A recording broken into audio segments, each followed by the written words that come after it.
This poor guy was cursed from the start.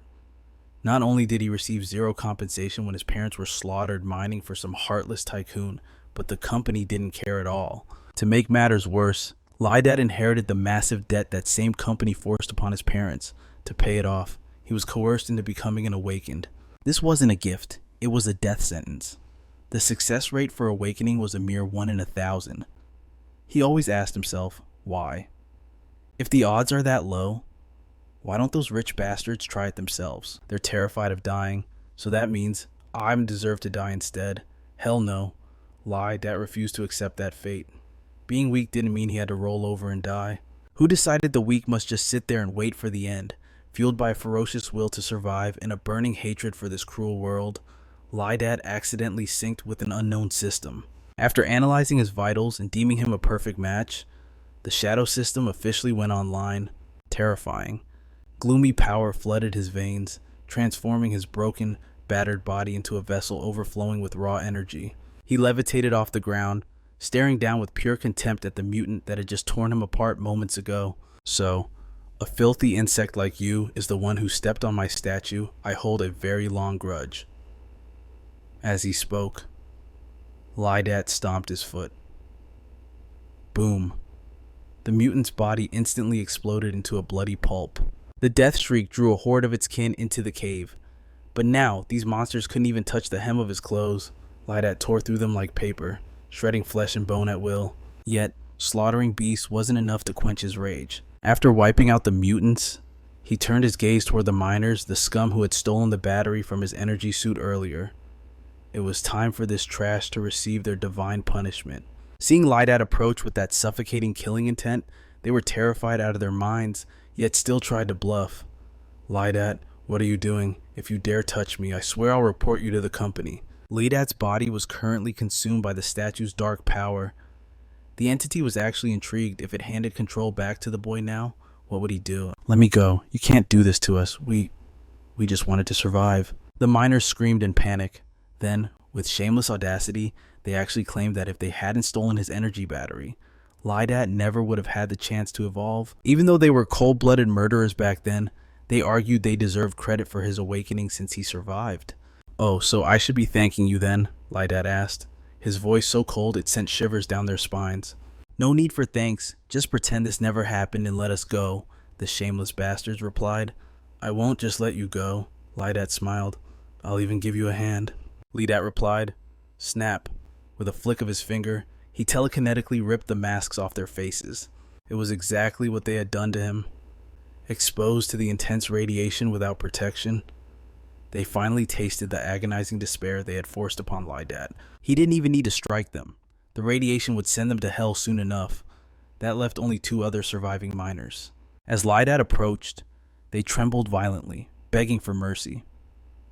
These 2 hadn't harmed him. In fact, they were almost victims of the theft themselves. Lydat wasn't a monster who couldn't tell right from wrong.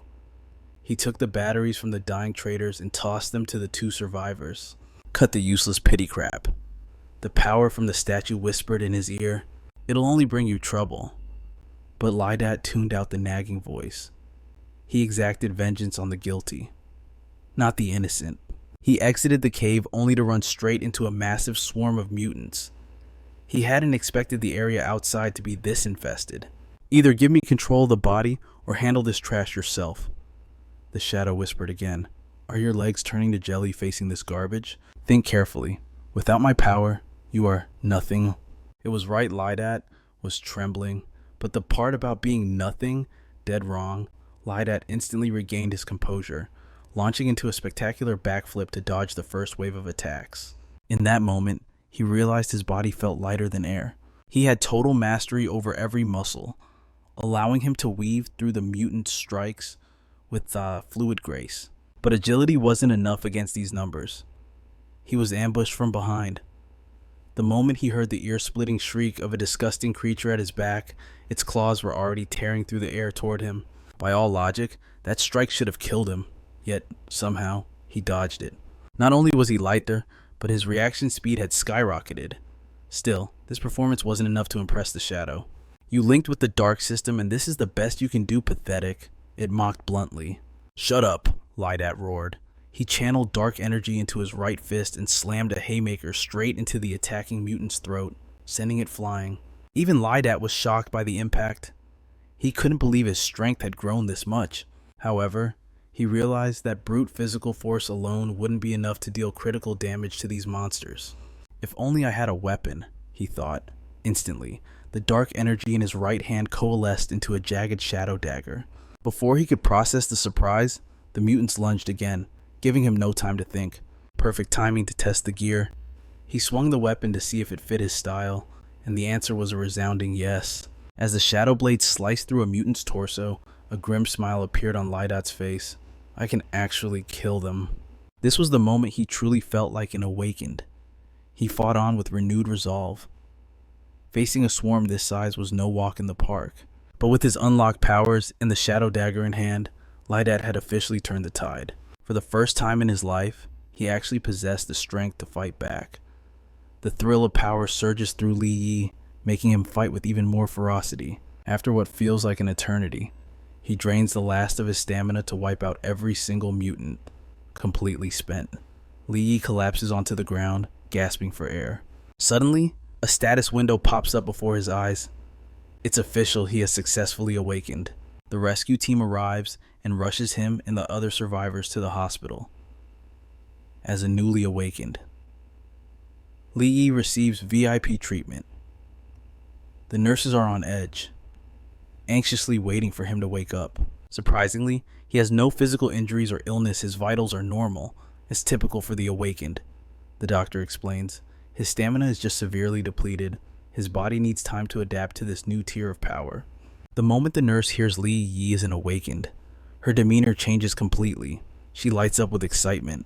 Taking a closer look, she realizes he's actually quite handsome, an awakened and a looker.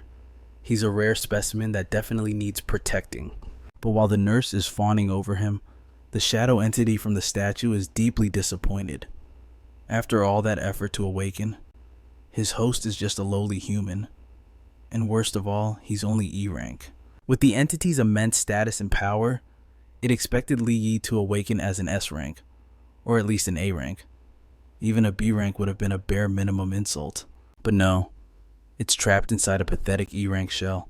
Still, there is one redeeming quality. Despite being E-rank, Li Yi managed to activate the shadow system and even shapeshift the shadows on his very first try. Perhaps he's an interesting specimen after all. Pity. With your current enlightenment, you wouldn't survive a fraction of my true power. The nagging voice finally rouses Li Yi from his slumber. You again, he groans, head spinning. What the hell are you? Why do you keep haunting me? Suddenly, the shadow manifests before him, introducing himself as Qingtian before declaring, Listen well, lowly human. I am the ancient supreme of the pale monarch lineage, the ruler of 1,000 otherworldly hells. I command you to offer up your body. Once I reclaim my throne from the traitor, I promise you won't be shortchanged. Oh. The shadow sounds dead serious, but Li Yi just shoots him a look of absolute contempt. This guy is definitely full of it, Li Yi thinks. Ancient Supreme Pale Monarch, never heard of it. He's clearly making this garbage up. Plus, look at him. Ugly as a cockroach. That settles it. Li Yi would rather die than hand over his body. Unfortunately, Qingtian can hear every single rude thought echoing in Li Yi's mind. In all his eons of existence, never has he been insulted so viciously. Qingtian swallows his rage. Enough talk. Hand over your body. It is the only value a wretch like you possesses.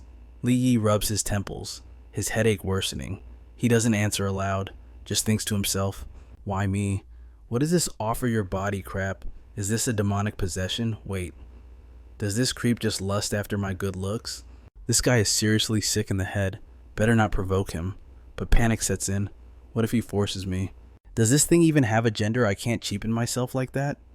Li Yi's internal monologue spirals into insults, unaware that Qingtian is listening to every word. Finally, the shadow snaps. He roars, grabbing Li Yi by the throat. Enough! What kind of filth is running through your mind? Stop it. You're trying to give me an aneurysm. Why did I have to get stuck with a human like you? If it wasn't an emergency, I would have chosen an old dog over a piece of trash like you. Without asking for consent, he hurls Li Yi into a portal. He gives an ultimatum. You have 3 days. If you don't rank up from E to D, I will personally destroy you. Li Yi panics. 1 second he was in a hospital bed, and now he's standing in a bizarre, alien dimension. The shadow explains, "This is the insect nest and E-rank trial of my people. Usually, only adults of my race are permitted to enter." His first opponent appears instantly. Strangely, even though he's never seen this creature before. The name pops into his head, Ironclad Sentry Beetle. Qingtian explains that the shadow system is automatically accessing his own vast library of knowledge. In other words, anything Qingtian knows, Li Yi now knows too through the system interface. Back to reality, Li Yi has never fought a sentry beetle. He has no idea how strong it is compared to the mutants back on Earth. But with no choice, he grips his dagger tight, ready to fight for his life. After a few probing strikes, he spots a potential weak point on the beetle's back. Using his signature move, he leaps high into the air, aiming to ambush it from behind. But the sentry beetle isn't going down that easily. Its legs are tempered steel, sharp as razor blades. One hit from those limbs and it's game over. Li Yi is forced to dodge and weave, desperately looking for an opening. But the creature's carapace is harder than he imagined. His dagger bounces off with every strike. Useless. The shadow scoffs. "Is your only strategy spray and pray?" "Shut up, I don't need your commentary," Li Yi snaps back. Qingtian huffs. "Fine. If you can't handle it, don't come crawling to me for help." Li Yi has no intention of begging. He charges in again, striking various points on the beetle's body to test its defenses. It's like hitting a tank. He thought the back was vulnerable, but it seems this thing has no weaknesses at all. Worse, his relentless peppering attacks aren't hurting it, they're just pissing it off. The sentry beetle goes berserk. A massive limb swipes Li Yi, sending him flying. He slams into the rock wall with a sickening crunch, his bones feeling like they've shattered. He coughs up a mouthful of blood, but Qingtian shows no mercy, only disdain. "Get up, you pathetic E-rank weakling." As he struggles to rise, Li Yi notices a sticky liquid on his right shoulder. Looking closely at the beetle, he realizes the fluid is leaking from the joints in its legs. It looks like this is the monster's blood. And in that exact moment, Li Yi realized he had found the key to crushing this seemingly invincible beast. The armored guard beetle bared its fangs and glared, ready to strike, but Li Yi didn't flinch. Gripping a dark substance in his hand, he stared right back, his eyes burning with defiance. Let's see who the real weakling is now. Qingtian watched in silence, instantly recognizing the power gathering in the boy's hand. It was the Shadow Eye. In a flash, he charged, channeling the Shadow Eye. He launched a vicious strike at the beetle, slashing directly at its front leg. He roared, "Sever." Qingtian scoffed. "You spent half a day just to cut one leg. What good does that do?" But Li Yi knew exactly what he was doing. With one leg gone, its defense was broken. Realizing the danger, the beetle stumbled back. Seizing the momentum, Li Yi cornered the beast. Now that its guard is down, hitting its weak point is child's play. Qingtian raised an eyebrow. Weak point. Li Yi sounded confident, but as he looked at the weapon in his hand, his mind raced. "I need something with more reach. Something deadlier." Instantly, the dark energy in his hand shifted, morphing into a long, jagged spear. He thrust it forward with a grin. This is it. The spear pierced straight into the armored guard beetle's soft underbelly.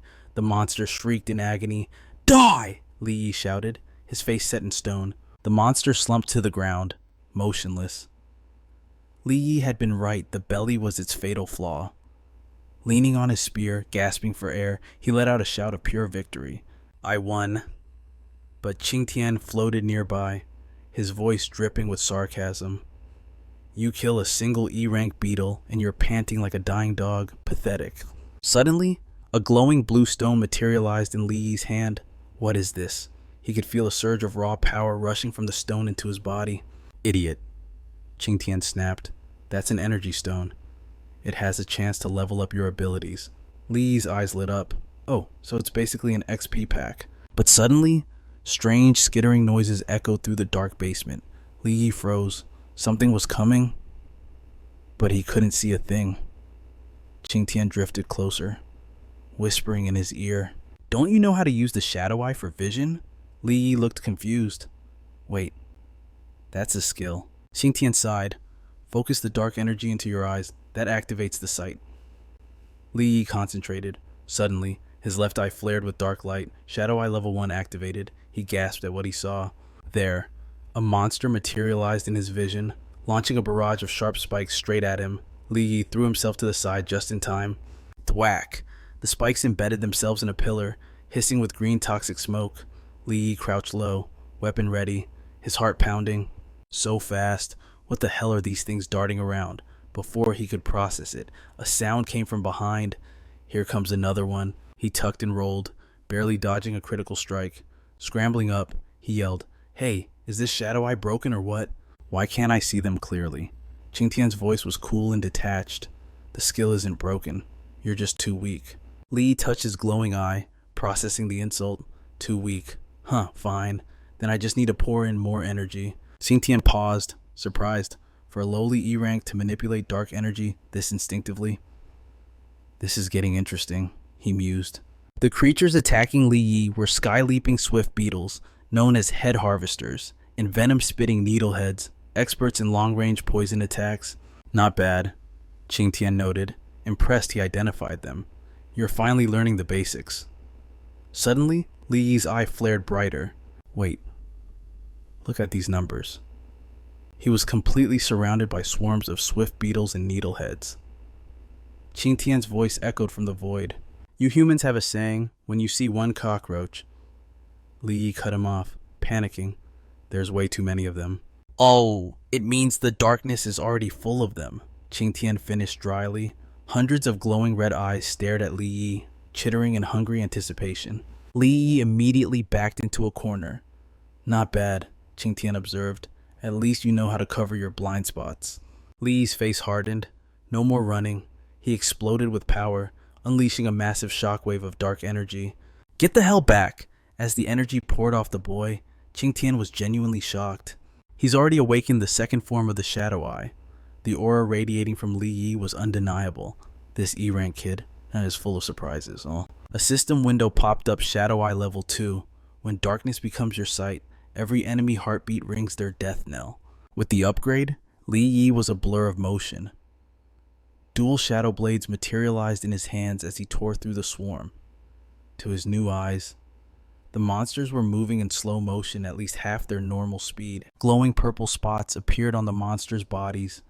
Is that their weak point? The system chimed weakness detected. That is the power of the second stage, Qingtian explained. Li Yi's vision sharpened, locking onto every target.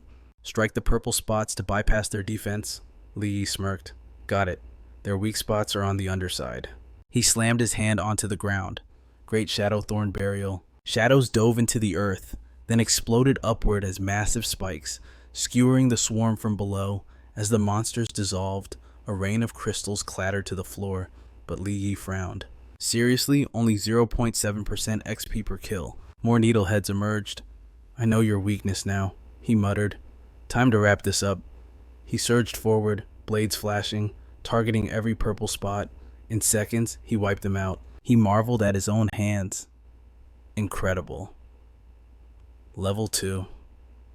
Shadow Eye didn't just let me see. My accuracy is off the charts. Whoosh! A projectile nearly took his head off. You gotta be kidding me, Li Yi snapped. Qingtian's chuckle echoed in the cave. Great reflexes, the spirit teased. Too bad your brain is lagging behind. Li Yi's eye flared. There you are. It was a massive sky-leaping beetle. Instantly, the weapon in Li Yi's hand shifted form, lengthening into a jagged black whip. Oh, Qingtian observed, morphing the shadow blade into a whip. I'm done wasting words with you. Moving instantly, Li Yi conjured a shadow whip, snagging one of the screeching celestial medicine beetles. Gotcha! But the creature writhed, quickly slipping free from the binding. Li Yi gritted his teeth, lunging to grab the beast again. You think you can escape? Meanwhile, the system pinged, having successfully analyzed the celestial medicine beetle's weakness. The spine shooters refused to sit idle, furiously firing a barrage of sharp quills his way. Li Yi's temper flared as he roared. You like shooting that much? Huh. He charged straight at them. Well, kiss your asses goodbye. Let's see how you shoot now. With lightning-fast reflexes, Li Yi struck with deadly precision, flattening the monsters instantly before shouting, And the rest of you too. Countless shadow tendrils erupted from his hands. In the blink of an eye, he dragged every single celestial medicine beetle down into the dark abyss of his power. Watching from the sidelines, Qingtian crossed his arms, nodding in approval. Finally, you're starting to look a little worthy of me. Even if your posture is still ugly, The ancient entity graciously explained.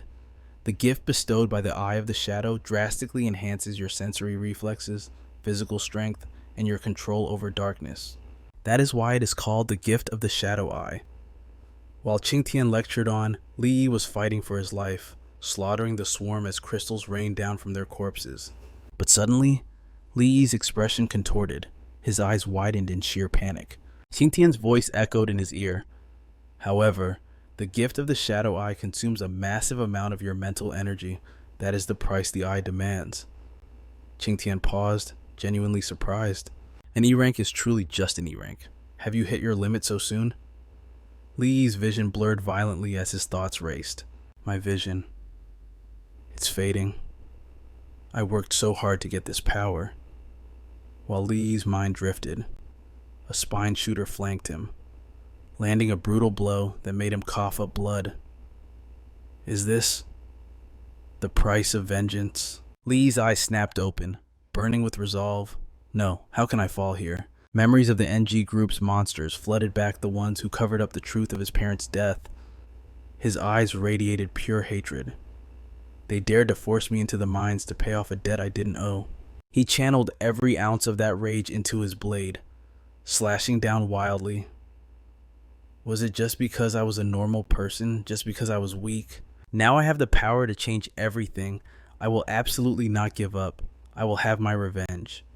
Li Yi looked at the pile of corpses and swore an oath. I will drag those arrogant animals down to hell. At this moment, he looked like a monarch of darkness, standing firm atop a mountain of insect carcasses.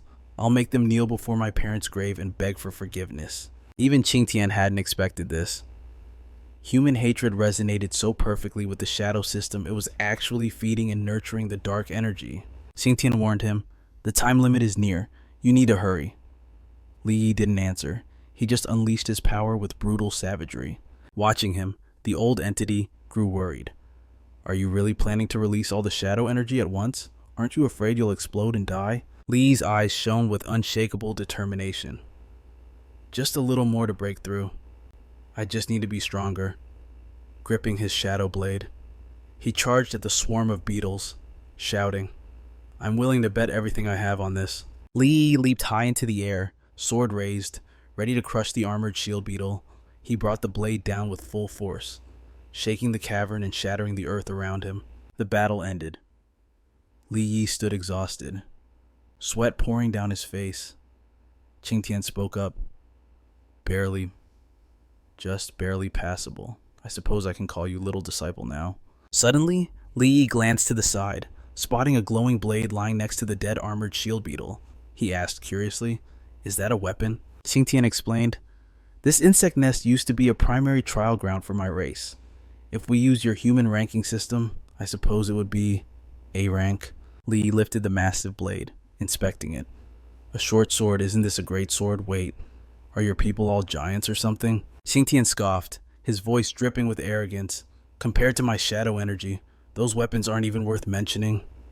Li Yi stashed the heavy blades away, replying, Well, that's not necessarily true for me. Wolf Fang short sword, black gold short sword, barbaric short sword. Hearing Li Yi list them, Qingtian was surprised. Don't tell me you actually have a use for those scraps. Li Yi walked away calmly, snapping his fingers with a smirk. Money. However, only awakened ones could sell equipment, so his first stop had to be the registration hall. The exchange counter was bustling with people. Li Yi shouted in disbelief, E rank, how can I be E rank? The female clerk frowned, coldly pushing his file forward. Although your physical stats are quite good, we detected absolutely no energy fluctuations. Therefore, we can only classify you as E rank. Li Yi held the paper, his heart sinking into an abyss.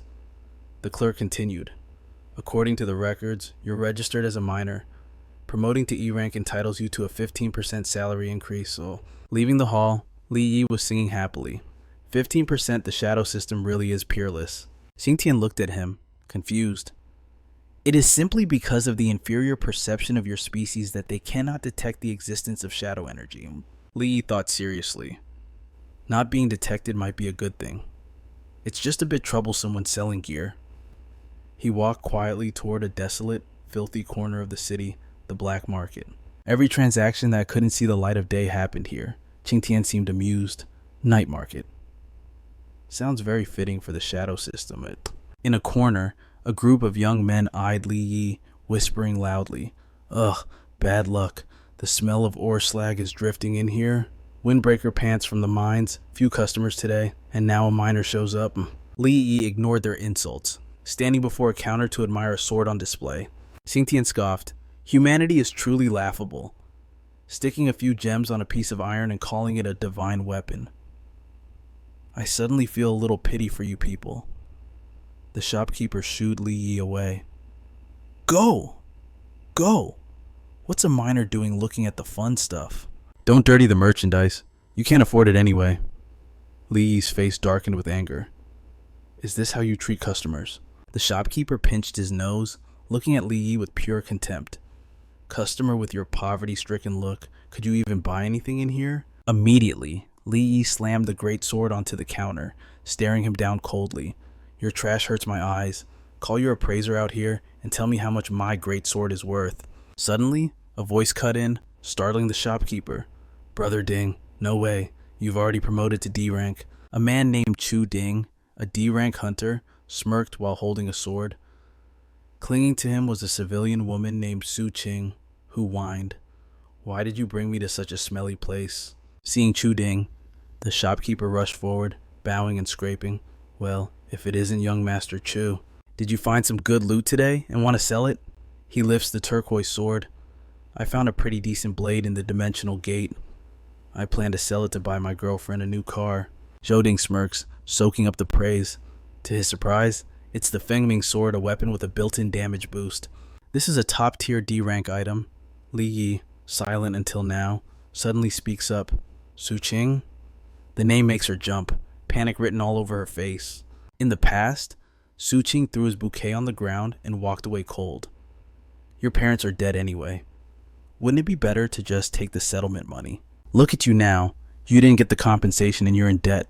A broke loser like you better not come looking for me. Don't waste this old lady's time. Zhou Ding frowns. You know him. She immediately denies it, guilt flashing in her eyes. How would I know a low-class miner like him? Maybe he's a fan. Yeah, definitely a fan. I am an internet celebrity. After all, being recognized is normal. He buys her lie, then steps toward Li Yi, brandishing his sword aggressively.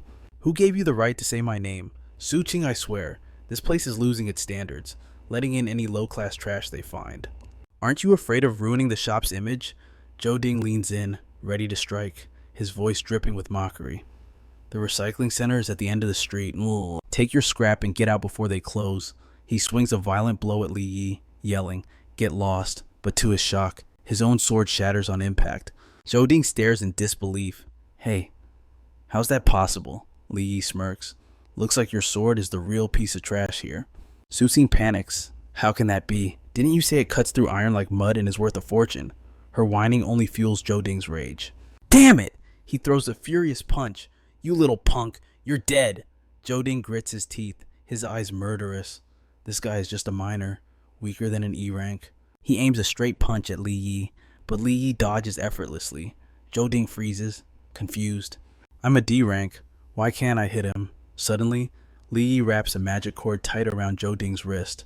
Zhou Ding roars, Miners belong in a hole. Li Yi gives a cold, crooked smile, and dogs belong on the ground, don't they? He yanks the cord, slamming Zhou Ding face first into the floor. Su Qing rushes over. Brother Ding. Zhou Ding clutches his arm, screaming, Son of a bitch. Li Yi stares down at him, his voice dripping with sarcasm. Looks like you really enjoy crawling like a dog. Provoked. Zhou Ding scrambles up, charging like a madman. Bastard, do you have a death wish? Suddenly, a man steps out with his thugs. Stop right there. Zhou Ding pauses. Boss Wang? It's Wang Difa, a D-rank hunter with a brutal face. Young Master Zhou, you're a regular, but fighting in my shop, that's crossing the line. Su Qing points a shaking finger at Li Yi. That damn miner broke young Master Zhou's precious sword. He had to retaliate. Hearing minor, Defa frowns in thought. He eyes the two men, curiosity piqued. Did the weapon in that kid's hand really snap Joe Ding's sword? Lee speaks calmly. He attacked me. It's not my fault his sword was brittle. Is it? Defa turns to Joe Ding. Is that true? Defa circles them slowly, a greedy glint in his eyes. That kid's sword is no ordinary item. He whispers a scheme to Joe Ding. Old rules. Joe Ding smirks. Fine. I get the money. You get the goods. Defa nods, then turns to Li Yi with a fake friendly smile. All right, since young Master Joe trusts me, I'll mediate this. He asks politely, Friend, mind if I take a look at that sword? Li Yi calmly lifts the weapon and hands it over. The moment Defa holds it, shock hits him. This thing weighs 100 pounds, and he was swinging it like a twig. Is he an awakened? I need to test him. Defa keeps his face neutral. Where does a miner get a weapon like this? Lee frowns. Since when does the black market check ID and sources? Defa smiles. Just curious. You don't have to say. Lee catches the look in his eye immediately. He's fishing for information. Lee shrugs, spinning a lie. No harm saying it. I found it while I was digging in the mines. Hearing that, Defea's caution vanishes, replaced by contempt. Just a low-class miner after all. Defa inspects the blade. It's durable, sure, but has no attributes, worth a few $100 at best. But young Master Joe's sword, that was worth $2 million. He delivers his verdict. Tell you what, life's hard for a miner. I'll take this old sword as partial payment. You just owe young Master Joe $2 million. I'll cover the rest. Defa speaks like he's doing a favor, ignoring Lee's rights completely. Consider it my charity. What do you say? Young Master Joe. Joe Ding acts magnanimous. Fine. Since Boss Wang is asking, I'll let it slide. Su Qing gasps. No, how can that dirty miner pay $2 million? You promised me a car. Joe Ding interrupts, stroking her chin with a sleazy grin. Relax. Selling his organs will easily cover the $2 million. Su Qing's face twists into a cruel smile. Perfect. Li Yi watches them, finally breaking his silence. You guys really have this all figured out. Defa signals his men. What, you got a problem with that? Li Yi's expression darkens, his eyes cold as ice. A problem. A massive, shadowy figure, King Tian, materializes behind him, radiating deadly killing intent. I'm not the only one. The thugs roar, charging at Li Yi with weapons drawn. Defa turns away, bored. Fighting is so barbaric. Let's go to the tea room and wait for the body. Joe Ding laughs. Sounds good. Suddenly, a thug goes flying past them, smashing into the wall. The trio flinches. Defa yells, Abu, watch out. You can't afford to break my stuff. Behind them, Li Yi is dismantling the squad with kicks alone. Another body sails through the air, landing dangerously close to Joe Ding. Joe Ding kicks the unconscious man aside, sneering. Guess all that mining gave you some muscles. Su Qing cowers in fear. Li Yi locks eyes on Joe Ding, staring at him like a predator looking at food. You're next. Su Qing trembles, mind racing. Since when can a miner fight like that? He sneers with arrogant disdain. I admit, your skills aren't bad. You can even handle a few pieces of trash. But in a split second, Chu Ding lunges madly at Li Yi, standing right before the D-rank awakener. You're just a piece of trash yourself. Li Yi raises his hand, looking at him with pure annoyance. With barely any effort, Li Yi slaps Chu Ding across the face, sending him flying several meters. He quickly steadies himself, channeling his power. My own father has never hit me, yet you dare slap my face. Chu Ding unleashes a powerful strike, blasting out waves of destructive energy. I'm going to kill you, but Li Yi has already deployed a barrier to block the damage. He stares in disbelief. How is this possible? It's like hitting an invisible wall. Li Yi steps forward, his pace cold and deliberate. If your father won't discipline you, then I'll teach this unfilial son a lesson myself. Chu Ding backs away in fear. You, don't come over here, Su Qing screams in panic. Brother Ding, aren't you a D-rank awakener? How can you not even beat a measly miner? Li Yi snaps his fingers, and magical threads instantly bind the two of them tight. She struggles in terror. What is happening? Chu Ding looks at him in disbelief. You're not a miner? You're a B rank awakener. He shrugs with a faint smile. E rank minor, certified by the guild. But Chu-Ding refuses to believe it. Seeing Li Yi about to strike again, he trembles and threatens. Wait, I'm with the Black Leopard gang. Touching me means declaring war on Brother Leopard, Li Yi asks, his face radiating murderous intent. That cutthroat loan shark gang, without waiting for an answer, he pummels Chu-Ding's face, emphasizing every word. Black Leopard gang, right. Brother Leopard, right. Su-Ching dodges in fear. Li Yi kicks Chu-Ding away, sending him flying and knocking her down too. His face goes pale with agony as he coughs up a mouthful of blood. Li Yi frowns, his lip curling in disgust. I absolutely hate scumbags like you, who lend at usury rates. While Li Yi turns his back, Defa charges viciously with a sword. Die. Li Yi's eyes flash a warning. Get lost. The thug is instantly blasted backward. Li Yi continues approaching Chu-Ding. Trembling with fear, he hurriedly offers a deal. Misunderstanding. It's a misunderstanding. I have 100,000 on me. Big boss, let's be friends. Just let this go today. Li Yi leans in close, mocking him. So it's your thick skin that saves you. Is this slap only worth 2,000 to you? Chu-Ding begs in despair. 500,000, no. 1,000,000. Don't hit my face. Li Yi lifts him up effortlessly, unbothered. Don't you love usury? Let's calculate by your standards then. The 50 slaps just now were merely the interest. Next comes the principal. Panicked, Chu-Ding holds up a VIP card. 5,000,000, 5,000,000. I'll give it all to you. Is that enough? Li Yi glances at the card, thinking, an NG Group VIP card. So they're the ones forcing me to mine? And you're collecting debts for the NG Group. In that case, I'll let Chu-Ding go to lure the snake out of its hole. Seeing no movement, Chu-Ding whimpers in explanation. Even if you beat me to death, I don't have any more. I swear, the Black Leopard gang has squeezed millions out of me over the years anyway. Consider this money returning to its rightful owner. He calmly takes the VIP card and drops Chu-Ding. Su-Ching rushes to support him. Young Master Chu, are you alright? Chu-Ding looks at her with a face full of gloom. Didn't you say he was a minor? She stammers a reply. I also want to know how he suddenly became so powerful. He slaps Su-Ching in a rage. If you hadn't said he was a minor, I wouldn't have been careless and ambushed. Chu-Ding grinds his teeth in hatred, dialing his phone. My money isn't that easy to take. He curses silently. Just you wait. On the other end of the line, a battle has just concluded. The leader picks up. Speak.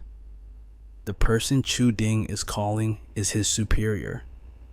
Black Leopard. Brother Leopard. Brother Leopard.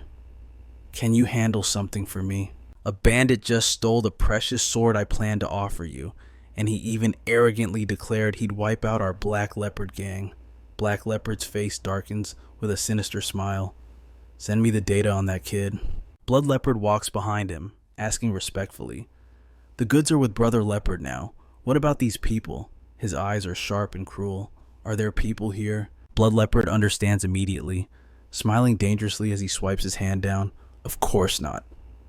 The people behind them are instantly sliced into 100 pieces by an invisible weapon, and Black Leopard walks away, telling him, that kid Chu-Ding mentioned. I'm leaving him to you, dead or alive. I don't care. At a grand hall, a male staff member politely approaches Li Yi. Can I help you with anything? He replies indifferently. I'm an E-rank awakener. I want to see if there are any suitable missions. Hearing this, the people present immediately sneer in contempt. E-rank trash. Did you get lost? The lowest mission here is D-rank. Are you here to die? They mock him one after another. I'm dying of laughter. An E-rank daring to speak up. Shameless. E-ranks should just survive on the scraps we toss them. Truly a disgusting bunch of parasites. The male staff member's attitude flips instantly. Please leave. E-ranks wait outside the door. If a team needs you, they'll go out and pick.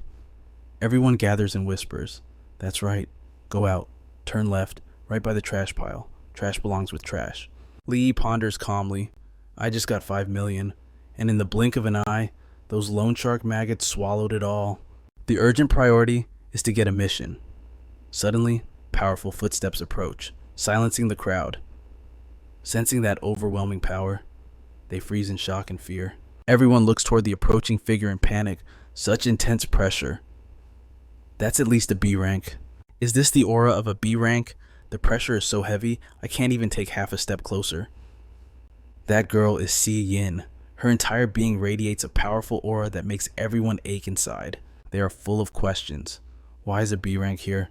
Meanwhile, Li Yi silently evaluates her. He observes intently. She carries a powerful momentum, yet looks like a frail rich girl. I sense absolutely no killing intent. Is she hiding it, flashy yet restrained? How contradictory. The man named Duan Ao, standing next to Si Yin, glances around majestically. We need a D-rank awakener to work as a miner for a D-rank beast dungeon. Any volunteers? The crowd immediately backs away timidly. Seeing Li Yi step forward, they whisper in surprise. Isn't that kid an E-rank? How can he stand so calmly under that B-rank pressure? My knees are shaking uncontrollably. Shouldn't an E-rank be kneeling right now? He even took a step forward. Seeing no one else dare to volunteer, Li Yi smiles happily. Looks like it's just me then. Si Yin frowned, silently sizing him up. Is this guy really just a miner?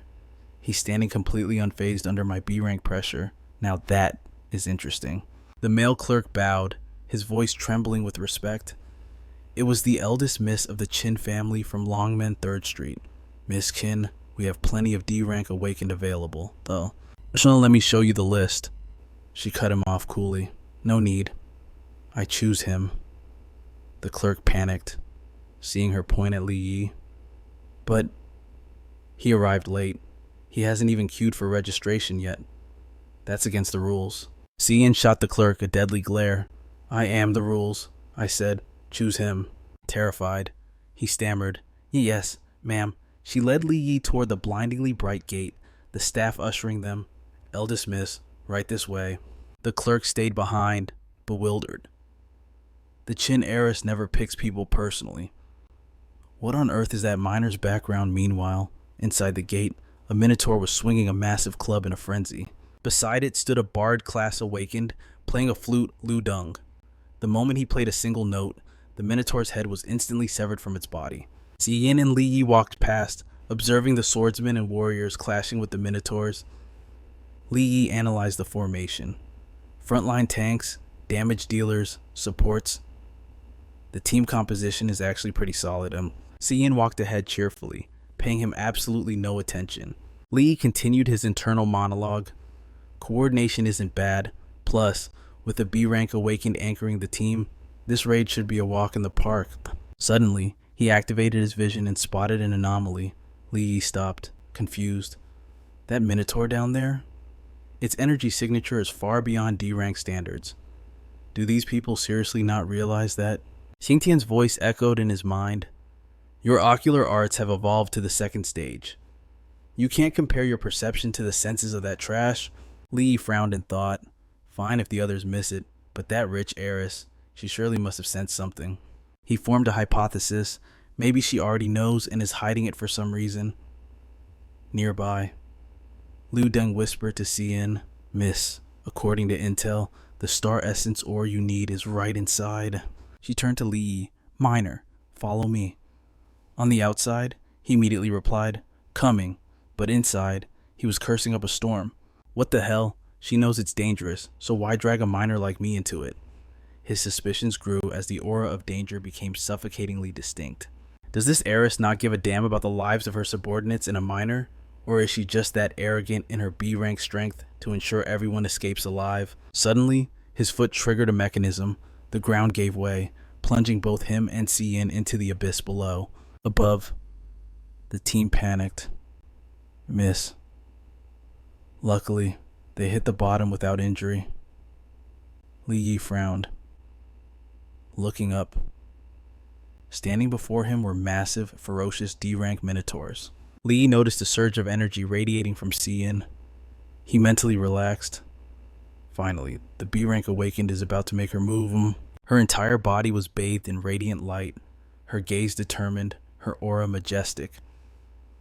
But a split second later, her face crumbled into pure terror, cold sweat pouring down her forehead. She stumbled backward, shouting, Miner, you go first. I'll cover you. Li Yi gaped at her.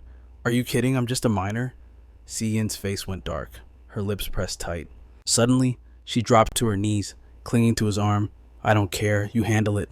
Li Yi stood his ground, pulling away.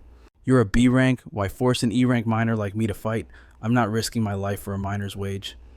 Yin instantly switched tactics, putting on a pitiful face, crocodile tears streaming down. I'll give you 1,000,000 yuan, just kill it. Instantly. Yi straightened his back, his expression shifting.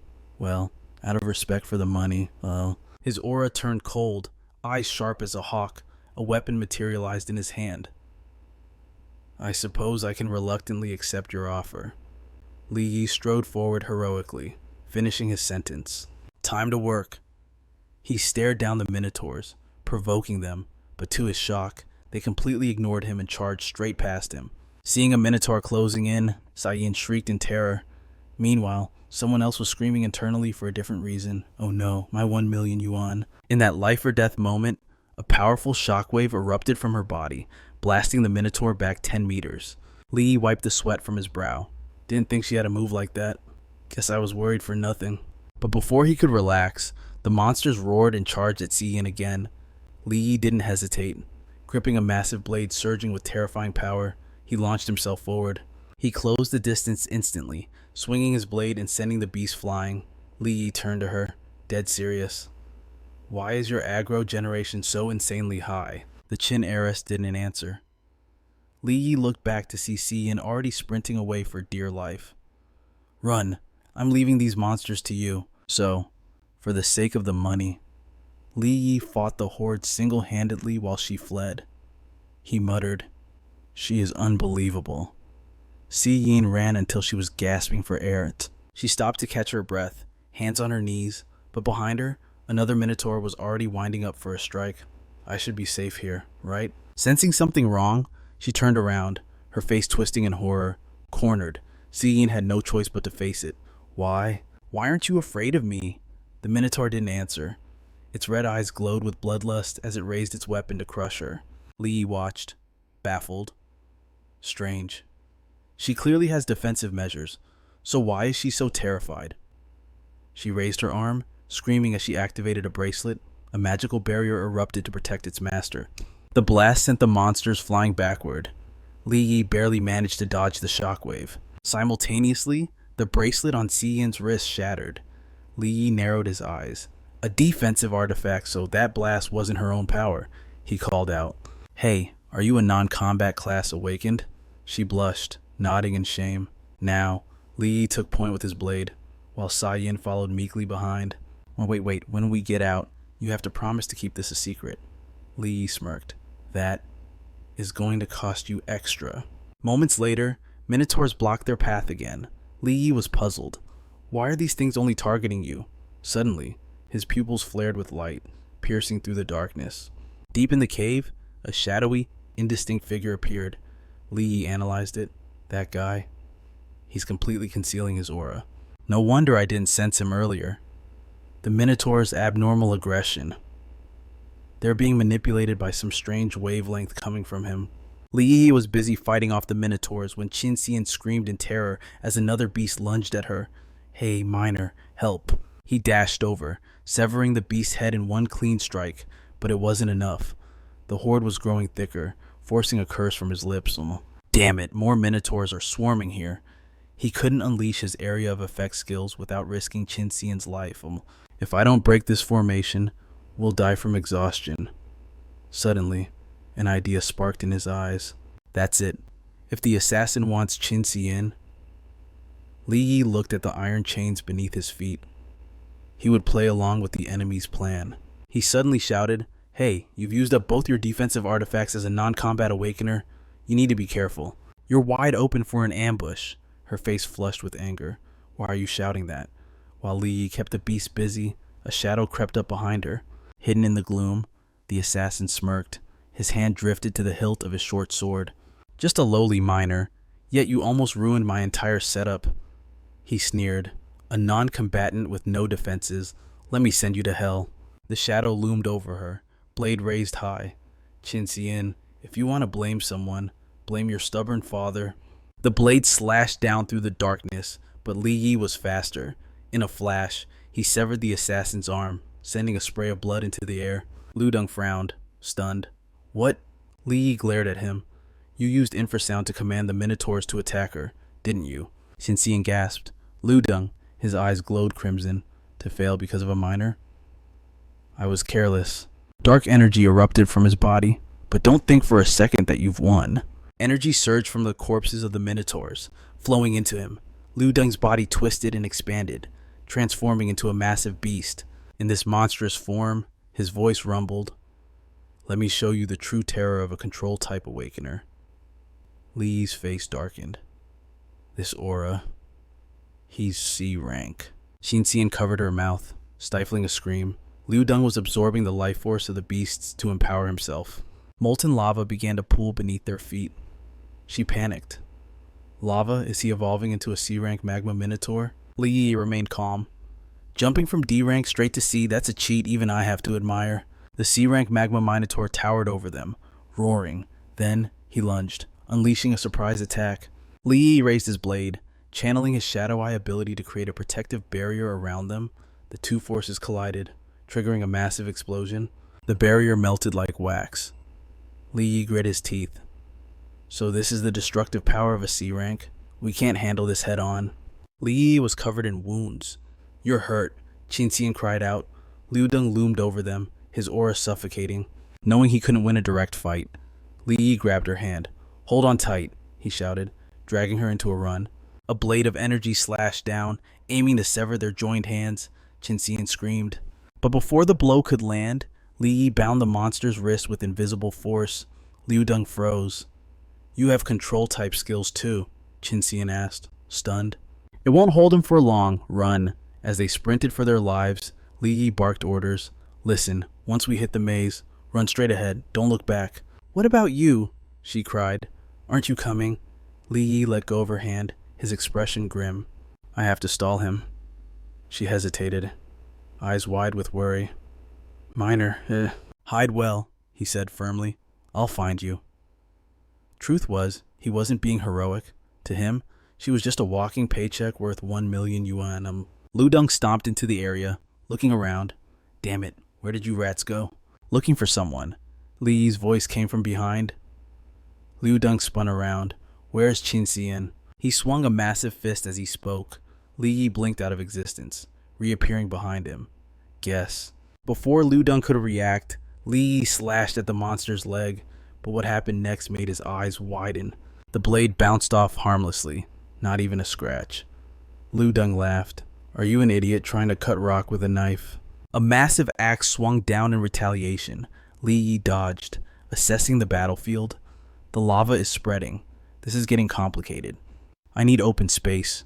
Li darted away. Stop running, you little rat, Liu Deng roared, thundering behind him. Suddenly, Li stopped and turned, dropping into a combat stance. Is running all you can do? Liu Deng mocked. Li's eyes narrowed. No matter how strong he is, he has a weakness. I'll kill you, then I'll find her, Liu Deng bellowed, charging like a runaway train. Die! Suddenly, a purple spot glowed on Liu Deng's body. Shit, the monster cursed. Li grinned. Found it. Li lunged, blade ready. But Liu Deng sneered. You think I don't know what you're planning? Energy exploded from the beast. In the face of absolute power, your tricks are useless. Li stumbled back, exhaustion etched on his face. Incredible power. Is this really just C-rank? He backed Li into a dead end. Nowhere left to run. Li's eyes remained sharp. Just one moment. Liu Deng raised his axe, given up already. Still trying to cut me with that toothpick. The axe descended. Useless. That scrap metal won't even scratch me. Li dodged the blow by a hair's breadth. He waited for the follow-up, then leaped behind the beast. As Liu Deng's defense opened up, Li's eyes flashed. Now, at that moment, Li spotted an anomaly on the man's back. His brows locked together in tight confusion as he blurted out, "What is that?" As Li tried to make contact with the weak point on Liu Deng's back, he realized it was scorching hot. Not even his dark energy could fully block out the searing temperature. He took a step back, offering a grudging compliment. "You're smarter than I thought. You actually know how to hide your weakness."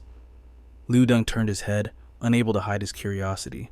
"I don't know how you figured it out, but yes, you found my weak spot." He flashed a terrifying grin. But knowing is useless. That spot radiates heat over 2,000 degrees. Tell me where Qinxian is, and I might just spare your life. Li Yi's face darkened as he spat back.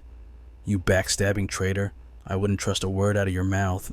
That remark successfully triggered him. You have a death wish. Liu Deng swung his axe in a challenge. Eat this. Don't you dare dodge if you've got the guts. In a split second, Li Yi dodged and counterattacked, his shadows forming a scythe. He thrust it forward, mocking his opponent, as if you wouldn't dodge yourself. As he spoke, Li Yi transformed his weapon again. Seizing the moment, the shadows morphed into ropes. The cords he conjured snaked out, trying to latch onto the weak point on the man's back. But to his shock, the ropes couldn't even make contact. They instantly melted away. Liu Deng laughed loudly. It's useless. Li Yi clicked his tongue in frustration. What a pain. The enemy slashed again, advising, just give up the struggle. Li Yi retreated into a defensive stance. His dark energy consumption was too high. This was getting dangerous. Was his only choice to beg Qingtian for help? He sprang up on his toes and shouted, no. Li Yi charged at the enemy, resolved. Even if he had to risk his life, he would not hand his body over to Qingtian's control again. Gripping his spear, Li Yi stood before Liu Deng, calculating silently. Besides, taking down a C rank will give me a massive amount of XP. I can't let this go to waste. He lunged, aiming straight for the energy core. Li Yi's face was filled with determination. I don't believe I can't break this. In the darkness, his eyes glowed as he roared, open for me. The spear plunged deep into the energy core, and Li Yi twisted it viciously inside. Finally, agony washed over Liu Deng's face, and he let out a wretched scream. He struggled violently, yelling, get away! Li Yi blinked, wondering innocently, why is this guy suddenly losing his mind? Suddenly, Li Yi was flung back, hitting the ground with a painful thud. Liu Deng turned around, facing him, his eyes burning with pure hatred. A lowly miner actually dares to push me this far. Li Yi tried to push himself up on one knee, but struggled. It's too hot. His attacks have a burning effect. Liu Deng was about to finish his sentence, his eyes narrowing in contempt. Is that all you have? Suddenly, Li Yi looked shocked as dark energy erupted from his body, bewildering even him. Why do I feel a surge of dark energy pouring out of me that's many times stronger than before? Unnoticed, Qingtian appeared beside Li Yi. This energy has always existed within you, but before, your body had never been tempered by high heat, so you couldn't draw it out. He continued, I didn't expect you to stumble upon it by accident. You've unlocked a new form of dark energy. Li Yi held his hand out in midair, sensing the power. This dark energy, it's healing my wounds. But Qingtian corrected him. It's not just simple healing. Witnessing the scene, Liu Deng was thunderstruck. How is this possible? How is that brat recovering so quickly, and that aura radiating from him? It's even more sinister than before. He started to feel a twinge of fear. I absolutely cannot let him have any more time to recover. Liu Deng unleashed an explosive burst of energy, but Li Yi dodged it with ease. This shocked him even more, driving him to attack furiously. Can this brat actually keep up with my speed? Even after I tripled it, Liu Deng gritted his teeth, questioning reality. It's bizarre. Is he really just an E rank? In a rage, he unleashed a torrent of fire, drowning everything in a sea of flames. I'll submerge this entire place. Let's see where you hide then. But wherever the fire spread, Li Yi evaded it, remaining completely unscathed. Liu Deng growled, let the lava burn you to ash. Suddenly, the sight before him forced Liu Deng to freeze. Li Yi was standing right on top of the sea of fire, completely unharmed. He wiped the sweat from his face. Is this enhanced darkness? If it's this powerful at the entry level, what happens at the peak? A wicked, mocking smile curled on Li Yi's lips. Hey, the temperature on this charcoal stove is a bit low, isn't it? Liu Deng couldn't believe his eyes. How? That's impossible. Li Yi taunted him again. You seemed to be enjoying yourself hacking away at me earlier. He pointed his spear forward, his voice cold. Now, it's my turn. Li Yi rushed in, attacking without a shred of fear, his gaze sharp and dangerous. In just a few strikes, he sliced one of Liu Deng's arms into 100 pieces. Liu Deng ground his teeth in fury, lashing out viciously to strike back. Li Yi immediately braced his dual blades to block. As Li Yi severed Liu Deng's remaining arm, he realized something in this enhanced darkness state. His charged attacks could even deal ranged damage, but the arms regenerated instantly. Lu Deng laughed mockingly. As long as there is lava, I can regenerate infinitely. Your attacks are pointless. Li Yi frowned, muttering, infinite regeneration. Huh. He activated his magic eye to analyze him. I wouldn't be so sure. Your energy fluctuations seem to be getting weaker. Hearing this, Lu Deng raised his axe high and roared. Then try it again. Li Yi rapidly slashed at his arms over and over. Come on then. As Lu Deng charged in frustration, he suddenly froze, staring in panic at his arms, which had lost all sensation. Why is this happening? Li Yi warned confidently. Your energy has reached its limit. Be a good boy and surrender. Lu Deng immediately trembled and begged. Wait, we don't really have a grudge against each other. There's no need to fight to the death, Li Yi replied coldly. True, we don't, but Qin Xian paid me 1 million to ensure her safety. He switched to bargaining. Money's easy. Hand Qin Xian over to me. Once I get back to Wrong City, forget 1 million, I'll give you 5 million. Li's expression darkened into a sinister smile. Wait until we get back to Wrong City, and you definitely wouldn't turn on me then, would you? You'd probably bring a squad to hunt me down, and I'd lose my life instead. Lu Deng's eyes went wide as he protested. No way! How could I be such a treacherous, dishonorable person? Li smirked coldly. You just reminded me of something. His gaze bore into the man with utter contempt. If I hand a backstabbing traitor like you over to Qin Xian's father, Qin Shaoshang, I'm sure he'd be very interested in the filth who hurt his daughter. Saving his daughter, catching the mole, making the leader of the Dragon Gate faction owe me a favor. That's worth a hell of a lot more than just 5 million. Lu Deng's face twisted in terror. If I fall into Qin Shaoshang's hands, death would be a mercy. And the organization, they'll slaughter my family. Suddenly, he snapped. Grabbing a shard, he screamed like a madman. Then don't blame me. Xingtian materialized, stunned. Why does he have a fragment of the Hell Gate? He immediately barked a warning to Li Yi. If that fragment is destroyed, the link to the outside world severs, the portal will vanish, and everyone here will be trapped forever. Li Yi froze. What? Lu Deng grinned manically. You forced my hand, but before he could crush it, the fragment vanished from his grip. Li Yi had swiped it. Lu Deng stared at his empty palm in shock.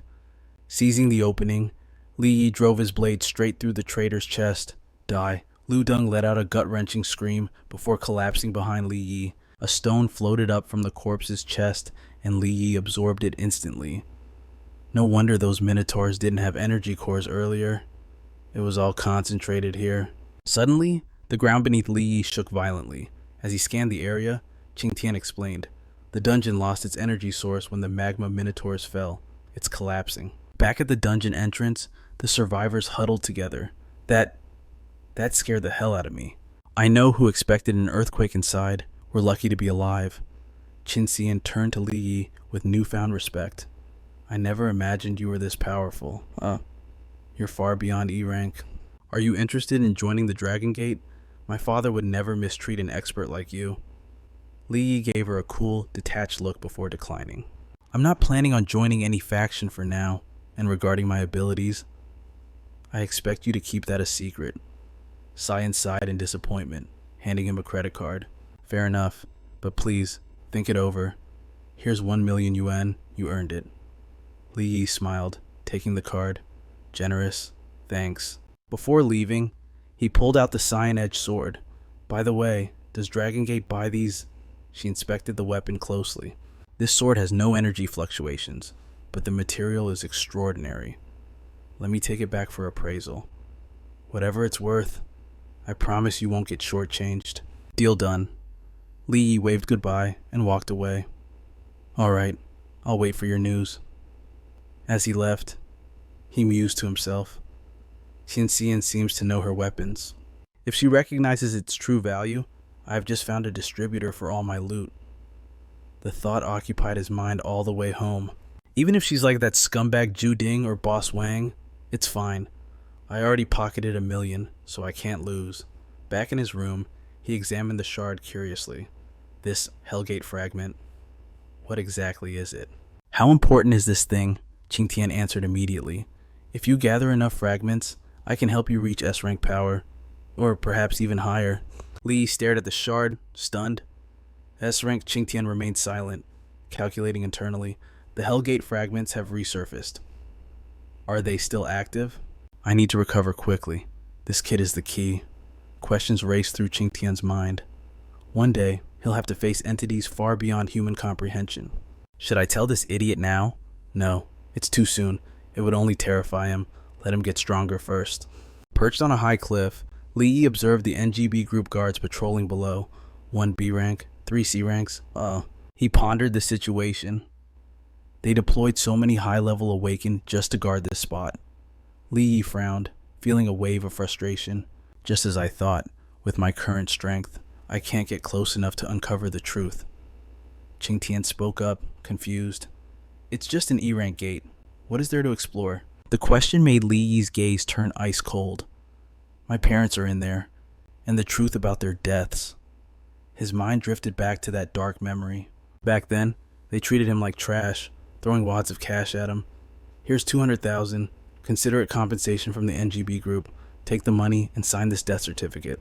The man, Shihao, sneered mockingly. What, think it's too little? Li Yi stood frozen, suppressing his rage. I want the truth. Shihao violently grabbed his hair, slamming him down. Didn't I already tell you there was an accident inside your parents and the other miners are all dead? Li Yi shot back coldly. No! He broke free from Shihao's grip, screaming like a madman. That's impossible. My parents were C-rank Awakened. How could they just die in an accident? They have to be alive. Let me go in and find them. Annoyed, a bodyguard seized Li Yi by the collar. Listen, kid, in a dungeon, anything can happen. Even C-ranks aren't safe. But Li Yi kept struggling. But this is only an E-rank gate. The strongest monsters inside are E-rank at best. The guard tightened his grip, gritting his teeth. Behave yourself. Li Yi fought back tears and desperation. Even if monsters attacked, they could have escaped safely, right? Seeing the boy wouldn't shut up, the guard's face twisted in anger. You little brat. You're just trying to squeeze more money out of us, aren't you? He raised a massive fist, terrifying the young Li Yi. I think you have a death wish. Suddenly, a voice cut through. Stop! It was Ning Donghao, chairman of the NGB group and A-rank Awakened. Shihao bowed frantically. Chairman Ning. Donghao frowned in disapproval. I told you to comfort the families of the victims. Is this your idea of comfort? Shihao cowered. Then, the chairman turned to Li Yi, handing him the money with a gentle smile. Young man, take this. 200,000 isn't a fortune, but it will help you get by for now. Li Yi stared blankly. I don't want money. I just want the truth. Donghao smiled warmly, reaching out to reassure him. All right, I promise we will investigate thoroughly and give you the answers you seek. Back in the present, Li Yi's expression darkened. At that time, I actually believed that with Chairman Ning Donghao's promise, the truth about my parents would come to light. Instead, they framed my parents for theft and slapped me with a lawsuit demanding millions in damages. Qingtian, floating in his energy-saving form, spoke solemnly. It doesn't matter what race you are. If you don't have power, you will be crushed. Li turned to listen as the spirit continued. So, instead of standing here staring, why not figure out how to get more Hellgate fragments once you possess absolute power? Getting the truth will be as easy as speaking a single word. Li's face went dark as he wondered. Did you really have to bring that up? If my dark energy wasn't undetectable, and if I hadn't been branded a useless E-rank miner, do you think I'd still be teamless right now? His grim expression made even Qingtian flinch. Li was lost in thought. First, this guy wants to hijack my body. Then he helps me level up. Is he a friend or a foe? And another thing, why has he shrunk? Did his power weaken too? If he's just a lunatic, was all that talk about helping me reach S-rank just garbage?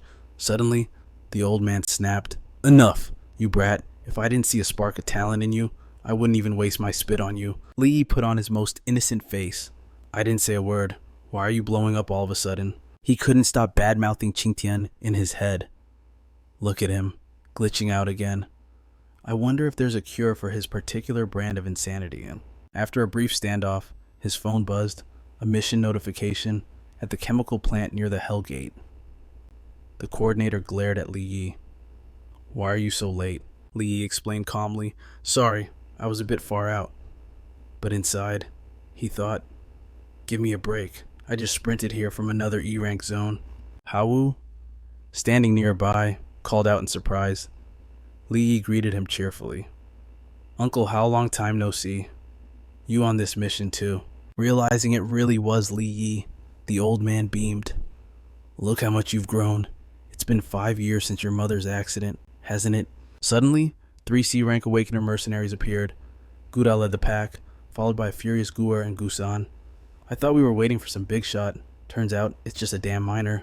The coordinator quickly explained. Apologies, since this mission involves mining, we didn't want to burden you esteemed Awakeners with labor, so Guda pointed a finger, cutting him off. Stop wasting time. Just give us the mission briefing. The coordinator stammered. It's a D-rank dungeon. Our objective is to locate Mystic Iceore and extract a 60-kilogram sample. In the back, Li Yi eavesdropped and thought, 4 Awakeners for a measly D-rank dungeon? That is seriously overkill. He carefully observed the trio. Judging by the killing intent radiating from them, these guys are definitely not saints. And I can faintly sense another presence hiding in this dungeon. Elsewhere, Blood Leopard watched from the shadows. My toys are all gathered.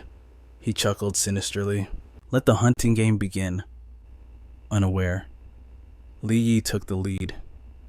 Behind him, Hawu asked, Li Yi, aren't you going to wear protective gear? Li Yi replied casually, No need. I'm an Awakener now. I can take it. Hearing this, Gusan burst out laughing. An Awakener who works as a miner. Now that is a rare breed. Guda feigned politeness. Number 3, watch your mouth. He is the king of the scrapyard, after all. Worried, the old man whispered, Li Yi, don't provoke them. Li Yi nodded calmly. Don't worry, uncle. I'm not the impulsive type. Li Yi's attention was already elsewhere. The vegetation here. Someone's deliberately altered it to create hiding spots. He walked with heightened vigilance while looking calm. There's killing intent everywhere. Suddenly, a wave of bloodlust washed over him. Are they making their move already? He glanced back. It looks like that C-rank guy noticed it too. Is he hiding to scout, or does he have other plans? Gusan barked. Hey, trash, pick up the pace. What are you stalling for? Hawu quickly replied. Right there, we're moving. Li Yi's expression darkened as he calculated. I can use this terrain to shake them off, then watch from the shadows to see what's really going on. Suddenly, he grabbed the old man's arm and bolted. Uncle, hold on tight. The Gu brothers watched in shock as the pair vanished at breakneck speed. Holy crap, that speed. From a miner, Gusan yelled. Stop right there. Guda stopped him. Let them go. 2 trash bags wandering off on their own. They're just looking for a grave. High up in the trees, Blood Leopard watched, amused. You 3, better hide, or have you finally sensed the danger? He licked his lips hungrily. Good. If everyone was as stupid as these 3 idiots, this game would be boring as hell. The Gu brothers huddled together, scanning the area. Guer whispered, Boss, something feels off about this mission. I feel like eyes are watching us the moment we stepped in. Guda scoffed. Quit being paranoid. It's a D-rank mission. You think 3 C-ranks like us can't handle it? Gusan shook his head. No, boss, I feel it too. It's cold, like something is creeping on my skin. He shuddered. Maybe we should head back. Guda snapped, furious. Number 3, are you losing your nerve too? Suddenly, Guda frowned, and Guer froze in horror. Right before their eyes, a dark shadow had hoisted Gusan into the air, laughing maniacally. Blood Leopard wrapped red threads tight around his prey. The game has only just begun, and you want to quit already? Gusan stammered. Blood Leopard. Guda tried to negotiate, his voice trembling. Blood Leopard, let my brother go. Whatever you want. We can talk about it. Gusan shrieked. Save me. The assassin tightened the wires. Talk. After you messed with the Black Leopard gang time and time again, with a violent yank, Blood Leopard severed Gusan's head from his body. There's nothing left to discuss. The remaining brothers stood frozen in shock.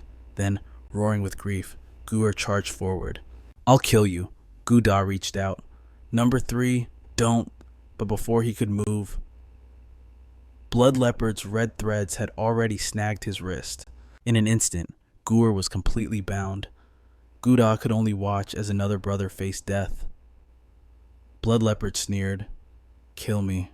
Do you really think you're worthy? Before Guer could utter a last word, the thread sliced him apart. Guda, drenched in cold sweat, muttered, "Monster." He turned and ran for his life, while the hunter cheered from behind. "Run faster. Prey tastes best when it's terrified," Guda screamed into the void. "Help me, someone help." Far away, Li Yi found a quiet spot. "Uncle Hao, let's take a breather." Hao Wu sat down, unable to hold back his curiosity. "Li Yi, why did you abandon those awakeners?" Li Yi ignored the deflection, his face dead serious. "Uncle Ha, who did you piss off? Which faction is after you?" The old man immediately dodged the question. "Me, I'm just a humble miner. Who could I possibly offend?" "Why? Why do you ask?" Li Yi's expression darkened. "Because this mission is a death trap. Someone sent us into this hellhole to bury us alive." Cold sweat instantly drenched Hiwu's face. "Don't scare me like that, kid." Li Yi wasn't buying the act. "Uncle He, if you know something, spit it out. Now." Suddenly, Guda, who had been eavesdropping, stormed out, cursing up a storm. "You son of a bitch. You figured it out ages ago, but kept your mouth shut. You got my brothers killed." Li Yi stood up, cutting him off with a cryptic remark. "Well, you're not completely useless. At least before you die, you've helped me flesh out the rat behind the curtain." Gudar roared, confused. "The hell are you babbling about?" Li Yi's pupils constricted, glowing with ominous light. "I said, you're already dead." Instantly, razor-sharp silk descended from above, cocooning Guda. He gagged, eyes wide. Since when? Blood Leopard descended, licking fresh blood from the threads. Well, you're surprisingly sharp for a lowly miner." Li Yi immediately activated his high-tier shadow eye, locking onto the threat. "Uncle," he threw himself forward, pleading. "No, Master Blood Leopard. Please, spare us. We're just dirt-digging miners. We have no beef with you."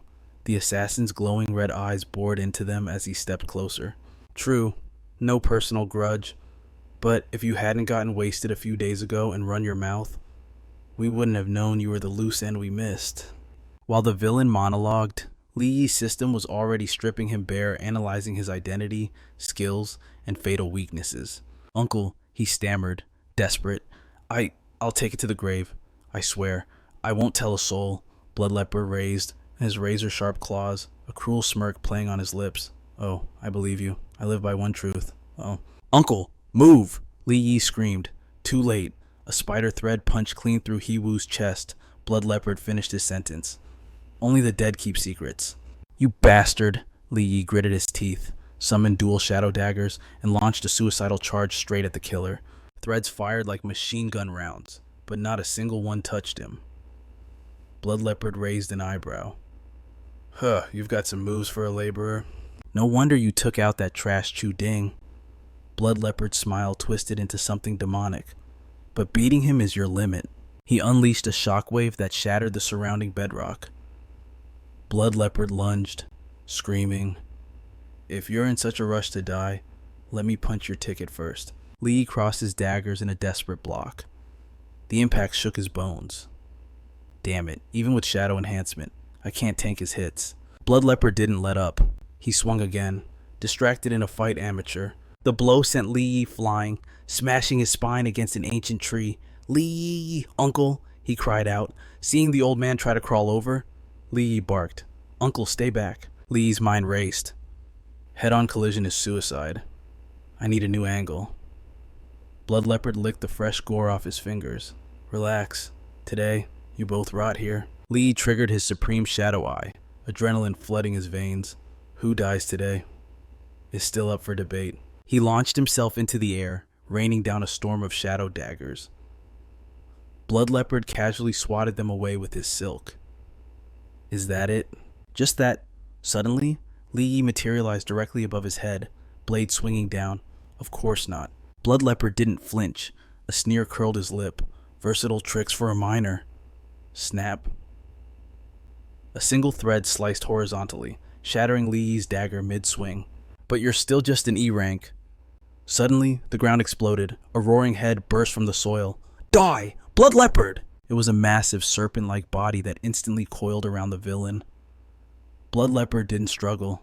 He looked amused. "I was wondering when you'd stop hiding." Too bad your greatest skill is your fatal flaw. His eyes flashed with bloodlust. Did you forget close quarters is my playground? The ambusher's face twisted in horror as threads tightened around him. What the? Blood Leopard yanked his hand. Die. Lee Yi froze. A C rank. Insta-killed. He grabbed Uncle He and bolted. Move. The power gap is too massive, Uncle He. We have to bail. Now, behind them. Blood Leopard's gaze locked onto their retreating backs. Run. You think you can outrun me. Later, in a secluded crevice, Lee Yi hurriedly bandaged the old man's chest wound. I'll stabilize this. When it gets dark, I'll sneak us out. Uncle He pushed him away. Go. Leave me. I'm just dead weight. Lee Yi snapped. Enough. Uncle He, what the hell did you do? Why is Blood Leopard hunting you down personally? Knowing he was done for, Uncle, he slumped. Because I think I know the truth about how your parents really died. Lee Yi went rigid. What did you say? Murderous intent flooded Lee Yi's eyes. He grabbed the old man's shoulders, shaking him violently. Uncle He, what do you know? Talk. I wasn't sure at first. He Wu gasped. But if they're silencing me, it proves it. Kui Shi Hao. That bastard is dirty. Lee Yi listened, paralyzed, as the horrific truth spilled out. Years ago, right before the collapse, your father told me he suspected Kui Shi Hao was running illegal experiments deep in the mine. Days later, the accident happened, and your parents framed for ore theft to cover it up. Fury exploded. Lee Yi throttled the old man. Why didn't you speak up? Uncle, he wept. I was a coward, I wronged them. But I needed the job, I had a family to feed. Lee Yi released him, his voice cold as ice. So you let my parents die with their names dragging in the mud? I lived with the guilt every day. He Wu sobbed. That's why I drank. And why I slipped up and told the wrong person. I brought this on myself. Suddenly, Blood Leopard stepped from the shadows, knowing this was the end.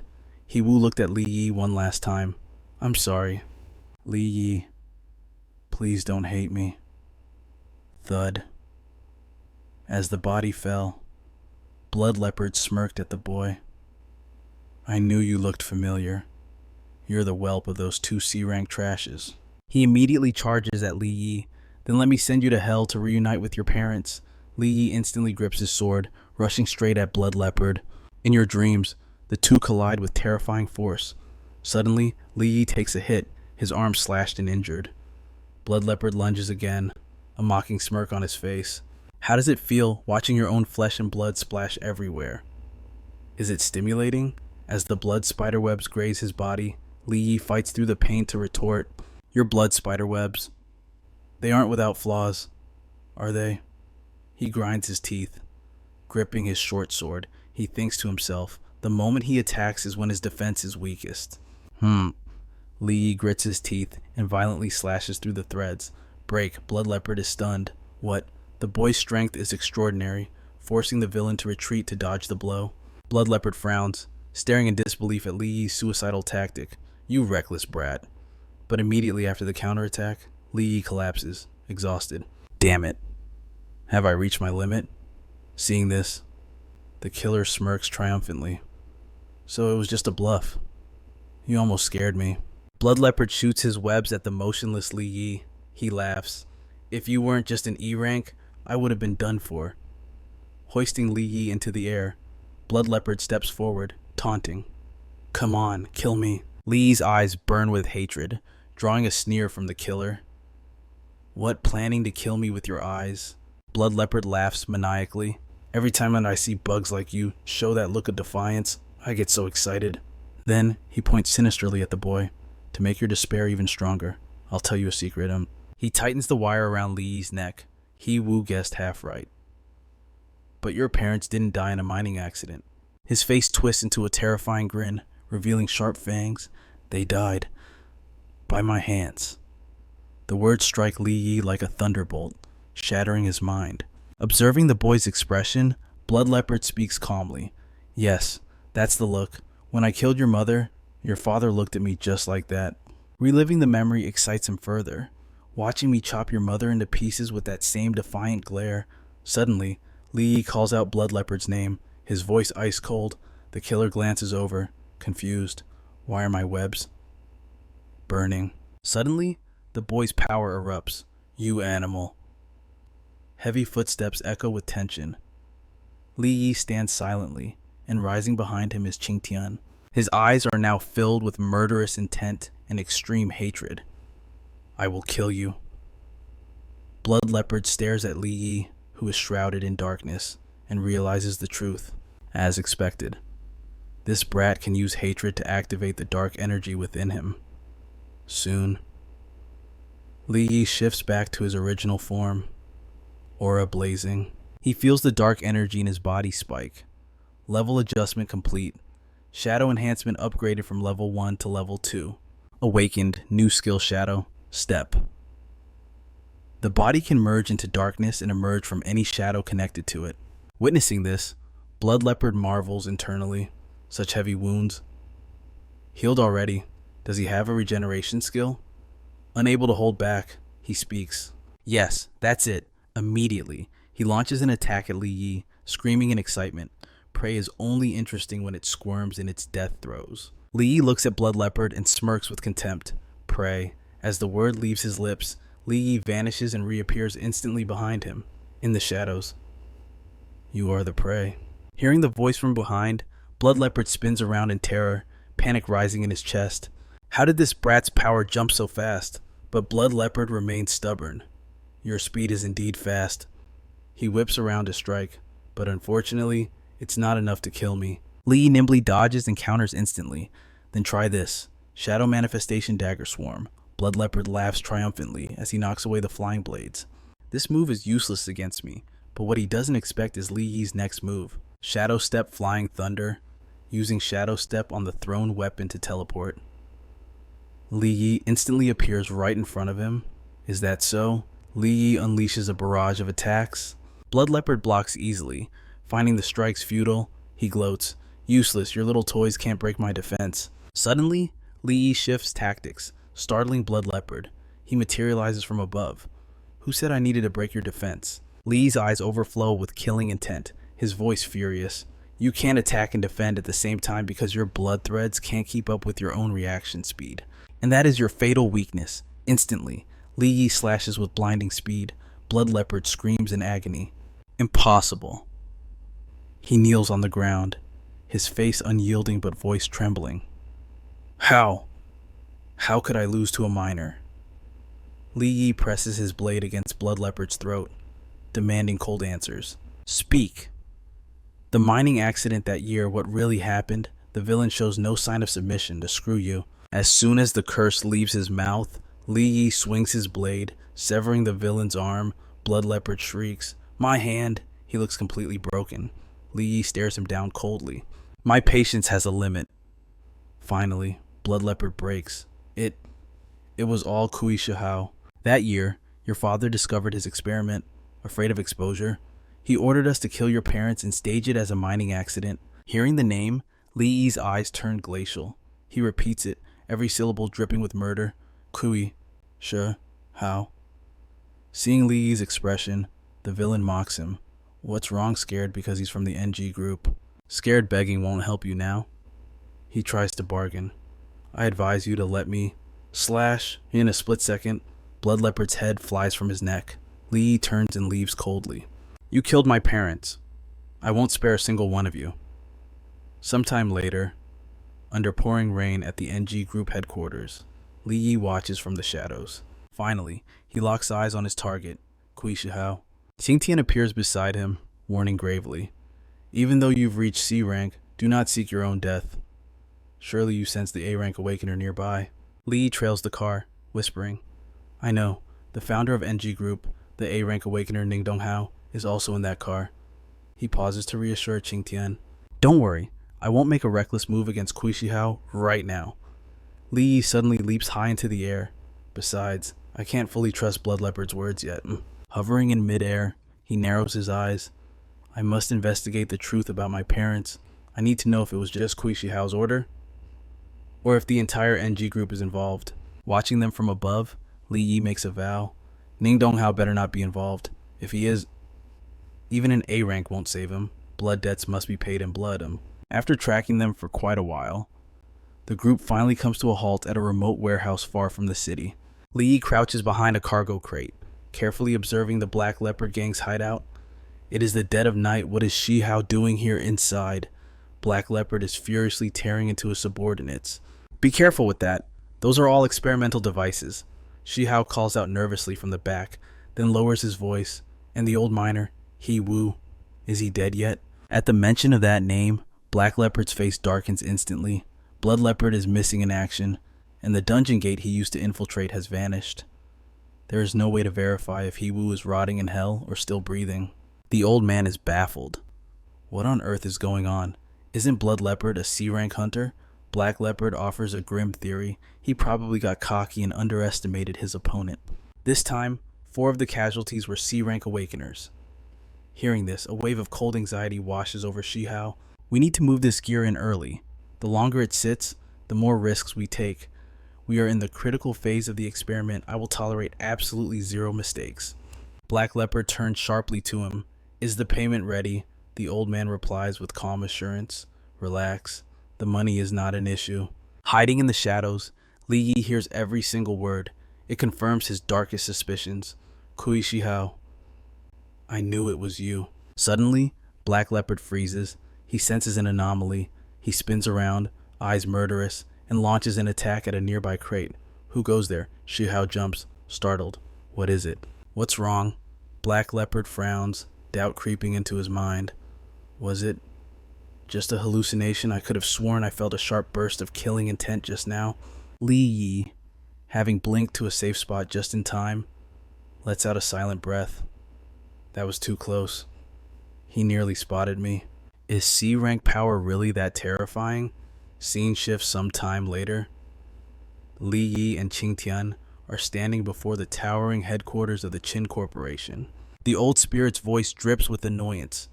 Listen, kid, shouldn't you be out finding a quest? Why are we loitering here at the crack of dawn? Li Yi strides inside without hesitation. I'm here for the 3rd fragment, and to see how much my weapon is worth. The receptionist steps forward with a professional smile. Sir, how may I assist you today? Li Yi frowns slightly, his tone serious. I need to see Qin Xian. Her smile falters. Do you have an appointment? Before he can answer, a shrill voice cuts in. Su Qing struts over, face twisted in a sneer. You, a dirt poor miner, actually dares to walk in here and asking for the eldest miss by name? Hilarious. Li Yi blinks, surprised. Su Qing, but she ignores him, turning to fawn over Qin Teng. Oh, young Master Qin, look at this trash. He's so poor. He's polluting the air just by standing here. Sin Tung, enjoying the attention, snaps his fingers at his guards. What are you waiting for? Throw this garbage out. The guards bow instantly. Yes, young Master Qin. Li Yi doesn't flinch. He steps forward, voice cold as ice. Is this how the great Qin family treats guests from Longmen District 3? The group bursts into laughter. Guess you call a broke miner a guest. Please, you aren't even fit to be a guard dog for the Qin family, let alone a guest. Rage simmers in Li Yi's chest. Are all the Qins this arrogant? He clenches his fist. Fine. It seems there is no need to speak with Qin Xian after all. He spins on his heel. If that's how it is, I'm leaving. But Su Qing shrieks. You think you can just walk away? Not a chance. Sintung laughs cruelly. Beat him to a pulp, but he underestimates his target. Boom, shadow shield. Li Yi dashes forward, grabbing Qintung by the throat and lifting him off the ground. Su Qing screams. Let young Master Qin go right now. The Qin family will hunt you down. Li Yi scoffs at the threat and hurls Qin Teng across the room like a rag doll. Arrogant trash. Li Yi dusts off his hands. I'm only sparing your miserable life out of respect for Qin Xian. But Qin Teng, too stupid to realize he's outmatched, scrambles up and, You bastard. Who do you think you are? He charges at Li Yi, eyes bloodshot. I'm going to kill you. Li Yi shoots him a glare that could freeze hell, but Qin Teng is too far gone. Suddenly, whoosh, a figure interposes. Duan Ao appears, blocking the attack effortlessly. Stop! Qin Xian steps into the lobby, radiating fury. You have some nerve, causing a scene in my company. Qin Teng runs to her like a tattletale child. You're dead meat now. You dared to cause a scene at Qin Corp. My cousin will never forgive you. Xian's eyes narrow as she barks an order. Throw him out, now. Sintung smirks viciously. Just throwing him out. That's too kind. Cousin, break his arms and legs first. But to his shock, the guards grab him. His eyes bulge.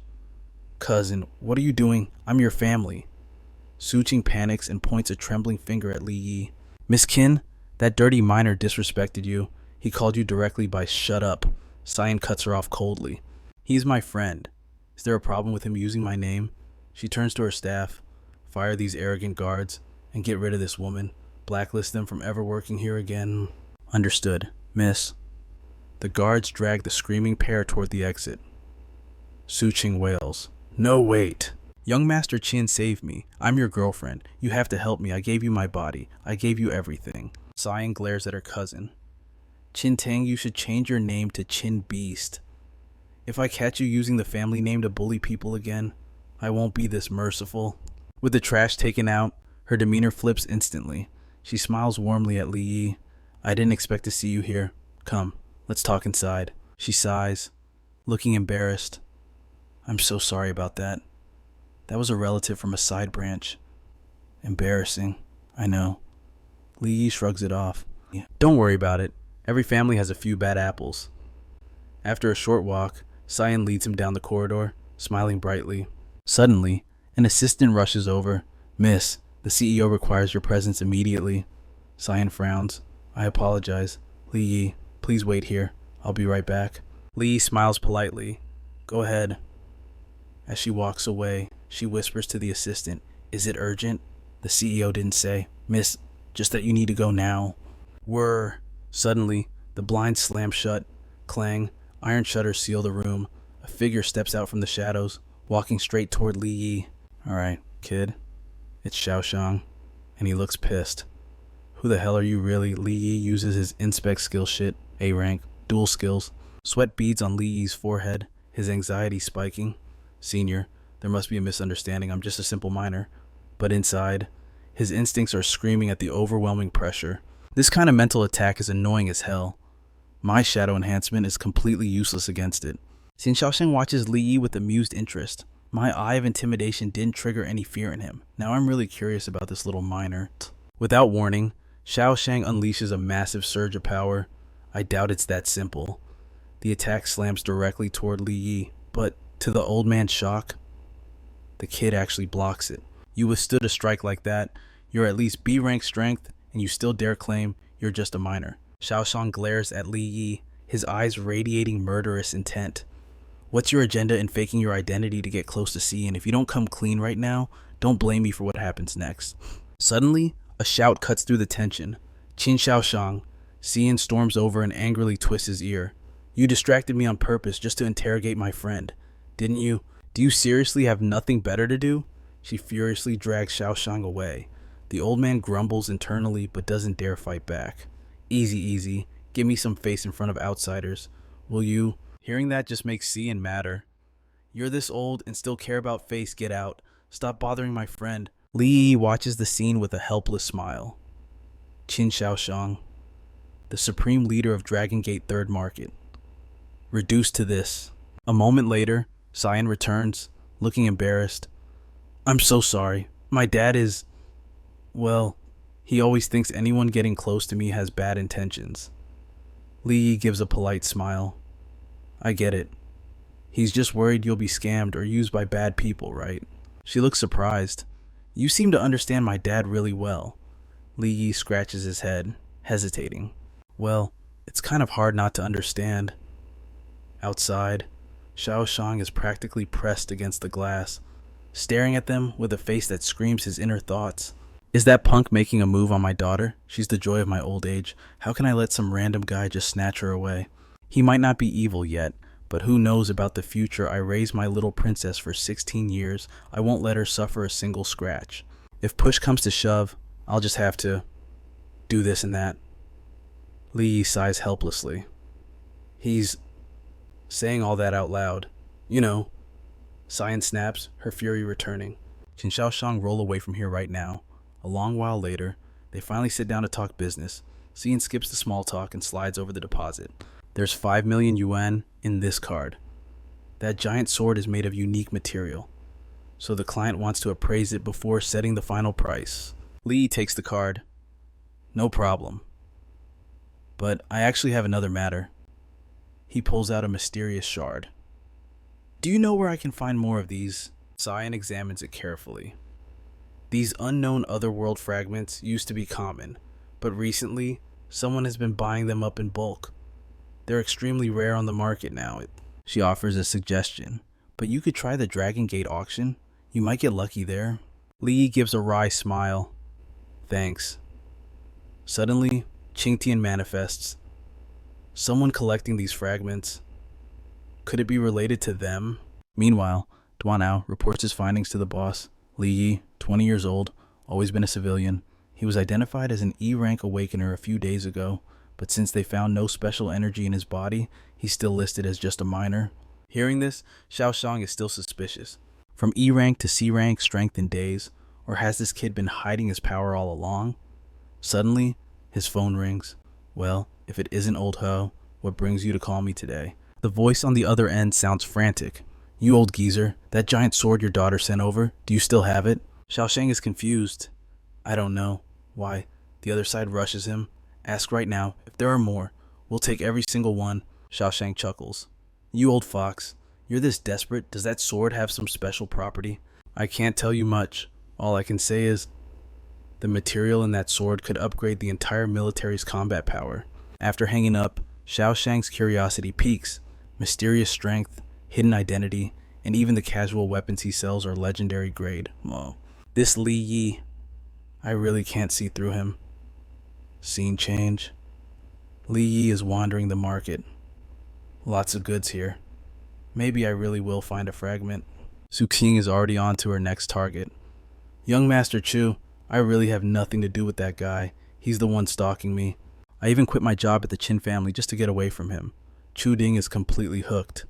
Quit if you want. From now on, I'll take care of you. Su Xing hugs his neck, pouting sweetly. Young Master Chu is the only one good to me. But Chu Ding is distracted, spotting someone else. Wait, isn't that the trash miner? Didn't Black Panther deal with him yet? Chu Ding sneers, calling out, Hey, I'm talking to you. How did a miner like you sneak in here? Li turns around, mocking him. Your memory's pretty terrible, isn't it? Instantly, Li's body is shrouded in a dark, ominous aura. He issues a cold warning. Did you already forget how it felt when I slapped your face the other day? Chu Ding recoils in sudden fear. Don't come any closer. Suddenly, Black Panther appears from behind. Chu Ding lights up. Brother Panther. Black Panther brushes past Li Yi, clapping a heavy hand on his shoulder. Hitting my man is the same as slapping the Black Panther gang in the face. The pressure from his hand is immense. Kneel. Apologize. Now. The ground cracks under the force, but Li Yi refuses to buckle. In your dreams. Panther smirks. Oh, your bones are harder than I thought. Chu Ding jeers from the sidelines. You filthy miner. Look at yourself. You really think you can offend Brother Panther? Just then, Cyan approaches with a cold warning. Black Panther, this is Dragon Gate 3rd Market. If you're here to spend money, you're welcome. Her eyes flash with killing intent. But if you're here to cause trouble, we'll be happy to oblige. Panther pauses, knowing when to back down. Fine, I'll give Ms. Chin face today. He turns to leave. Let's go, to the auction. Cian turns to Li Yi, concerned. Are you all right? Li Yi nods calmly. I'm fine. Later, once they're clear, Black Panther asks in a low voice, Who exactly is that kid? How did you make an enemy like that? Chu Ding grumbles. He's the one who stole the sword I was going to gift you. He even threatened to wipe out the Black Panther gang. Hearing this, Panther explodes with rage. What are you absolutely sure? Chu Ding gasped through the pain. Positive. Su Qing backed him up instantly. It was him. I saw it with my own eyes. From a distance, Kui Hao spotted them and approached. Black Panther, what's the situation? The subordinate replied calmly. That kid.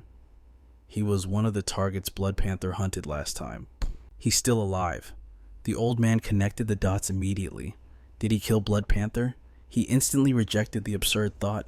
Impossible. He's just E-rank trash. How could he possibly defeat the second master? Over on the other side, Li Yi recognized the old man, too. It was Kui Hao. Sensing the intense killing intent radiating from him, Kui Hao finally realized who was standing in front of him. Memories of the past flooded the old man's mind. That cowardly piece of trash from back then. The more Kui Hao thought about it, the less it made sense. How was he connected to Qin Xian? Scene change. Li Yi strolled alongside Xian. Curious. He turned to her. Why did you come back for me? She explained immediately. My father suddenly said he wants to meet you. Li Yi felt a chill run down his spine. He doesn't want to kill me, does he? Xian flashed a reassuring smile. Relax. With me here, he wouldn't dare. Suddenly, Kui Hao stepped into their path. Well, look who it is, my dear nephew. Li Yi glanced at him coldly, ready to walk past. I'm just a nobody forced into the mines to pay off debt. How would I dare associate with a high-ranking NG executive like you? Kui Hao feigned sympathy about Li Yi's parents. The decision regarding your parents came from the top. I wanted to help, really, but my status is too low. My words carried no weight. Li Yi let out a cold, sharp laugh. Washing your hands of all responsibility again, are we? You know the truth deep down. Li Yi paused, then added, Uncle, he told me to pass on a message. Paper cannot wrap fire. Do evil, and karma will eventually find you. Hearing this, Black Panther roared in rage. You insolent brat, you need a lesson. But Kui Hao raised a hand to stop him. Hold it. This is Qin Shaoshang's territory. We can't make a move here. Kui Hao smirked, his voice dropping to a chilling whisper. That kid knows things he shouldn't. Send someone to eliminate him. The subordinate understood immediately. Understood. I'll arrange it right away. Meanwhile, Xian led Li Yi to her father's office. Dad, I brought Li Yi. At the same time, the auction hall buzzed with life. Ladies and gentlemen, tonight's auction officially begins. Seeing the event start, she turned to him. The auction is underway. You talk to my father first. If the item you need appears, I'll let you know. Li Yi smiled warmly. Thank you. He then stepped forward, facing the older man. President Qin, why did you summon me? Actually, let's cut the chase and be direct. Shaoshang got straight to the point. The weapon you consigned to Xian last time? Do you have any more? Li Yi immediately realized the man's intention. He wants the Qingtian clan weaponry. Li Yi calculated quickly. He had to hold some back. Dumping too many on the market at once was unsafe and would crash the price. He replied carefully, I only stumbled upon those weapons by luck. I have exactly 2 left. Shaoshang understood the game and made a reasonable offer. How about this, including the previous one? I'll pay you an extra 40 million. That's 45 million total. Deal. But Li Yi wasn't biting. 15 million per piece isn't low, he admitted. But surely President Qin knows that for people like me, a good weapon is a lifeline. The older man didn't argue. What's your price? Li Yi didn't hesitate. 25 million each. Shaoshang was shocked. He slammed his hand on the table in anger. You little brat, you dare price gouge me. Just then, Xian interrupted. Li Yi, your item is up. She stood behind him, shooting a terrifying glare at her father, her voice low and dangerous. Qin. Shaoshang. The father crumbled instantly. Fine, I'll transfer the remaining 70 million right now. Xian immediately grabbed Li Yi and let him out. That must be the thing you were waiting for. Shaoshang watched them go, grinding his teeth. That brat. Outside, the auctioneer announced the bids.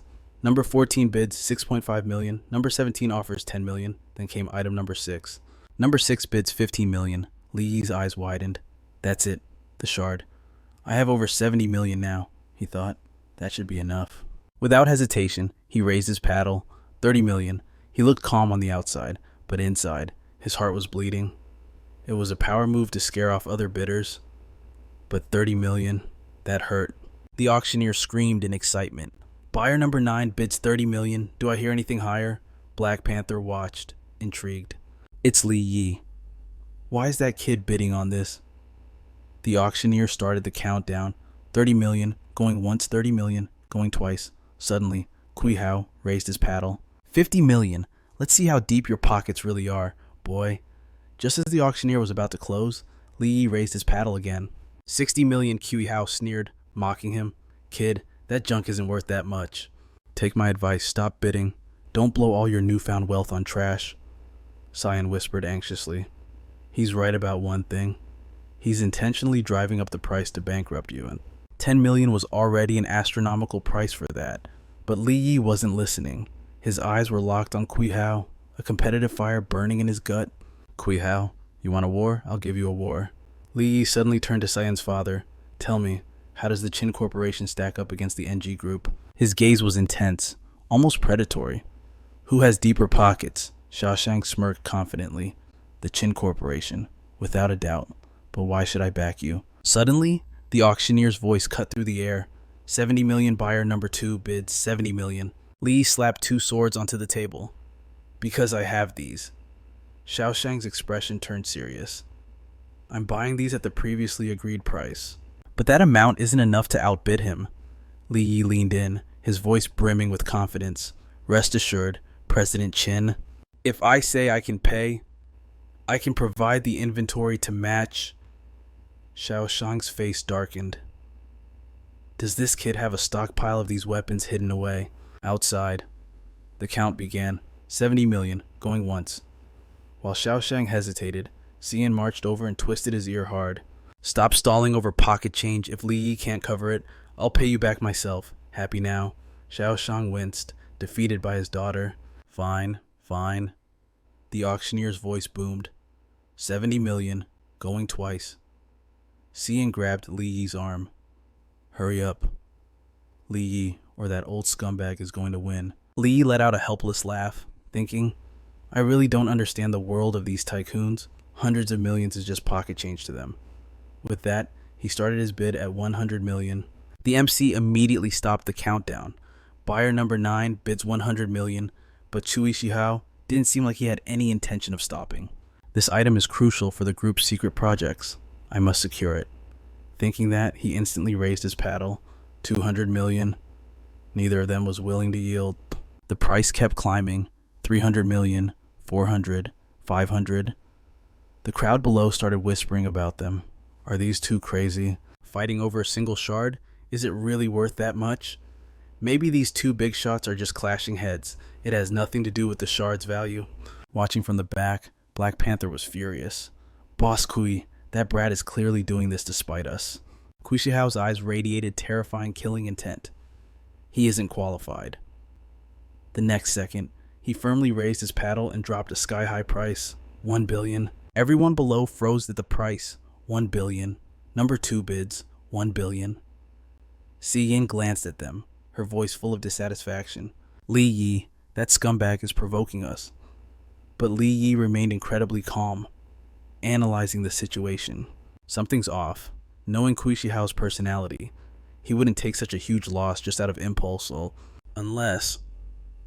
Just then, Qin Xiaoshang stepped forward from behind, warning sternly, Kid, think carefully. It's 1 billion now.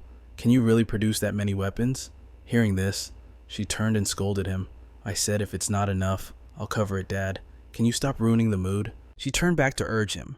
Li Yi shouted, Hurry up, don't let that jerk get it. Li Yi decisively raised his paddle and called out an even more shocking price. 2 billion!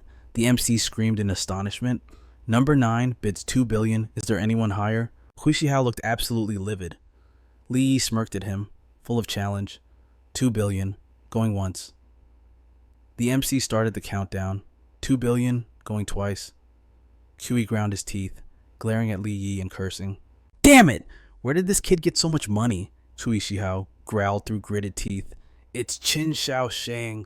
Otherwise, where would that brat get 2 billion? In the end, the item belonged to him. 2 billion, sold. The MC announced, congratulating buyer number 9 on successfully purchasing the unknown shard. Xian excitedly ran over and hugged Li Yi's arm. That was awesome.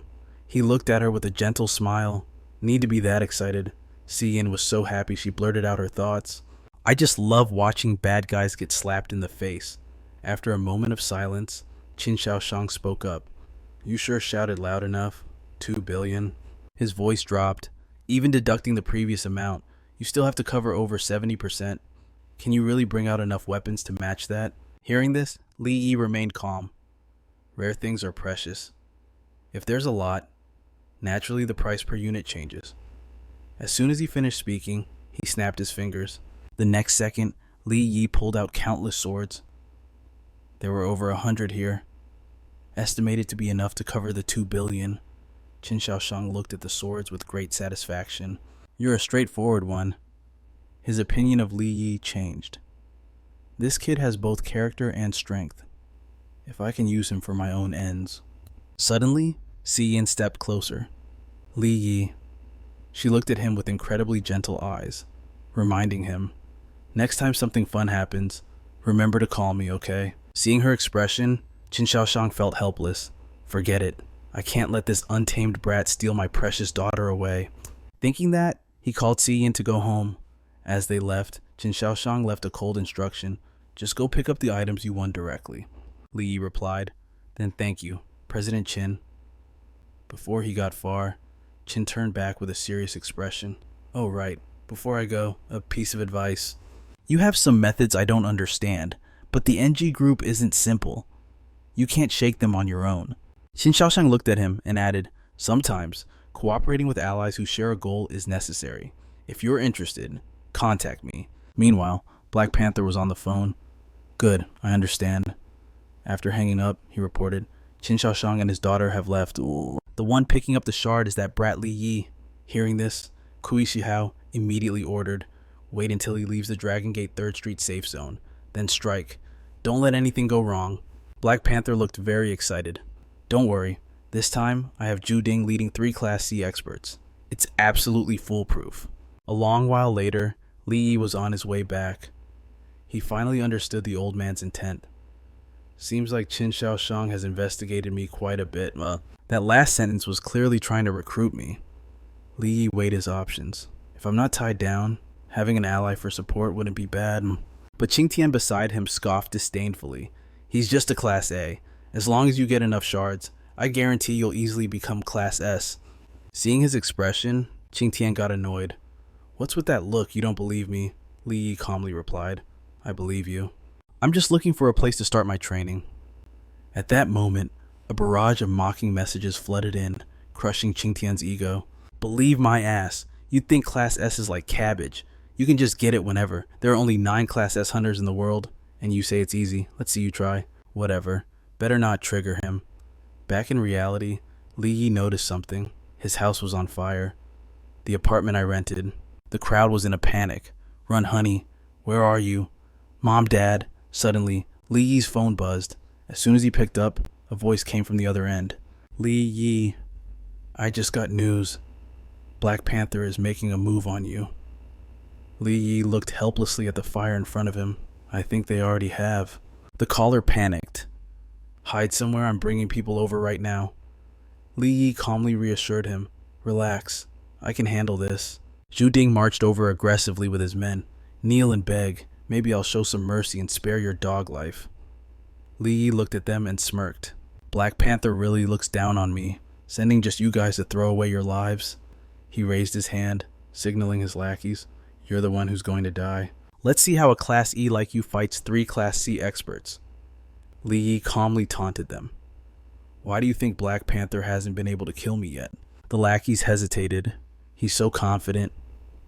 Not scared at all. Is he actually hiding his true power? Zhu Ding barked orders immediately. Don't let him fool you. He's just a lowly miner. Hearing this, his lackeys charged forward. They figured a miner had 0 combat power, but that miner had already chosen his move, a sneak attack. The blade slashed down, but hit nothing but air. Li Yi had vanished. In a split second, he reappeared behind Zhu Ding. Li Yi whispered coldly, You're right. I really am just a miner. The other 2 goons froze in terror. How did he get there so fast? Zhu Ding, realizing the danger, scrambled backward while screaming for his men to attack. The 2 lackeys lunged, but Li Yi dropped them instantly. He flashed forward, his hand clamping around Zhu Ding's throat.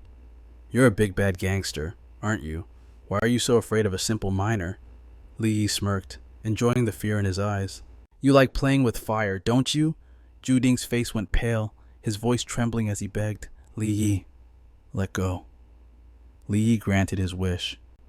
He tossed Zhu Ding straight into the blazing inferno. Enjoy the heat, Zhu Ding shrieked in agony, terror consuming his face. Director Kui and Brother Leopard. They won't let you get away with this. Watching Zhu Ding vanish into the flames, Li Yi replied with ice in his voice. Don't worry, I'll send them down to hell to keep you company very soon.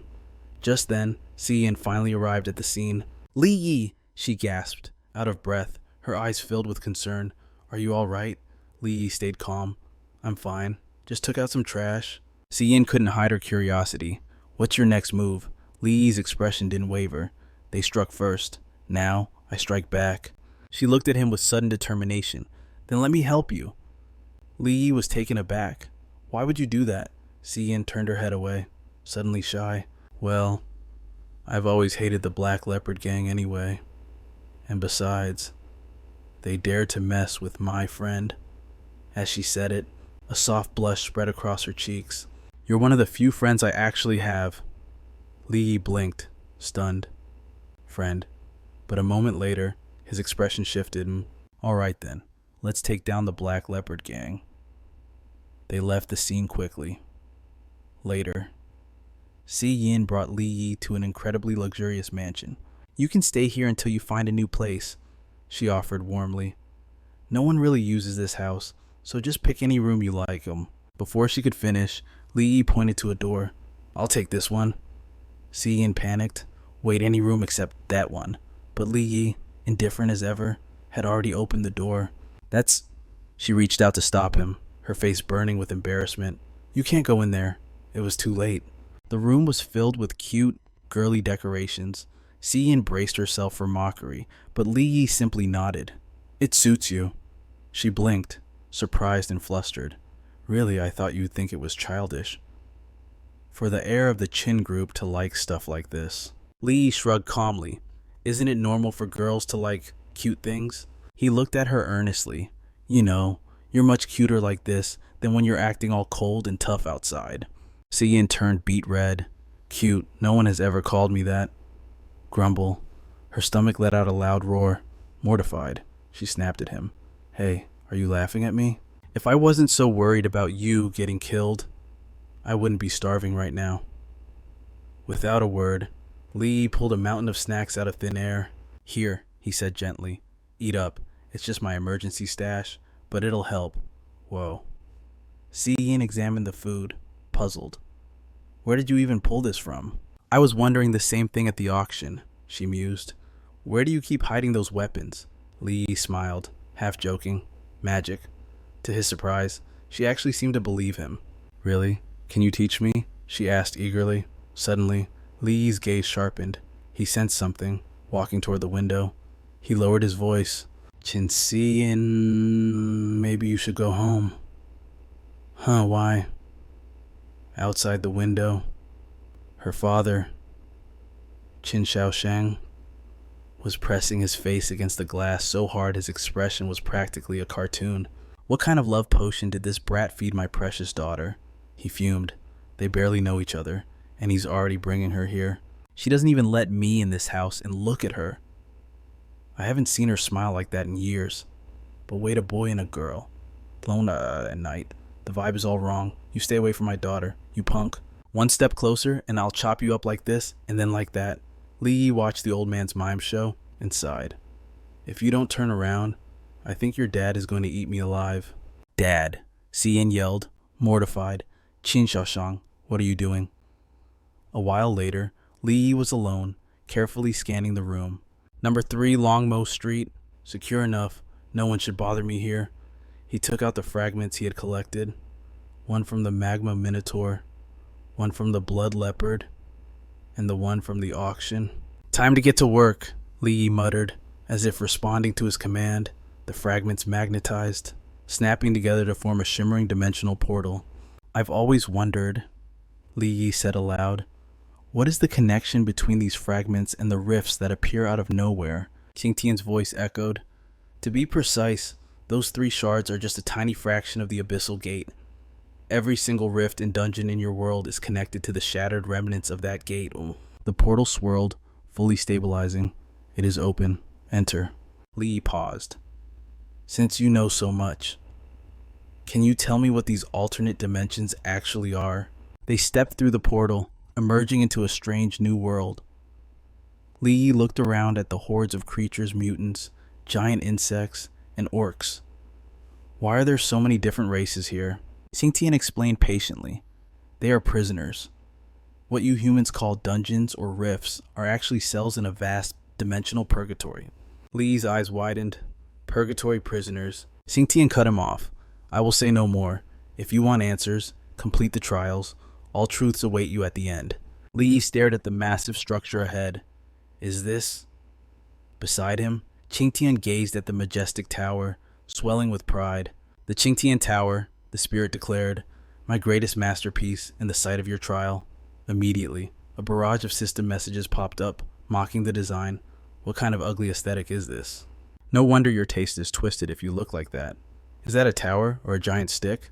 Did you reinforce it just so the wind wouldn't blow it over? Ignoring the spirit's pride, Li Yi tapped the wall. This tower? It's made of the same material as those weapons, isn't it? I wonder if Qin Shaoshang would buy this scrap metal. If I can fit this in my inventory, it'd be worth a fortune. Qingtian trembled with rage, but forced himself to breathe. Calm down. Stay calm. Even if I explode from anger and my soul scatters, this brat wouldn't care. As they stepped inside, Li Yi got back to business. So, what exactly do I have to do? Qingtian began to explain the rules of the trial. The Qingtian Tower has 6 levels. With your current strength, defeating the Shadow Wyvern on the first floor would be impressive enough. Hearing the name, Li Yi was baffled. Shadow Wyvern? You mean that thing? Approaching the chamber, a crushing pressure weighed down on him, or it should have. Wait, why don't I feel any pressure at all? Just then, the silhouette of the wyvern materialized. Li Yi, doubting the old man's warning, squinted skeptically. This is the Shadow Wyvern. I thought it was supposed to be a palace guardian. Smirking, he poked the creature, completely full of himself. If I beat this thing up, won't it count as bullying the weak? Xingtian watched from the side and scoffed. Keep laughing. Let's see if you can still smile in a minute. Li Yi, oblivious to the danger, just kept toying with the beast. Come here, who's a cute little guy? But karma strikes fast. The wyvern's eyes suddenly flared. Boom! A massive shockwave blasted Li Yi backward. He tumbled but quickly regained his footing. A system notification popped up, flooding his mind with dark knowledge from another dimension. This wasn't just a tower, it was a dimensional prison. Each cell holds prisoners from different races. And this, the Qingtian Tower, was a prison built by Qingtian himself. 6 floors total, housing Qingtian's personal servants. The Wyvern's status panel flashed before his eyes. Shadow Wyvern, rank C, shadow enhanced. Effect size, speed, and strength increased by 600%. Weakness marked. The stats made Li Yi question his own reality. 600%, that's 3 times my shadow enhancement. Did I get a bootleg version of the skill or something? Qingtian immediately shut him down. It's because your physique is trash compared to my pet. The wyvern lunged. Li Yi gritted his teeth. Insulted. Worse than a pet. You gotta be kidding me. He leaped into the air, narrowly dodging the snap of its jaws. Li Yi's eyes turned icy. Don't you get it? The bigger you are, the more blind spots you have. Swish, swish, swish. He unleashed a barrage of throwing knives, burying them deep into the wyvern's hide. But then, Li Yi realized something was wrong. Panic crept into his voice. Wait, why is its defense so high even with shadow enhancement? Xingtian observed the fight calmly. Are you holding back with your current power? You're just giving it a back scratch. Li Yi struck again, aiming for the marked weak points. The old man shouted advice from the sidelines. If you can't tame it, you'll never clear the first floor. Li Yi ignored him, launching a frontal assault. But when the dust settled, the wyvern stood there without a scratch. Li Yi gaped in shock. It took 0 damage. Qingtian analyzed Li Yi's movements. His shadow enhancement and shadow step are solid, but he needs a push. With a wicked grin, Qingtian telepathically messaged the beast. You're hungry, aren't you? He decided to spice things up. That human looks delicious. Instantly, the wyvern went berserk. Li Yi barely dodged the snapping jaws. Seeing the drool dripping from its mouth, a chill ran down his spine. Hey, did you vaccinate your dog? It looks rabid. Qingtian laughed. You wore it out. Now it sees you as a walking protein bar. Li Yi was fuming. This thing has no martial arts ethics. We're fighting. Why are you trying to eat me? Suddenly, an idea clicked. His expression shifted. Hungry? Huh, chew on this. He whipped out a pile of fried chicken legs. Ultimate move, KFC distraction. The wyvern's pupils dilated. It completely ignored Li Yi. snapping the fried chicken out of the air mid-flight. Chomp, chomp. Li Yi smirked. Oh yeah, that's the good stuff. By the time the beast realized it had been duped, it was already hogtied. Li Yi stared down at it coldly. Gotcha. Ding. System notification, Shadow Wyvern tamed. First floor trial rights unlocked. Xingtian face palmed, groaning. I can't believe that actually worked. Another notification chimed. Dimensional prison gate acquired. Link activated. Confused, Li Yi asked. Link inactivate. What does that even do? The old man sighed and explained. Once charged with energy, each fragment becomes a portal to the prison. Li Yi's eyes lit up. So if I link with the fragment, I can open a gateway whenever I want. Exactly. Li Yi patted the wyvern's head, grinning greedily. If the first floor gives loot this good, the rewards on the upper 5 floors must be insane. Xingtian smirked, thinking to himself, you cheated your way through the first floor and now you're getting cocky. Fine. Go to the second floor and suffer. He gave a deceptively sweet smile. Go ahead. The guards up there are just the tower's janitors and servants anyway. Li Yi looked at him suspiciously. This old guy is evil. Do the monsters inside transform into maids or something? As the teleportation light enveloped them, Li Yi grew wary. The pet on floor 1 was rank C. There's no way floor 2 is that simple. Xingtian didn't bother explaining. If you don't believe me, see for yourself. Moments later, they arrived. At first glance, it seemed quiet. Li Yi shrugged and shoved the door open. Alright then. But the moment he looked inside, his face dropped. The room was packed with high-tier monsters, Thunder King Snake, rank C, Hydro Turtle, rank C, Magma Minotaur, rank C. Li Yi let out a dry, terrified laugh. These are your janitors. Spotting fresh meat, the horde charged. Li Yi dodged frantically, sweat pouring down his face. You gotta be kidding me. He glanced back. The exit was sealing shut. The door, the Thunder King, Snake hissed, lunging to exterminate the intruder. Nope. Li Yi activated Shadow Step, pumping every ounce of mana into Shadow Enhancement. He bolted straight for the closing gap. He slid through the crack just as the stone slab slammed shut. Boom. Safe. Gasping for air, Li Yi glared at Xingtian. You set me up. You said they were just servants. The old man gave him a shit-eating grin. I didn't lie. They are servants. You're just too weak to boss them around. Li Yi was flabbergasted. Oh really? Then tell me, what exactly does a Magma Minotaur do around here? Xingtian shrugged. Central heating. The Snake King's lightning clears the battlefield instantly, leaving the mutants to handle the grunt work of carrying the loot. Suddenly, the system screams a warning. A-rank creature detected. It's Xiyin and Qin Xiaoshang. What took them so long? Cut to the living room. Xiaoshang breaks the silence first. I heard from Xiyin that you want to dismantle the Black Panther gang. Li Yi's expression hardens, his voice dropping an octave. That's right. They have already put a target on my back. Better to strike first than wait to die. Xiaoshang then lays out the facts. The Black Panther gang has been constantly provoking me at Dragon Gate 3rd Street. Yet, I haven't retaliated. Do you know why? He looks at Li Yi. You're a smart kid. You tell me. Li Yi replies. You're afraid of breaking the power balance. Exactly. The 3 major powers of Haicheng are in a deadlock, keeping each other in check. Wu Tianqiu runs politics as the city lord. Ning Donghao and the NG group control the economy. Xiaoshang's voice is calm but heavy. As for me, I hold power in both sectors, but I'm second to them. I despise how the Black Panther gang bullies the market and loots openly, but unless they cross the line, my hands are tied. He explains his hesitation. If I move against Black Panther, it might force Ning Donghao and Wu Tianqiu to form an alliance against me. Or worse.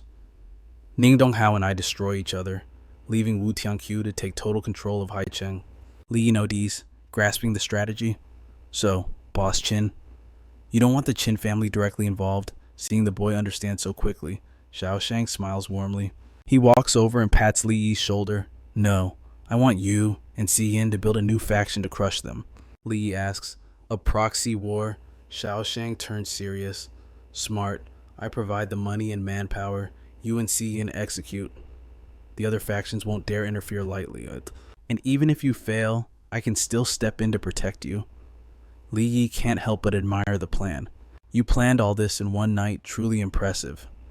Xiao Sheng accepts the compliment, though his internal monologue is weeping. If my daughter didn't insist on helping you, I wouldn't bother. What kind of love potion did you feed her, you brat?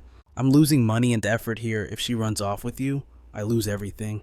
Maybe I should distract Cian and throw you into a ditch somewhere. So Li sighs helplessly. Boss Chin, you're saying your inner thoughts out loud. Cian quickly shoves her father out the door. Dad, get out. She slams the door and turns to Li Yi. What's the plan? Li Yi smiles calmly. We take the missions. We accept every single dungeon gate clearing mission available. I'm going to sweep every gate in Haicheng. Cian nods and leaves immediately. Consider it done. Li Yi calculates his next move. Once I connect these pieces, the Black Panther gang is going to face their darkest hour. Later, outside the villa, rows of bodyguards stand ready. I handpicked these elites. They are the Shadow Gang, and they answer to you. Li Yi raises an eyebrow. Shadow Gang. Suddenly, the men roar in unison. Greetings, eldest miss greetings, boss. She smiles sweetly. You took too long to pick a name, so I named it after your skill set. You don't like it? He laughs helplessly. No, it's catchy. Li Yi scans the crowd. Every single one is C-rank. That's a serious military force. However, one detail confuses him. Why are they all wearing face masks? Cian frowns seriously. To hide their identities and prevent retaliation. She looks incredibly proud of herself. Plus, don't they look cool? Li Yi forces a smile. You sure the artist wasn't just too lazy to draw that many faces? Cian ignores the joke. So, what's our first move? Li Yi answers. We steal their livelihood. He grins mischievously. I'm going to snatch every commission meant for the Black Panther gang. Cian looks worried. That many. Can we handle the workload? Li Yi laughs confidently. Relax. We only take the high-value parts. I have a plan for the rest. Cut to the Black Panther headquarters. The boss smashes a stack of files into Zilu's face. Useless trash. How did a rookie Shadow Gang steal all our missions? He's shaking with rage. Do I have to teach you everything if they're looking for trouble? Send our men to crush them.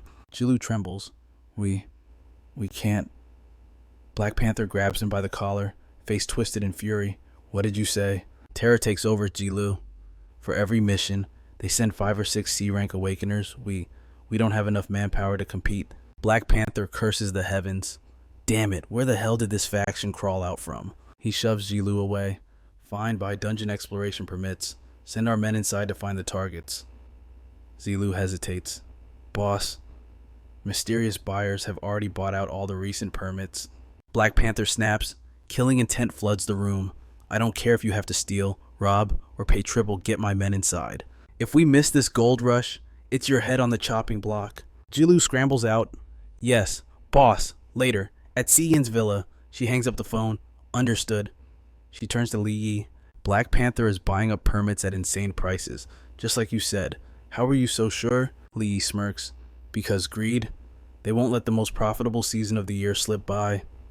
Cian blinks. I don't follow. Li Yi's expression darkens.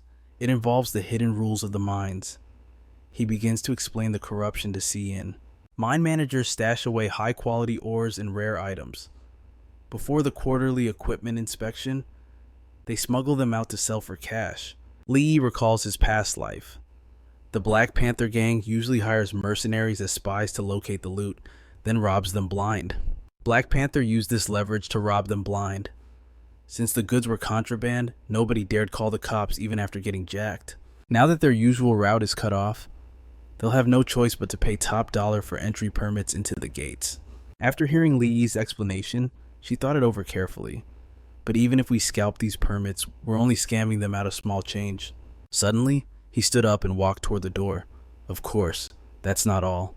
He reached out his hand, and a second later, a gate opened right in front of them. I've been running through gates lately. It wasn't for nothing. Cian stared in shock. This is a gate entrance. Li Yi turned back, his face calm. I've already marked every gate in Haicheng. I can open a portal to any of them whenever I want. He looked at Cian coolly. Now, we just need to track the people buying our high-priced permits. They'll lead us straight to Black Panther's targets. Hearing this, she lit up with excitement. Then we can take them down. That's brilliant. Lee calmly reminded her. I don't want word getting out about my portals. Pick a few people you trust and wait for my command. Si-yin grabbed his hand, beaming. I want to go too. Playing the hero is my favorite thing. Lee smiled at her with satisfaction, then led Si-yin away. Fine. Let's crush them together. Scene shift to the snowy mountains. A large truck is barreling down the road. The driver spoke up. Old Wang, this shipment of yours is worth a fortune, isn't it? Old Wang immediately reassured him. Relax. Once we're done, you guys will get your cut. Just as he finished speaking, a sharp boulder slammed into the ground. Simultaneously, a massive rock crashed down right in front of the truck. Then I'll thank you on behalf of the boys. Seeing the rocks fall, both men panicked. Watch out. What the hell is going on? They swerved through the jagged debris. The passengers in the back screamed in terror. Moments later, the truck slammed into a wall. They scrambled out in a panic. What happened? Is the cargo okay? Yu Hong stepped forward, a sly grin on his face. The cargo's fine. As he spoke, he used his power to levitate the sharp rocks. But you lot are in trouble. He launched the massive stones. The group scattered in chaos. An evolver run. Yu Hong laughed maniacally. Don't run. You trash. I haven't had enough fun yet. Suddenly, Li Yi appeared. I'll play with you. He used Shadow Step, instantly appearing behind the man. Yu Hong, furious, snarled, Where'd this mutt come from ruining my fun? Li Yi smirked and dashed forward. Robbing people is one thing. Yu Hong had never seen such speed. Too fast, I need to block with the rocks. Before Yu Hong could react, Li Yi pinned him down. But treating human lives like trash, that's not cool. Li Yi slammed his head into the stone wall. Yu Hong collapsed in pain, gasping. Who are you? You better watch yourself. If you touch me, my brothers won't let you off. Li Yi looked at him with a mocking grin. You mean those D-rank weaklings? Hearing this, Yu Hong screamed in horror. What? Si-yin asked, confused. What do we do with them? Kill them all? Li Yi smiled mischievously. No, killing them is too easy on Black Panther. I have a better idea. He placed his hand on Yu Hong's head. The man screamed in agony. You? What are you doing to me? Li Yi's eyes went cold, radiating killing intent. Go back and tell Black Panther Li Yi of the Shadow Guild did this. Time jumped to the hospital. Black Panther was furious after hearing the report. Li Yi, Shadow Guild. He gritted his teeth. How did that damn miner get so strong? Jilulu reported nervously. The problem is, our men look fine on the outside, but their bones are shattered. Even with the best medical care, it'll take half a year to recover. Treatment will cost at least 5 million. With 6 men, that's 30 million. Suddenly, a notification interrupted him. A new message. Jilu stammered, boss. Our other 2 teams were taken out too. Black Panther was stunned. What? He grabbed Zilu by the collar. Who did it? Zilu trembled. It was Li Yi. Hearing that name again, Black Panther exploded. Impossible. The 3 dimensions are hundreds of kilometers apart. Unless he can fly, he can't be in all those places at once. Zilu looked pathetic in his grip. Jilu's voice shook. It was definitely him. He did it personally. Our men secretly filmed it. The video started playing. Men were screaming in pain. No, please, don't. Li Yi turned his head toward the camera. He gave a cold smile. Sneaking a video? The cameraman backed away in fear. Stay back. Don't. Li Yi stared directly into the lens. Black Panther, your minions are too weak. Why don't you come yourself? Black Panther shook with rage. So many subordinates. Treating them for a year is going to cost you a fortune, huh? He crushed the tablet in his hand. Damn it, Li Yi. I'm going to kill you. Scene shift to a warehouse. Si-yin looked around, confused. Li Yi, why are we at this warehouse? Li Yi explained calmly. I was tracking someone before. Shahao accidentally found out Black Panther's warehouse is right next door. We've been ruining his business for days. I bet he'll lead a team out soon. Her face lit up. You want to rob his warehouse while he's gone? He smiled gently. Exactly. Suddenly, Li Yi's phone rang. He picked up, and a voice came through. Guildmaster Li, Black Panther's team is heading to gate number 3. Li Yi gave the order. Good. Keep watching them. He turned to Si-yin. Just as I thought, Black Panther is leading the team himself. To be safe, I'll go harass him to buy you guys some time. She thought it over, still worried. Black Panther is a B rank. Why don't you take Dwan out with you? Li Yi refused immediately. No need. I'm not planning to fight him head on. Taking Dwan out would just slow me down. But Si-Yin still looked anxious. Li Yi didn't let her finish. Don't worry. If it gets dangerous, I'll use this gate to jump back instantly. Seeing his confidence, Si-Yin didn't try to stop him anymore. Be careful then. Meanwhile, Black Panther was overseeing his crew moving the cargo. The minions were buzzing with greed. They'd struck gold this time. Top tier loot, nothing less. A moment later, a blonde lackey stepped up, buttering him up with endless flattery. Boss, you're terrifying. That Li Yi guy froze up the second you stepped in. Black Panther smirked, soaking it in. Just some filthy miners. Even with a C-rank helper, they were bugs beneath his boot. But his grin vanished instantly. He spun around, roaring. Who's there? Too late. Li Yi had already emerged from the shadows, his hand clamped tight around a minion's throat. Li Yi flashed a cocky grin. Not bad for B-rank perception. Black Panther bellowed his name in a rage. Li Yi. Li Yi taunted him again. Why so tense? I'm just a lowly miner. Remember? The hostage wailed, tears streaming down his face. Boss, save me, please. Li Yi's smile turned icy. Nobody moves, unless you want this guy to start losing body parts. Black Panther didn't hesitate. Then die together. He launched an attack right at his own man. The minion froze, confused. Boss! The next second, flames consumed him entirely. It looked like Li Yi was incinerated along with the meat shield. But when a subordinate went to check the ashes, he shrieked in terror. Boss, he's gone. Li Yi had already used Shadow Flash to warp behind them. Damn, you even torched your own crew. That is cold, boss. Furious, Black Panther hurled a fireball straight at the voice. Stop hiding, you little rat. Ah! The scream didn't belong to Li Yi. A minion writhed in agony. Boss, you missed, you hit me. Li Yi's voice floated out from the shadows. Man, working for you is a high-risk job, isn't it? Don't you agree? Another goon tried to calm the situation. Boss, chill out, but Black Panther had snapped. He didn't care how many lackeys died as long as Li Yi burned. He unleashed a roar of pure rage. Let's see you dodge this. Flame Dragon Tornado. Boom! A massive explosion tore through the area. The minions scattered in panic. No run, but the friendly fire caught them, incinerating anyone too slow to move. Li Yi activated Shadow Flash again, slipping away untouched. Shadow Flash, Black Panther screamed, veins popping. Li Yi, you cowardly insect, get out here and fight. Safely hidden in a corner, Li Yi analyzed the situation. That B-rank power is no joke, but the timing should be just about right. A mischievous grin spread across his face. I wonder what kind of face he'll make when he gets back home. Cut to the warehouse, an enraged scream echoed through the building. What the hell happened here? The battered guard stammered. It was the Shadow Guild and the Chin family. They brought 2 B ranks and over 10 C ranks. We couldn't stop them. Black Panther trembled with fury. Couldn't stop them, useless. The minions shook with fear, sensing what was coming. Boss, mercy. Whoosh. The guard was turned to ash before he could finish. Black Panther stormed off. So that's it. Li Yi had backup. Chin Si-Yin, his eyes burned with the madness of a wild beast. You want to play dirty, fine. Later, Black Panther reported the disaster to Kui Shihao, but the old man remained terrifyingly calm. Drop it. Before Black Panther could rant further, Shihao cut him off cold. That warehouse held my entire fortune. Hundreds of millions. Gone. Black Panther looked desperate.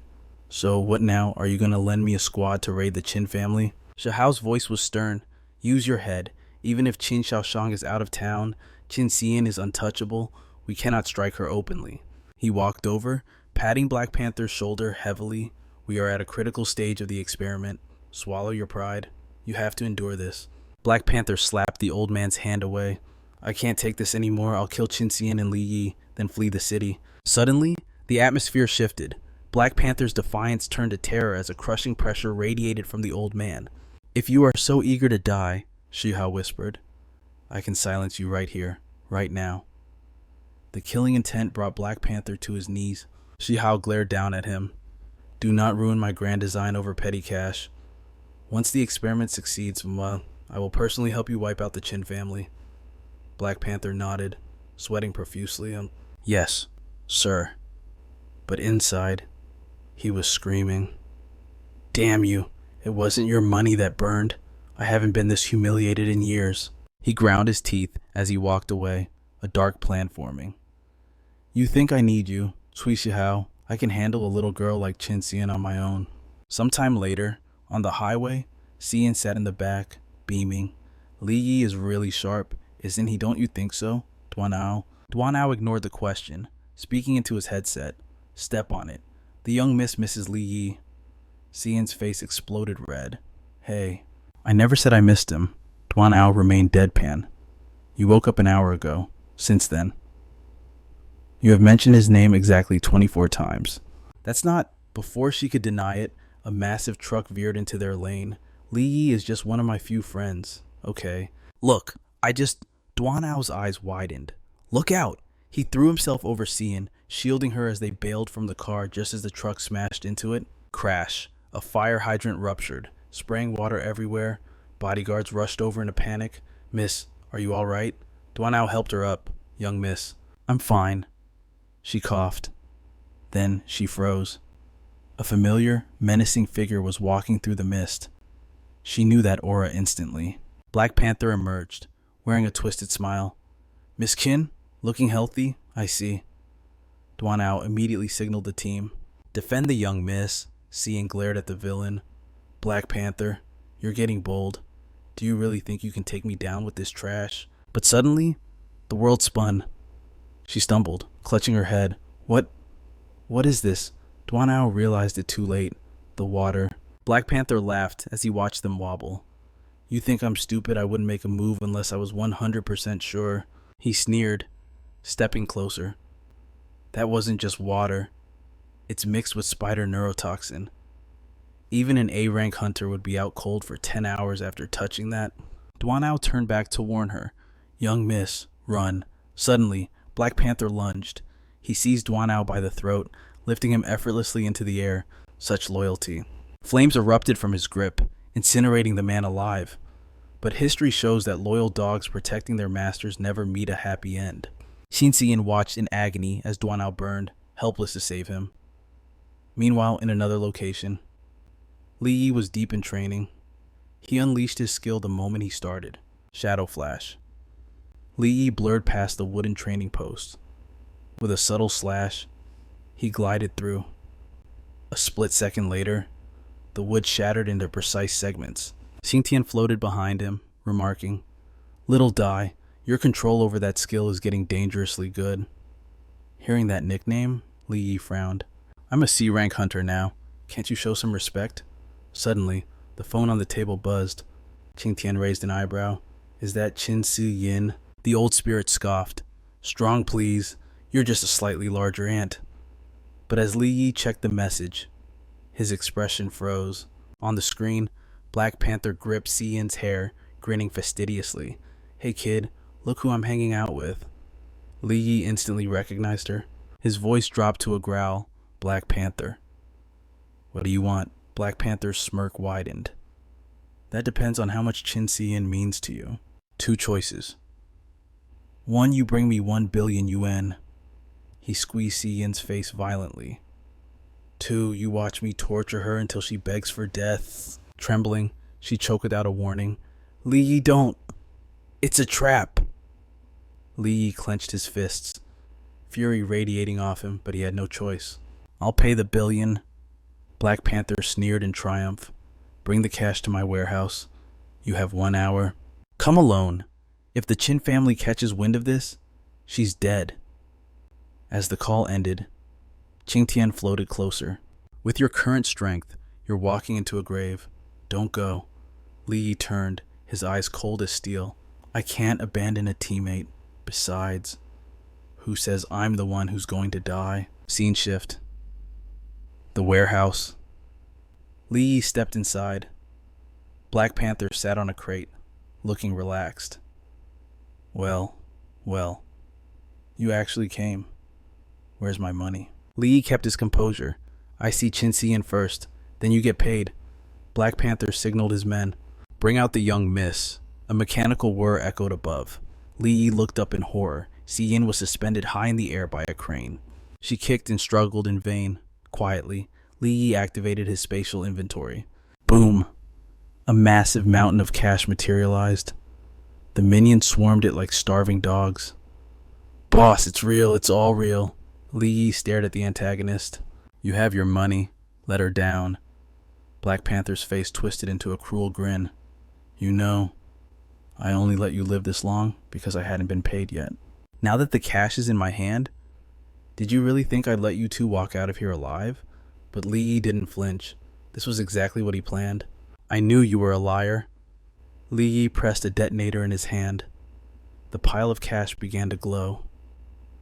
Boom! A massive explosion rocked the warehouse. The blast sent the minions flying. Black Panther roared, scanning the debris. You little rat, where are you? Suddenly, Li Yi burst through the smoke, launching a sneak attack. Black Panther dodged effortlessly and countered. You think a cheap shot like that can take me down? Li Yi's eyes narrowed. Didn't your teacher ever tell you open flames in a dust-filled room are dangerous? A gust of wind whipped up the debris, and boom, a secondary dust explosion engulfed them. High above, Yin watched in terror. Suddenly, the rope suspending her snapped. She plummeted, squeezing her eyes shut, waiting for the impact, but it never came. She opened her eyes, stunned. Li Yi had caught her. She was shaking, completely bewildered. As the smoke cleared, Black Panther stared up. Li Yi was mounted on a wyvern. That brat? He's full of surprises. Greed replaced his anger. If I kill him, that dragon, everything he has, it's all mine. A subordinate stumbled over, panic in his voice. Boss, half our men are down. Black Panther ignored him, his eyes locked on Li Yi. I don't care if you can walk. You chase him. Don't let him escape. After them, Black Panther screamed. On the dragon's back, Yin looked back, terrified. Li Yi, they've breached the perimeter. What do we do? Perfect, Li Yi smirked. I need them to clear some obstacles for me. He turned to her. Take the wyvern and hide. I'll handle the rest. Yin hesitated, but Li Yi had already leaped off the dragon's back. Trust me, Qingtian floated beside him. You left the entrance open on purpose. You're using them to break into the second floor, aren't you? Bingo. There's no rule saying I have to clear the dungeon by myself. The old spirit chuckled. You truly are a devious little schemer. Li Yi scanned the area. The loot on the second floor is too good to pass up, especially that armor that blocks A-rank attacks. Suddenly, a wall of fire roared to life. Li Yi didn't flinch. Black Panther is faster than I thought. The gang leader stepped out, blocking Li Yi's path. End of the line, kid. Nowhere left to run. Li Yi casually prepped a spell. Run. Who said I was running? I've secured the girl. Now. Dark energy branched out from his feet. It's time to take out the trash. Black Panther laughed. You've lost your mind, he barked at his men. Don't be scared. It's one against all of us. Kill him. Then we find the girl. Once he's dead, everyone gets a turn with the Chin heiress. The thugs roared with filthy excitement. Rushing forward, Li Yi's eyes flared with ominous light. You have the numbers. He manipulated his shadows. But I have the nightmare. Behind him, a dimensional rift cracked open, revealing hundreds of bloodthirsty glowing eyes. Come on out, my friends. Say hello to our guests. As the horde of monsters poured out, the thugs' excitement instantly turned to terror. As the beast charged, Black Panther screamed, Hold the line! A massive mutant creature lunged straight for the leader. Li Yi, you coward. Black Panther blasted the creature with a torrent of flames, turning it into charcoal instantly. He spun, aiming the inferno directly at Li Yi. The fire wave roared toward him. Li Yi just chuckled. Going all out already. He reached into the darkness, pulling out a massive shadow warhammer. Li Yi hoisted the mace he had just forged high into the air. Let me max out the aggro for you first. Explode. The moment they collided, a massive shockwave erupted, forcing him to brace himself, and that force is no joke. A B-rank attack really isn't something to sneeze at.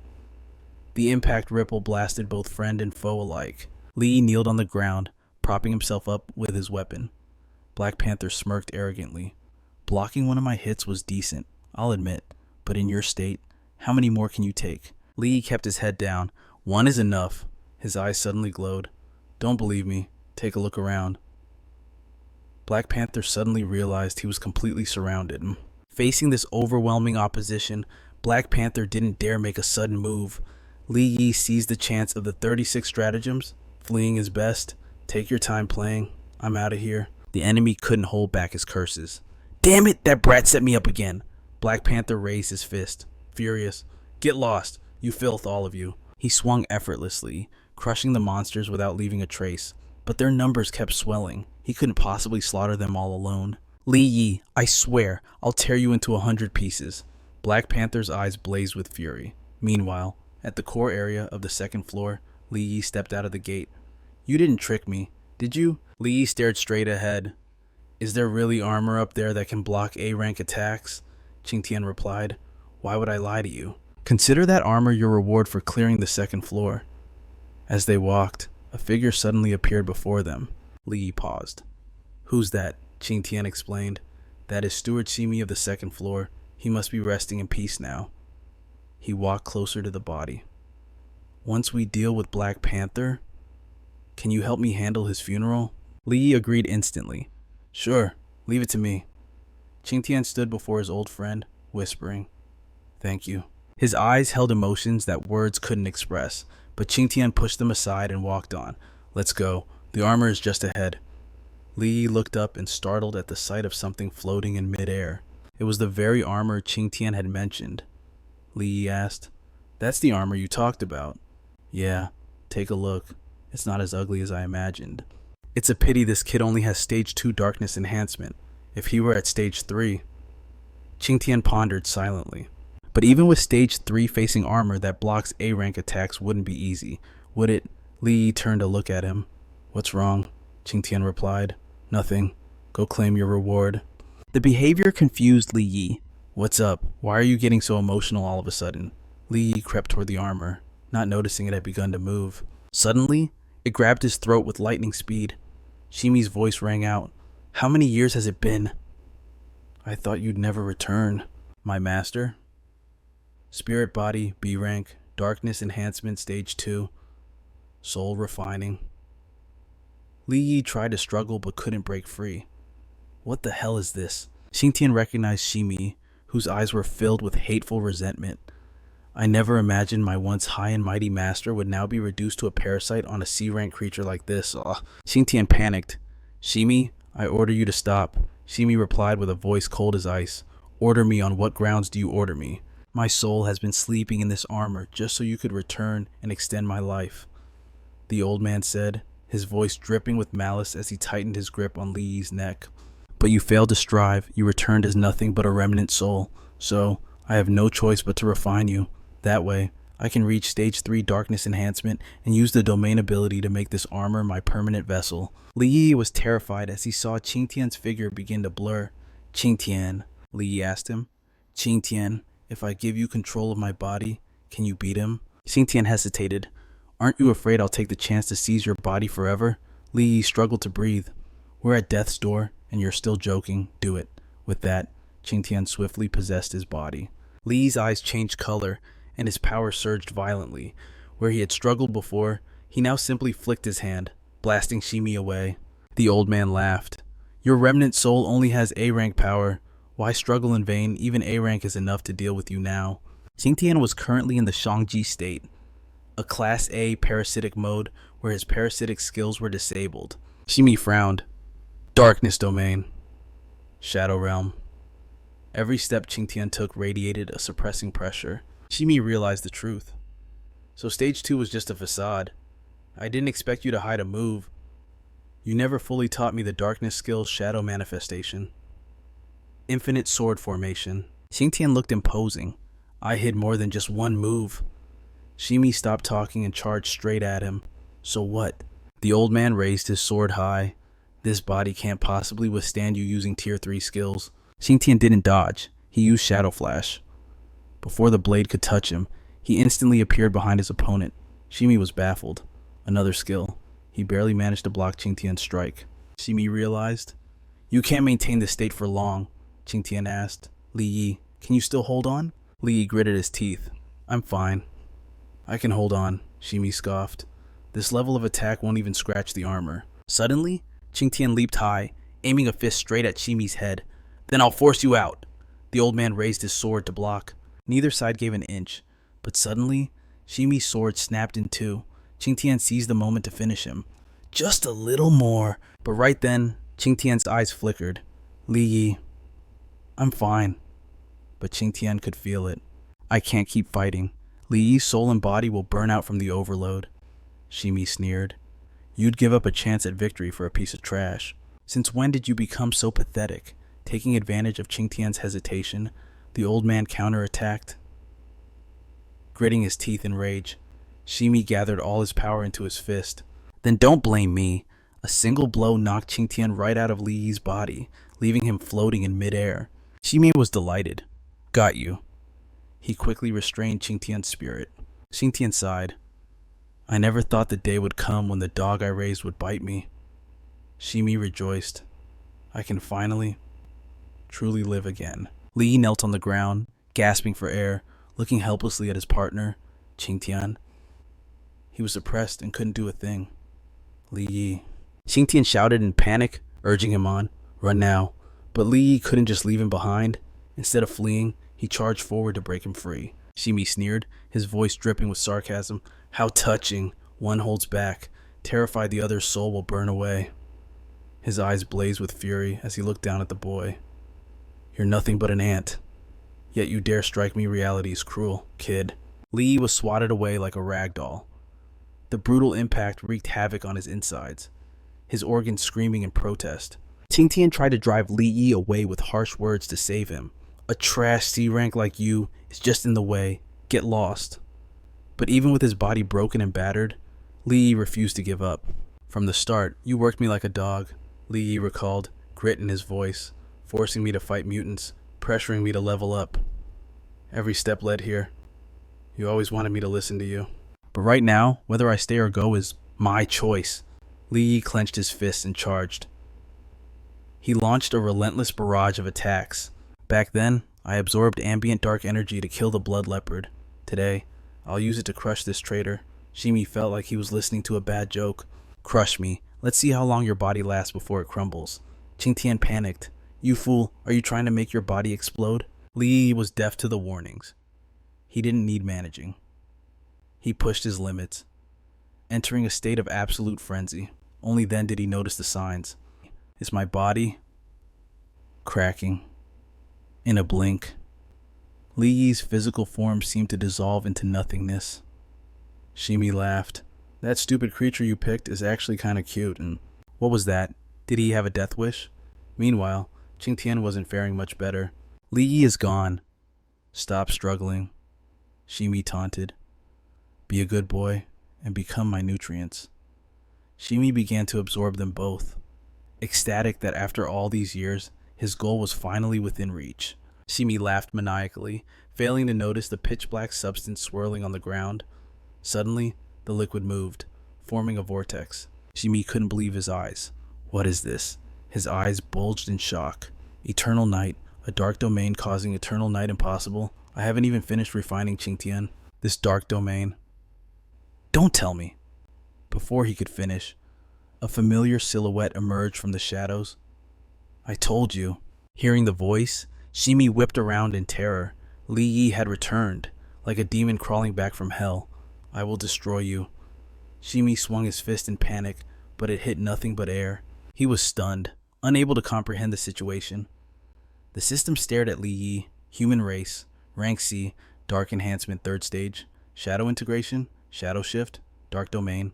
Dark domain, user can freely shift form. Dark energy within the domain is amplified. Dark skill attributes increased. Energy consumption reduced. Any soul destroyed within the domain is converted into pure dark energy. Hearing those words, Shimi froze. 3rd stage. Li Yi spread his arms wide. "So, the soul is the source of the dark domain. No wonder you're so terrified of its power." The words shook Shimi to his core. Li Yi stared him down. "I'm curious. What happens to you if you lose that armor?" Before the sentence ended, a massive beam of light shot out like a missile, aiming straight for Shimi. Shimi regained his senses just in time to dodge. But he lost control, and before he knew it, Li Yi was behind him. "Get the hell out of that armor." Li Yi slammed a powerful strike directly into his back. Shimi couldn't boast anymore. He tried to defend himself. So what if you're 3rd stage, you're still just a C rank? This armor can withstand rank A attacks. Li Yi smirked. If I can't break it from the outside, so I'll just change my approach. You overestimate yourself. Without letting him finish, Li Yi lunged. Shimi aimed a punch, but his fist passed right through Li Yi's body. Li Yi dissolved and reformed like a ghost. He infiltrated the armor, shocking Shimi. How is this possible? The old villain screamed in agony as power flooded him from the inside. Li Yi ruthlessly ripped Shimi out of the suit. The old man's spiritual body was dragged out without a shred of mercy. Li Yi caught the falling helmet. Holding the helmet, he sneered. No wonder you have to parasitize this armor. It absorbs dark energy to compensate for your leaking soul. Shimi was now terrified. I've lost the armor. If I keep fighting him, I'll only get weaker. He turned, planning to flee. At least I still have Qingtian. He tried to run, but chains suddenly erupted from behind Li Yi. You think you have a choice? In a flash, Shimi was bound tight by the chains. Unable to escape, he tried to threaten Li Yi. Qingtian is wrapped in my soul right now. Attack me, and you hurt him too. But that cheap trick didn't work on Li Yi. Have you forgotten? Souls are dark energy, and you've lost the armor's protection. Qingtian tore through Shimi's body and broke free. The old mentor gasped, looking alive again with his deep, hollow eyes. Li Yi prepared to absorb Shimi's remaining power. Become the fuel for my level up. Qingtian looked weary. Shimi, you underestimated this human's thirst for power. Shimi protested. Don't get cocky, even fading away. Shimi laughed. Once he levels up by absorbing me, do you think he'll spare you? Shimi believed no creature could withstand the temptation of desire.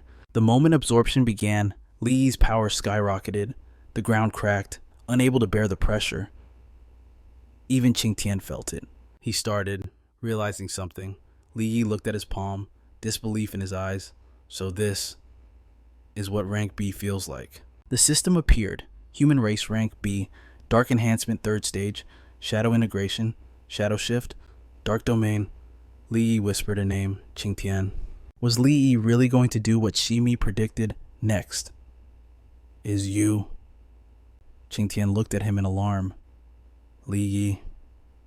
Seeing the old man's expression, Li Yi smirked. Seeing his confused face, Li Yi acted.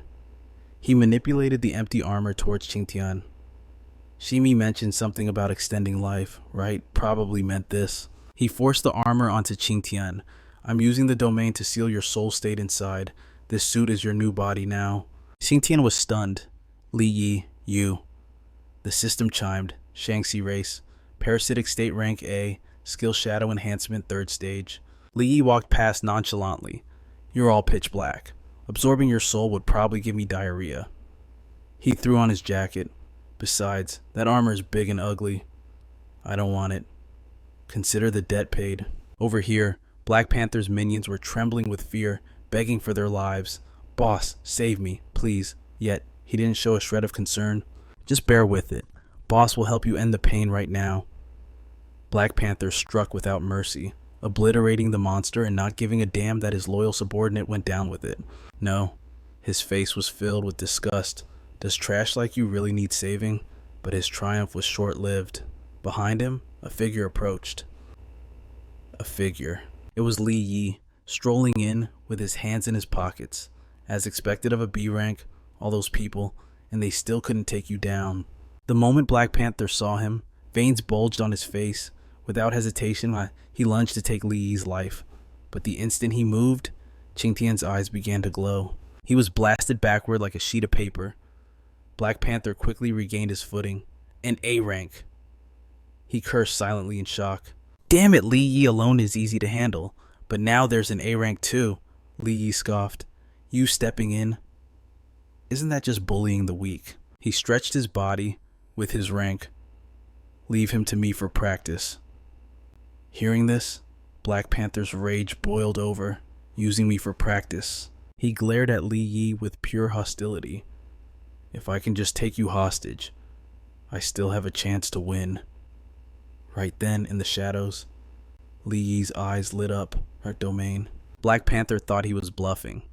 All your flashy little tricks won't make up for the gap in our levels. The moment he finished speaking, Li Yi shot forward like an arrow. Who said I was still a D rank? Black Panther flinched. What? With a light punch, Li Yi sent him flying into the sky. Moving like a phantom, he appeared behind Black Panther before the man even realized it. The villain gritted his teeth. I actually underestimated him. Yet, Li Yi's gaze remained cold and unchanging. Their fists collided with explosive power. The impact shattered the ground, sending dust and debris flying everywhere. Black Panther couldn't believe it. B rank. How did you rank up to B so fast? Li Yi replied, with overwhelming pressure. Luckily, I had you people pushing me every step of the way. Hearing that, Black Panther slowly stood up. So what if the kid was B rank? He charged, aiming a punch straight at Li Yi's face. So what my power isn't something to mess with either. In contrast to his opponent's frenzy, Li Yi dodged effortlessly. Black Panther unleashed a barrage of strikes, but Li Yi blocked every single one. Xingtian stood on the sidelines, watching like it was a show. In the dark domain, don't use your own strength. He instructed meticulously. Manipulate the energy around you. Xingtian reminded him, use their own force against them. That is the true essence of darkness. Hearing this, a smug look crossed Li Yi's face. Got it. He glanced at the old man. But this serious lecture style, I'm really not used to it. Black Panther was furious. Learning on the fly, you think you're some kind of genius, do you want to die? Li Yi quickly channeled the surrounding dark energy. Let's give this a try. As he spoke, his pupils shifted color and began to blaze. No matter how hard Black Panther tried, he couldn't touch a single hair on Li Yi's head. He couldn't believe his eyes. What the hell? Li Yi was thoroughly enjoying himself. This feeling, it's addictive. He launched an attack at breakneck speed straight at his opponent. Black Panther moved as fast as he could, barely managing to dodge. Not only that, he seized the moment to close the gap between them. Black Panther sneered, "Not bad power. Too bad you missed." Li Yi found that amusing. "Missed, I think you were just dizzy from dodging." He swung his fist. "That last shot was just to guide your face right into my punch. Piss off." Piss. Black Panther was sent flying. His face was twisted with shock and indignation. How is this possible? This kid keeps spamming skills, but his power isn't draining. It's increasing. Li Yi walked toward him calmly. "Is this all the skill you have? You're disappointing me." He gritted out every word. "Game over." Black Panther prepared a suicide charge. "I'll take you to hell with me." Li Yi didn't bother replying. He just acted. He moved times faster than Black Panther could handle. It was over in a flash, just 2 streaks of light. The cut was so fast his opponent didn't even realize it, let alone feel the pain. Black Panther's pupils constricted. He slumped to his knees, unable to comprehend what had just happened. Li Yi approached quietly from behind. Black Panther shouted a challenge. "Li Yi, kill me if you've got the guts." Li Yi's gaze remained steady. "You want to die? That would be too easy for you." Li Yi looked at him like a broken toy. "Right now, you're worth more to me alive than dead." Xingtian asked. "Why are you keeping this guy?" Li Yi replied. "To drag more information out of his mouth, obviously." "Is that so?" Black Panther snapped back. "I won't tell you a thing, even if I die." Li Yi wasn't fazed by his resolve. "I know, but Qin Shaoshang will have ways to pry that mouth open." He froze in terror. Qin Shaoshang. Hearing that name, Black Panther's attitude flipped instantly. "Li Yi, you'd better let me go. If you don't, Cui Shihao and the NG group won't let you off." Before he could finish, Li Yi coldly gagged him. Killing intent radiated from the boy. "Don't worry, even if they don't come for me, I'm coming for them." Xingtian offered, "I can help you deal with the NG group's A rank. Consider it repayment for the favor." Li Yi considered it until he verified Ning Donghao's involvement. He shouldn't strike yet. Besides, he decided, this revenge is best served by my own hands. Meanwhile, outside, the rain was pouring down in sheets. "Please wait here a moment. You 3, General Hongwei will arrive shortly." Donghao looked down at the streets below. On the way here, he had seen the military mobilizing everywhere.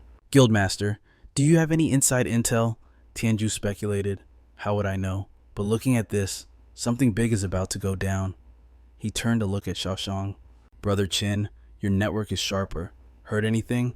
Suddenly, a voice came from the phone. This morning, Black Panther kidnapped Chin Sien. Chin Sien is unharmed. I've already subdued Black Panther. Hearing this, the old man smashed his phone in rage. Xiao Shang stood up, his face dark with annoyance. How should I know about military business? He turned to glare at Dong Hao. But Ning Dong Hao? If you can't keep your dog on a leash, I know someone who will. As he spoke, Xiao Shang leaned right into the man's face. Dong Hao's expression darkened. What is that supposed to mean, Director Chin? Xiao Shang's lips curled into a sneer. You'd better hope you don't know anything. Otherwise, I'll deal with you too. The tension exploded, both ready to tear each other apart. Chin Xiao Shang, aren't you getting a little too confident in your own strength? Strong or not, why don't we test it right now and find out, seeing everyone so enthusiastic? I'm relieved. Suddenly, a voice froze all three of them in their tracks. Hong Hai walked in, hands casually tucked in his pockets. However, power must be applied where it matters most, especially when Hai Cheng is facing a catastrophe of this magnitude. The old general took the center seat. I summoned you all here for a matter of grave importance. He turned to his aide, Bak Da, briefed them on the situation. Yes, sir. Bak Da began the briefing. Everyone here reached A rank precisely because you survived the war against the otherworld creatures 10 years ago. As Bak Da continued, he noted, I don't need to remind you of the devastation caused by S rank and A rank monsters from the secondary channels. He raised a critical question. Why did the otherworld manifest so briefly, only to vanish? That remains a mystery. As he spoke, Bak Da's expression darkened. However, we've been tracking the associated radiation fluctuations for years. 5 years ago, those signals returned. Over the last few years, the frequency and intensity have spiked. In just the past 3 months, we've detected 5 radiation surges matching the intensity of the event 10 years ago. Hearing this, a look of synchronized horror crossed all three faces. The NQ's expression turned grave. General Hong, you called us here. Are you saying a gate is about to open right here in Haicheng? Hong Hai sat in silence, offering no denial. But in the next second, his pupils glowed. He projected an image the otherworld gate, a portal to a dimension teeming with countless monstrosities. After the briefing concluded, the atmosphere was heavy, the order was clear. Gentlemen, return to your clans and make full preparations. If the otherworld truly manifests, it will be a cataclysm for Haicheng. The general's voice boomed. The military has already begun mobilization, but when the time comes, I expect your 3 families to set aside your petty feuds to face this crisis. Thieu Thuong shot a glare of pure annoyance at Dong Hao. I have no issue with that, Thieu Thuong sneered, as long as certain people stop stabbing me in the back. Hong Hai cut in sharply. We are in a state of emergency. If anyone disrupts order for personal gain, I won't hesitate to use extreme measures to put them down. His voice turned steel cold. Tan Thieu Thuong, you will accompany us back to Haicheng. We have matters to discuss regarding the recent situation. Once they departed, only Dong Hao and Thien Ku were left in the room. Dong Hao smirked. General Hong isn't even bothering to pretend anymore. He just made it crystal clear that Tan Thieu Thuong is the military's man. Thien Ku surmised that Thieu Thuong's hostility was likely due to the Black Panther gang incident. You should probably lay low for a while. Dong Hao feigned ignorance. What does the Black Panther gang have to do with me? He shoved his hands in his pockets and walked away. As long as there's no proof, I'm good. But you should check the news. Outside the company, a phone rang. Inside the call, Dong Hao's voice was warning him about his usual dealings with the Black Panther gang. I can turn a blind eye to your mess, but... Before the Hao could explain, the TV blared a breaking news alert. We have reports of a major criminal incident in the city today. The notorious Black Panther gang, known for terrorizing the city, conspired to kidnap the heir of the Chin Corporation. The hostage has been successfully rescued. The Black Panther leader and core members are currently at large. On the phone, Dong Hao's voice turned icy. For your sake, the Hao, I hope you aren't involved in this. The Hao's mind started spinning. I'm just an errand boy for you. Sir, I would never dare do anything you didn't authorize. Dong Hao wasn't listening to the excuses. I don't care if you have to get on your knees and beg.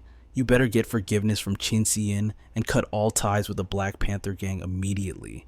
Otherwise, even I can't protect you. Yes. Yes, sir. The moment the call ended, the How crushed the phone in his hand, trembling with rage. Damn it, those Black Panther morons. Meanwhile, at the hospital, Donegal had been rushed into emergency care just in time. Outside the ER, Se-in paced anxiously. Please, you have to hold on. Lidat placed a hand on her shoulder. The doctors are doing everything they can. He's tough. He'll make it. Suddenly, a shadow fell over them in the cold hospital hallway. The old fox, the How, appeared with a sickly, sweet smile plastered on his face. Miss Chin, oh, thank heavens you're safe. I couldn't believe it when I heard that Black Panther scum dared to pull such a stunt. They really have a death wish, don't they? Lidat's eyebrows knitted together the moment he saw the man. Thoy the How, what the hell are you doing here? Let me guess. CEO Thoy, you're here to tell us you had absolutely no idea what the Black Panther gang was up to, right? The old man maintained his calm, friendly mask. Why, naturally, my relationship with the Black Panther gang was strictly business, nothing more. But rest assured, from today on, the NG group has severed all ties with them. In fact, we will assist you in hunting down the remnants. Lidat let out a sharp, mocking laugh. Wow, what's the phrase for this? Abandoning the dark for the light, or sacrificing a pawn to save the king? The How leaned in close, his voice dropping to a whisper. Lidat, a smart man knows when to stop. What you plundered from the Black Panther gang is enough to set you up for life. Do you really need to make an enemy of me to the bitter end? Lidat stared him down. You think I care about the money? That was just the interest. Your life is the principal, and I'm here to collect. The How shifted his target to Si-in. Miss Chin, does the Chin family share this boy's aggressive stance? Si-in didn't flinch, stepping firmly to Lidat's side. You take a wild guess, she replied coldly. Seeing the result, the How turned to leave. Very well. Then we have nothing left to discuss. His aura flared up as he walked away. But don't forget, I represent the NG group. Without evidence, you can't touch me. Lidat watched him go, completely unfazed. Then you better pray the Black Panther remnants never surface, because if they do, I'll make sure they become your worst nightmare. The How's face was stone cold. Fine. We'll see about that. Immediately, the How issued a command to his operatives at the other hospital. Inject the remaining Black Panther survivors with the blood of God. All of them. Yes, sir. Gu Hong struggled helplessly as the doctors approached with syringes. What are you doing? Get away. We're the Black Panther gang. Ignoring his screams, they plunged the needle into his neck. The drug took effect instantly, and Gu Hong's body began to mutate violently, his muscles swelling until the steel restraints snapped like twigs. All around him, his subordinates were undergoing the same grotesque transformation. The How listened calmly on the phone, a twisted smile appearing. Now, how shall we spin the headlines tomorrow? He mused with delight. How about arrogant teen provokes Black Panther gang, triggering a maniacal revenge spree? Or maybe gang members abuse unknown substance, leading to mass psychosis. Meanwhile, on the cold highway, a conversation was taking place inside a speeding car. General Hong, why are you in such a rush to meet this Lidat personally? Think about it. In just over a month, he went from a lowly miner to someone capable of going toe-to-toe with a B-rank awakened. He even sold us a massive cache of special alloy weapons. Aren't you the least bit curious? Hong Hai glanced out the car window, noticing a vehicle tailing them. He narrowed his eyes. It seems I'm not the only one in a hurry to get to Lidat tonight. Xiaoxiang mused from the sidelines. He provided those weapons before. I analyzed the materials. Nothing special. Hong Hai replied leisurely. Just wait. You'll witness their power in actual combat soon enough. Actual combat? The old man felt let down by his friend.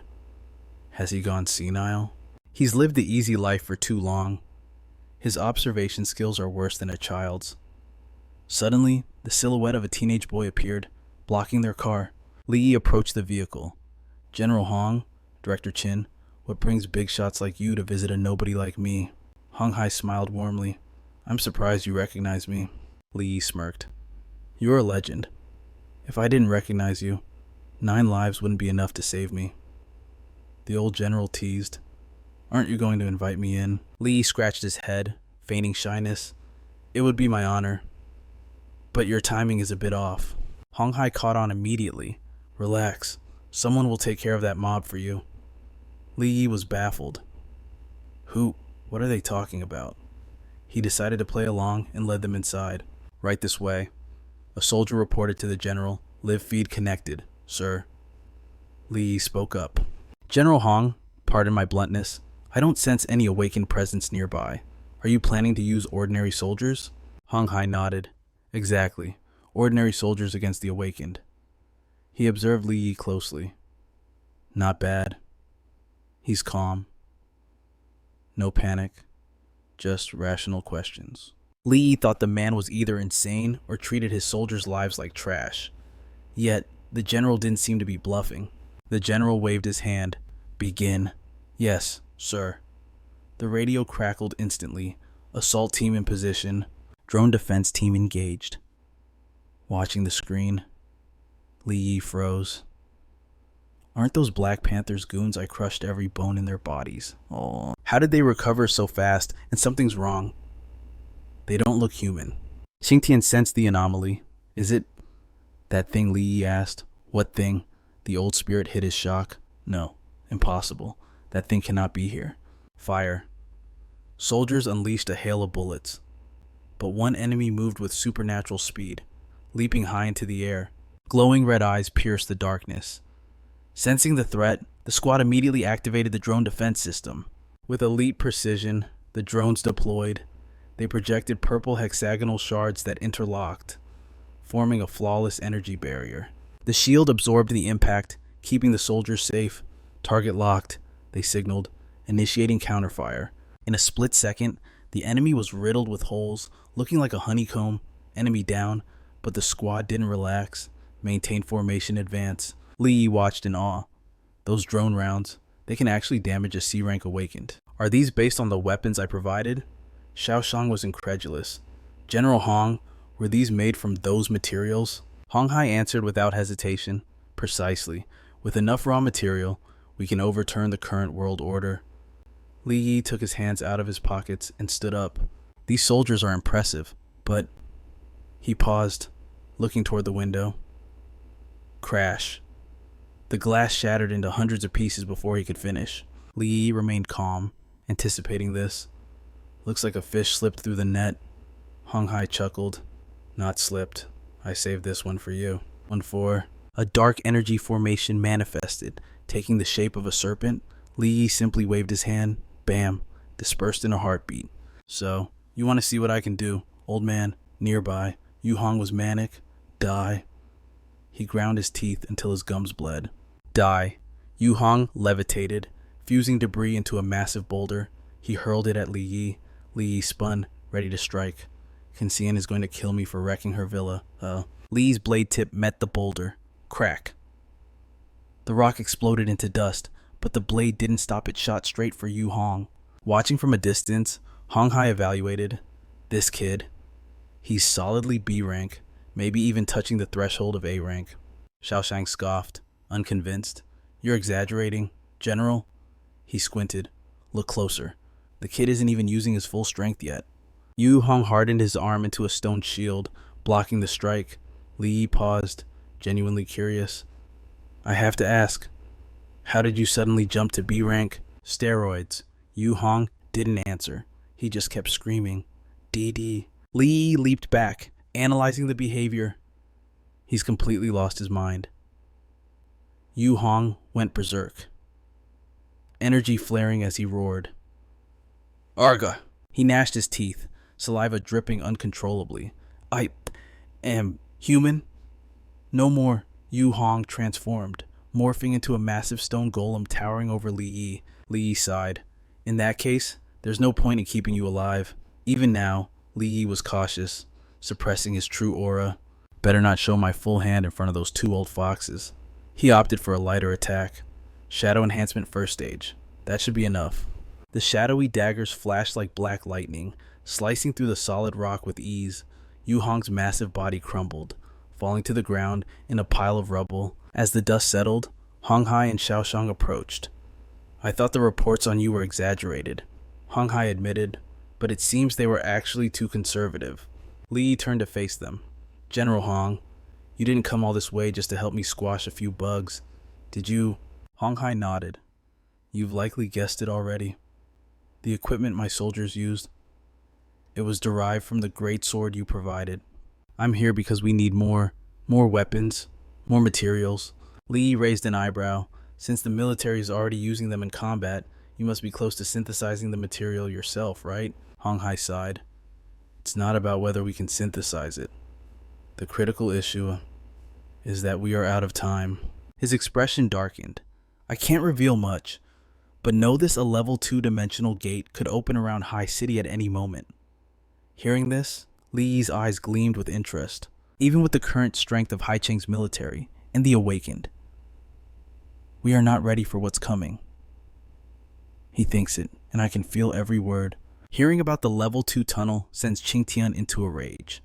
Suddenly, Hong Hai grips Li Yi's shoulder, looking at him with desperate hope.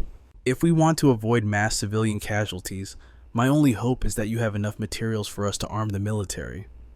Li Yi replies firmly, the weapons you need. I'll figure something out. Give me 3 days.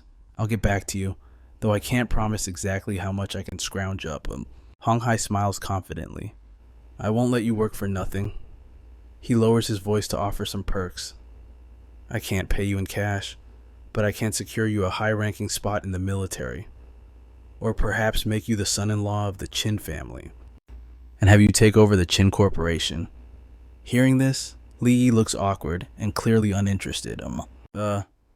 That's not really... As Hong Hai negotiates, a burning rage erupts behind them. Hey, you old bat Hong, what the hell do you mean by that?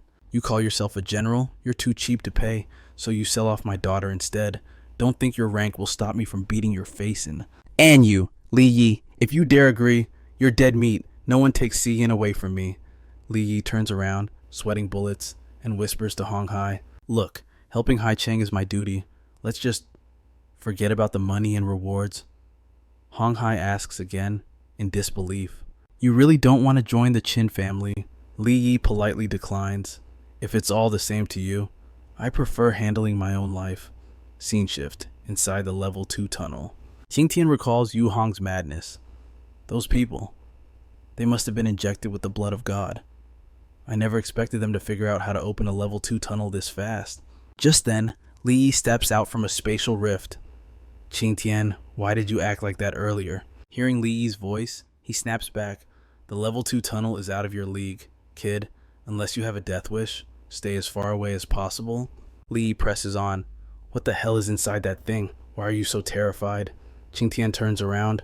A massive swarm of A-rank creatures. And even S-ranks. Scene shift, military headquarters. Hai Cheng temporary base. Hong Hai steps out of the car, barking orders. Leave Black Panther and those guards to the military. Do not interfere. Xiaoshang, confused, asks, what is the meaning of this? Hong Hai replies grimly. According to the records, the mining accident involving Li Yi's parents should have just been a financial settlement for the NG group. So why go to the extreme of silencing people with murder? He adds, plus, that assassin tonight was clearly under the influence of some unknown drug. This NG group, they're hiding something massive. If Ning Donghao is actually involved, it gets complicated for you. Let the military handle the rest. Besides, I need to use this situation to make Li Yi owe us a favor. Scene shift. Li Yi is walking with Qingtian. So, if I complete the 3rd floor trial, my power will jump another level, right? Rising above B rank gets exponentially harder. The 3rd floor trial won't push you to A rank. It only grants you access to the tower's medicine and weapon resources. Li Yi's ears perk up. Weapons? Are we talking a lot? If you're talking about ore-based weaponry to aid humanity, then yes, an inexhaustible supply. Li Yi keeps walking, grinning. Then what are we waiting for? Let's start the 3rd floor trial immediately. But Qingtian freezes in place. Li Yi notices the change. What's wrong? Qingtian's expression turns terrifyingly serious. I need to tell you something first. Then you can decide if you want to proceed. I told you before. The entire other world is actually a massive prison, far larger than your world. This prison has 3 layers. The outer layer holds criminals B rank and lower. That's the zone your world's gates connect to right now. The middle layer holds S and A rank criminals. That's where the level 2 tunnel leads. And the inner layer, that holds entities whose power defies human comprehension. We call them generals, sect masters, and monarchs. Outer is B through E, middle is S and A, inner is the gods of war. The mission of my clan, the Kangji, is to guard the gates of hell and prevent these prisoners from escaping. Lee listens intently, piecing it together. If that's true, why did the gates open in our world? Qingtian replies darkly, because the Kangji clan had a traitor. He allied with the inner layer criminals to stage a rebellion. They tried to seize control of the Hell Gate to escape the brutal conditions of their imprisonment. Unable to quell the uprising, I had no choice but to forcibly seal the Hell Gate and wait for reinforcements. But millions of years passed, and no one came. My power eventually faded, and I could no longer maintain the seal. Finally, 10 years ago, the outer gate shattered, and the tunnels opened. Li nods, looking strangely relieved. So that's the truth. But what does any of this have to do with me taking the trial on the 3rd floor? Because the moment you complete the trial, you will be branded with the soul mark of the Kangji. You will become the #1 enemy and target of every single creature in that prison. Lee scoffs. That's what you're worried about. So you're saying, if I don't take the mark, I should just stand by when the level 2 tunnel opens, watch you get hunted down, watch the people of Haichin get slaughtered while I hide in a corner. Lee turns away, walking forward. Let's go. 3rd floor. I might not be a god, but I'm sure as hell not a coward who sits around waiting to die. Even if the enemy is stronger, I'd rather die charging forward than hiding in the back. Qingtian watches him, impressed. For a B-rank brat, you sure are arrogant. Fine then. I'll be arrogant right along with you. He smirks. That's the spirit. Being all serious really doesn't suit you. Li Yi raises an eyebrow. Wait, did you just call me a B-rank brat? I don't think I heard you correctly. Qingtian laughs it off. Must be your imagination. Joking aside, they step through the spatial gate together. Welcome to the 3rd floor, the heart of the Qingtian Tower. The Sea of Souls. Qingtian gestures grandly. This place holds the soul fragments of every Kangji warrior who fell in battle over the last 1,000,000 years. You can only gain full control of the Qingtian Tower once you have earned their acknowledgement, though the process will be agonizing. Enduring this soul tempering is the only way to unlock your 2nd shadow skill. Li Yi asks, and what exactly is this 2nd skill? The old man replies, it is an ability that awakens after the soul is forged. It manifests differently for every individual. My power was Shadow Clone. I could split into multiple forms to fight, even if my true body was destroyed. As long as a clone remained, my consciousness would never fade. Li Yi presses on. So, what about your physical body? Qingtian answers, maybe it is still out there. Or maybe it has already turned to ash. He urges, hurry on in. I'm dying to know what skill you will awaken. Li Yi smirks with confidence. Don't worry, I definitely won't let you down. Watching Li Yi's gallant figure march forward, Qingtian silently hopes that B-rank brat has never let me down before. Perhaps he will awaken a power completely unlike ours. And so, he walks on alone. The moment Li Yi steps onto the 3rd floor, fragments of light materialize around him, cracking and hovering in midair. Curious, Li Yi reaches out. Are these soul fragments? But the moment he makes contact, a sudden pulse of energy freezes his arm in place. His entire body locks up in shock as a voice booms out. Even if the world forgets the Kangji clan, we must risk our lives to guard the Hell Gate. My powers may be the weakest, but I am no coward. No one standing here is a man who clings to life and fears death. We will not let them take a single step forward. Guard it to the death, to the death, to the death. The memories flood his mind, forcing a pained scream from Li Yi's throat. Arg! Gasping, he realizes the truth. This is the battle they fought. A war the outside world knows nothing about. Asterisk. As the image of the Kangji leader fades, Li Yi spins around. He senses a presence, another Li Yi, but massive and looming. Look closely. Every soul that perished here possessed power far surpassing yours. You are just a mediocre B rank. You don't even have the right to join this battle. Why drag yourself into this muddy water? Li Yi replies calmly. True, I am just a B rank, but so what? I have people I want to protect. I have beliefs I need to uphold. The giant phantom reaches its hand toward him. Don't you find your own words ridiculous? Li Yi shifts into a combat stance. Laugh if you want. Even if the enemy's 1,000, 10,000 times stronger, I won't run. I will resist until the very end, even if my tiny strength only stirs a single ripple in this massive tide. Outside, Qingtian senses the violent emotional fluctuation. He guesses vaguely. Is he dreaming?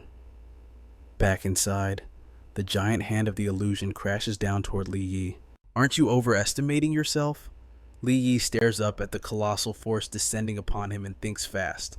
Of the 36 stratagems, fleeing is best. He leaps up, barely dodging the lightning strike, and creates distance to analyze his opponent's next move. The shadow Li Yi presses the attack. All my power stems from the fear deep within your heart. What do you have to fight back with? You rely on nothing but that pathetic little belief, Li Yi finally counters, focusing all his energy into his fist. It's not just me, I can feel that every soul here was just like me. A massive emerald fist collides with Li Yi's small but mighty punch. To protect the conviction in their hearts, they would trade their lives without hesitation. They are the true existence. And you are just my inner demon. Upon his words, the illusion's arm shatters. Li Yi pulls back his hand, grinning with confidence. Didn't I say it? You are nothing but a fleeting thought in my head. As the phantom vanishes, other spirits emerge, circling Li Yi, the souls of the Kangji clan. The system chimes, second skill acquired, soul protection.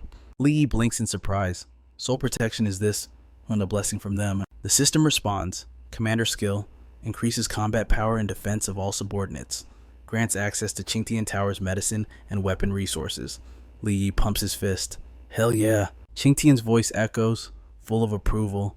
You B-rank brat. You just keep bringing me one surprise after another. Hearing the voice, Li Yi instantly recognizes the old man. He asks, what is this gate? Qingtian replies, it is a spatial portal. It is where my clan, the Kangji, stored our armory and medical supplies. Li Yi steps inside. His jaw drops. Just how much stuff is stashed in here? Qingtian breaks it down for him. Those glowing sectors hold enough weapons and recovery items to sustain a war with hundreds of thousands of soldiers. And as for the ores you need for crafting, basically everything you see right now, Li Yi is overwhelmed. I suddenly feel like I just became a billionaire. Do the remaining floors have good loot too? Qingtian bursts his bubble. Nothing left.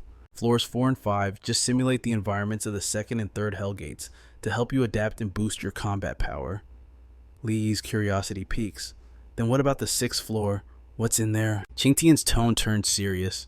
With your current strength, you aren't qualified to know. In fact, I hope you never have the chance to open it.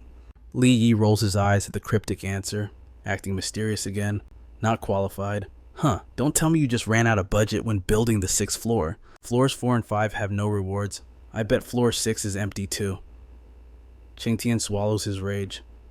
I'll endure it. Scene cuts to a research lab. Sir, everyone injected with the god's blood has been wiped out by the military. Shihao speaks up. The military? Since when did Li Yi have connections with them? The scout continues. Also, reliable sources say Black Leopard has been secretly detained by the army. Shihao frowns deeply. What Black Leopard isn't dead? He rages. That bastard knows too much. It's only a matter of time before he sells us out. Shihao barks an order. Charge the level 2 tunnel immediately. The scout objects. But sir, the surrounding area hasn't been evacuated yet. And Shihao replies coldly. What do the lives of those peasants have to do with you? Just get it done. Left with no choice. The scout obeys. Yes, sir. The countdown begins to toll. Immediately, the sequence was initiated. The surrounding area was instantly affected. What is this look? Over there. Warnings flashed on their armbands. Alert unknown. Radiation source detected. Realizing the danger, one man desperately yelled to his team, Ark, stay back. Don't come here. Terrified screams ripped through the air. Help me run. Everyone inside the barrier is dead. Why are you just standing there? The light is expanding. Move. Now. Amidst the chaos, the system reported to Shihao. Radiation leaking from the secondary channel had already spread over 10 kilometers. The radiation levels were still within a controllable range. He immediately ordered a total communications blackout. Seal the dungeon entrance. Absolutely no information leaves this place. The system continued its report. This dungeon is only 60 square kilometers. At the current rate, Radiation will breach the entrance in 36 hours. Once it leaks, it will inevitably attract outside attention. Kuishihao asked coldly, how long until the level 2 red passage is fully open? The system replied, 48 hours. He then issued a chilling command. Then we just need to keep them too busy to notice us for the next 2 days. Release the insect swarm we have stored in the NG Group's 3 mining zones. Ning Donghao, you wanted to investigate me. Fine, I'll make you the target of everyone's panic. The scene shifts to General Hong Hai's military base. He was in a meeting room with Li Yi and Bai Ye. How much ore did you bring? Li Yi replied calmly. 600 tons. Hong Hai grinned with satisfaction. Not bad. You're quite generous, kid. Take a look at this. Li Yi frowned as he took the file. What is it? As Li Yi opened it, Hong Hai explained. Black Panther's testimony confirms it. Your parents didn't die in a mining accident. Kui Shihao ordered Black Panther to eliminate them to cover up a specific truth. Li Yi gritted his teeth, his voice low. What exactly were they trying to hide? Hong Hai replied, that requires further investigation. It's still unclear, and fury radiated from Li Yi, his eyes burning with killing intent. Why haven't you arrested Cui Shihao for interrogation? Hong Hai remained calm. Cui Shihao has gone missing. Everyone Black Panther named has vanished. Besides, you aren't military personnel. There's intel I cannot disclose to you. And Li Yi pressed on. What about Ning Donghao? Was he involved? The general replied. The investigation is inconclusive. But even if Ning Donghao is involved, what could you possibly do? Hong Hai stared him down. Kill him, even if you have the strength. With your current status, doing so would bring you endless trouble. Li suppressed his rage and looked at the old man. So what do you have a suggestion? General Hong Hai replied. Sometimes, status dictates action. If you join the military, you have our backing. Forget Cui Shihao. Even if you killed Ning Donghao, you wouldn't face any consequences. Hearing this, Li Yi smirked slightly and spoke up. I suspect what you want isn't just for me to enlist. Hong Hai cleared his throat loudly. Kid, where is your mind wandering? If you join us, we're family. Protecting you becomes my duty. He then shifted his gaze to Bai Ye. Since we are family, surely you have something good to offer, Li Yi, like mineral mines. Perhaps if the military needs resources, you wouldn't be so petty as to charge us, right? Bai Ye stammered. I suppose that's correct. Suddenly, Bai Ye's communicator beeped. A voice cut through. General, a report from the detection unit. The line is secure. Connect the video feed. A screen materialized. Report, multiple insect swarm invasions have occurred in Haicheng. Here are the affected sectors. Oh, Li started in shock. That's Longmen Hospital. Isn't that where Duan Ao was recovering? He had to warn Qin Xian and the others to evacuate immediately. The scene shifts to Longmen Hospital, where Duan Ao was indeed undergoing treatment. Receiving the alert, Li Yi hurriedly called Qin Xian. She picked up. Li Yi, what's wrong? Before he could explain, a giant insect shattered the window and crashed inside. He shouted, Qin Xian, get Duan Ao out of the hospital. At that moment, a brave young man rushed in to shield Xian. Miss, look out, I'll hold it back, everyone, run. Hearing this, Xian hoisted Duan Ao onto her back and ran. He protested. Miss, Xian ignored him, shouting to those behind her, stay sharp. Inside the hospital, panic erupted. Help run for your lives. As Xian supported Duan Ao, she scanned the area, confused why insects were in the city. Duan Ao, refusing to be a burden, pleaded, Miss, leave me save yourself. She snapped back immediately. Shut up, I'm not leaving you behind. Suddenly, an insect lunged at Xian, striking her. She screamed in pain. She fell backward, dragging Duan Ao down with her. Desperate, he urged her, Miss, run. Using his last ounce of strength, he tried to push her away to save her, but she refused to give up. Xian grabbed nearby objects and hurled them at the monster to distract it. She gritted her teeth. I might lack combat skills, but I am still a B rank awakened. Asking me to abandon you and run, I can't do that. The wooden makeshift weapon shattered uselessly against the insect's shell, and Xian was knocked back. Miss. At that moment, Li Yi was rushing toward the scene. Qin Xian is under attack. I don't know her status. I have to try the new skill. The system-activated Soul Protection Commander skill increases combat power and defense of all followers. Back at the hospital, Xian was heavily injured, coughing up blood. Suddenly, a voice echoed around the room. Qin Xian, stand up. You can do this. The familiar voice jolted her awake. It was Li Yi. He continued. Do you trust me? She whispered. I trust you. Instantly, the soul protection buff surged through her, skyrocketing her defense and attack power. Li Yi guided her telepathically. Show those filthy bugs what you are truly capable of. Sayan nodded, her eyes flashing with determination. Empowered by the skill, she counterattacked. She grabbed the insect's limb. Let me show you the power of this young miss. With a heave, she flipped the massive beast onto its back, knocking it unconscious. She stared at her hands, stunned. Disbelief washed over her. Did I do that? Just then, Li Yi arrived and caught her as she swayed. Our young miss is quite formidable after all. Seeing him, she exhaled in relief, tears welling up as she hugged him tightly. Li Yi, he patted her back gently. Why are you crying?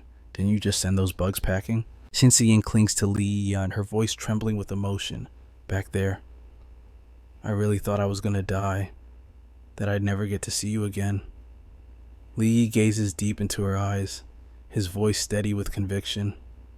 That won't happen. I will always protect you. Siyin's face flushes bright red as she stammers. Li Yi, listen, Suddenly, a sharp voice slices through the romantic atmosphere, ruining the moment.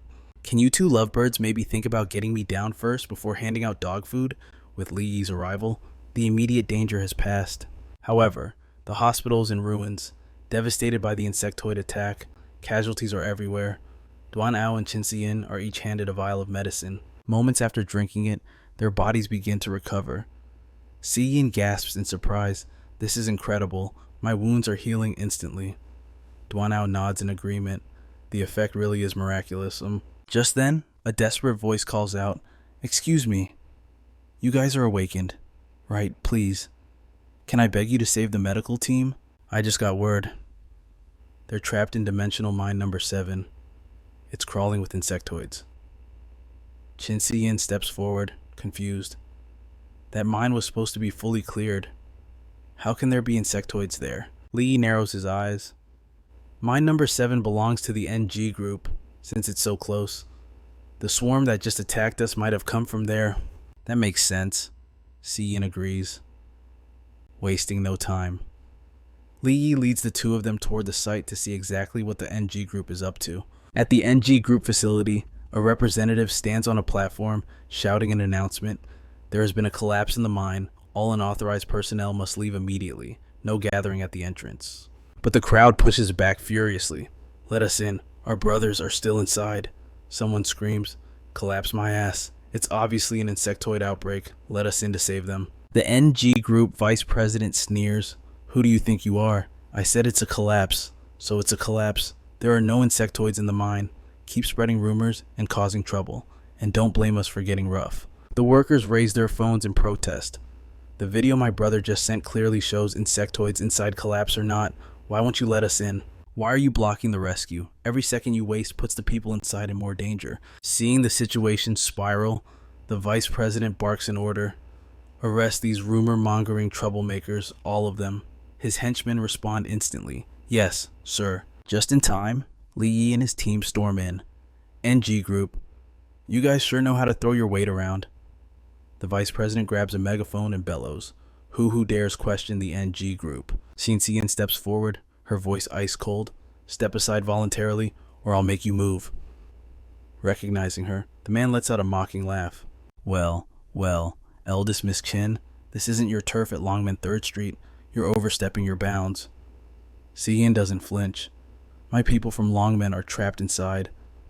I'm going in to save them. That hardly counts as meddling. The vice president sneers, dropping the pleasantries. If you try to force your way in, don't blame us for forgetting the respect we owe your faction. Before the words settle, Li Yi blurs into motion. In a heartbeat, his blade is pressed against the vice president's neck. Fighting my way in is too much work, Li Yi says casually. Why don't you just tell them to open the gates? The man trembles in terror.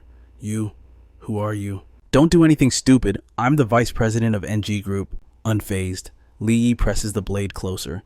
And I'm just a lowly E-rank miner with no background, but your big fancy title, it doesn't scare me one bit. Insolent brat! A booming voice accompanies a wave of crushing force directed straight at Li Yi. He blocks just in time, but the impact is heavy, skidding him backwards across the ground. Li looks up, eyes narrowing. Ning Donghao. The vice president's face lights up with relief. President Ning, thank God you're here. Qin Siyin is leading these people, spreading lies about insectoids inside. She's trying to force her way into our mind. Ning Donghao glares at her, his eyes radiating killing intent. Qin Siyin, you'd better have a good explanation for this. Siyin steps forward, signaling Li Yi to stand down. We have a medical team trapped inside. According to them, the place is swarming with insectoids. Donghao scoffs. NG Group spent 3 years clearing every single beast from that mine before the city lord granted us the mining permit. Siyin falls silent, considering his words. Donghao continues. Out of respect for the Qin family, I will let you off the hook this one time. But Li Yi isn't backing down. He steps forward, voice loud and clear. Ning Donghao, are you being deceived by your subordinates, or do you simply not give a damn about human lives? Donghao lashes out, launching an attack, but Li Yi doesn't even flinch. Li Yi swiftly counters.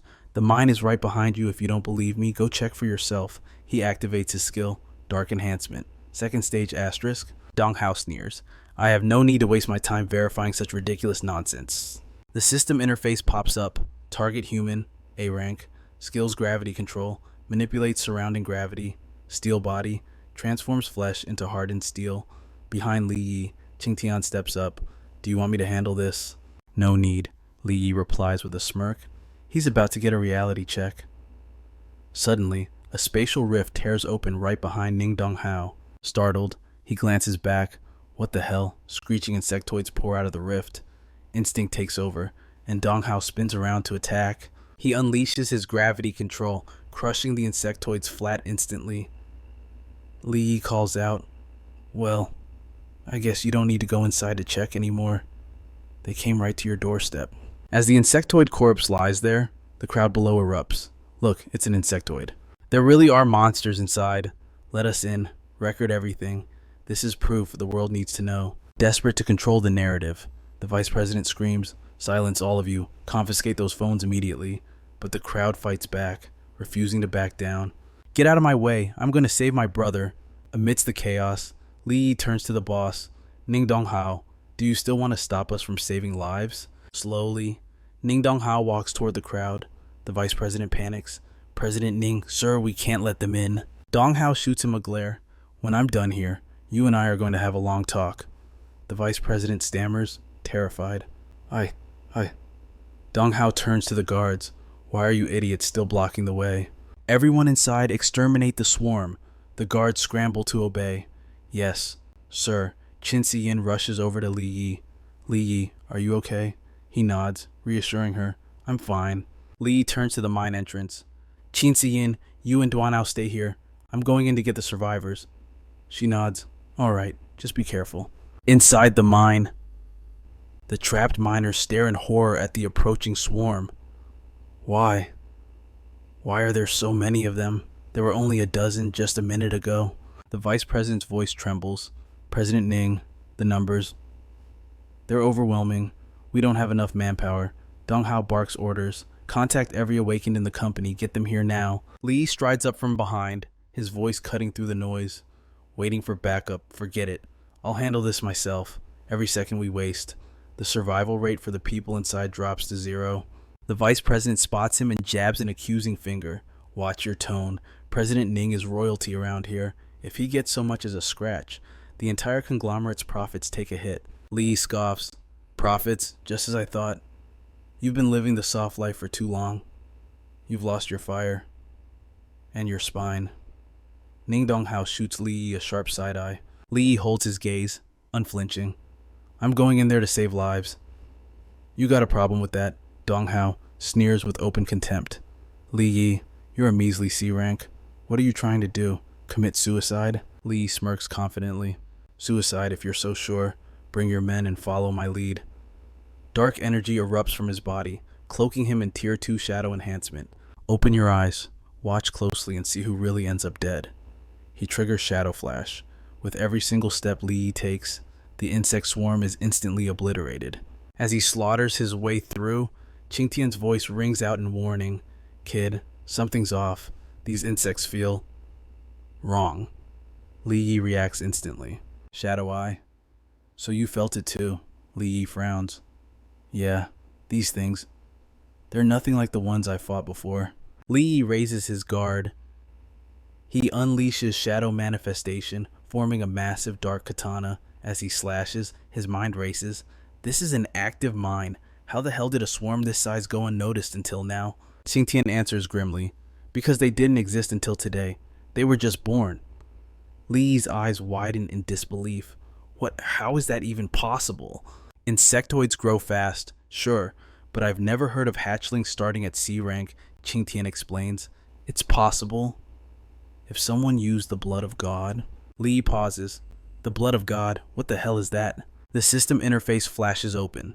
User Li Yi, human tier 3, abilities inventory, shadow knowledge, shadow manifestation, apex shadow eye, stats shadow enhancement tier 1B+, body enhancement, shadow enhancement tier 2A, shadow flash, shadow enhancement tier 3A+, shadow domain.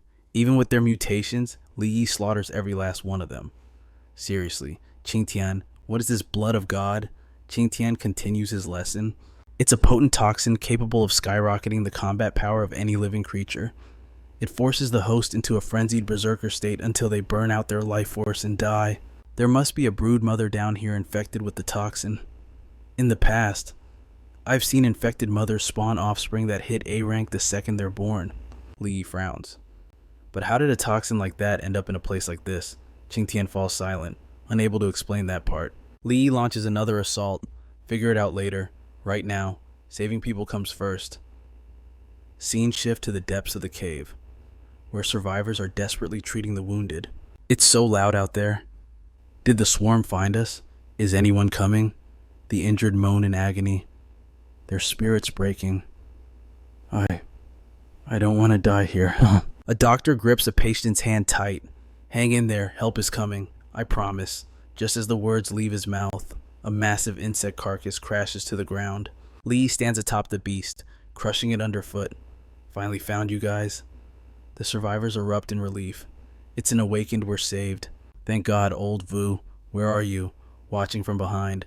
Ning Donghao narrows his eyes. Isn't that brat just a C rank? How is he mowing down these monsters so easily?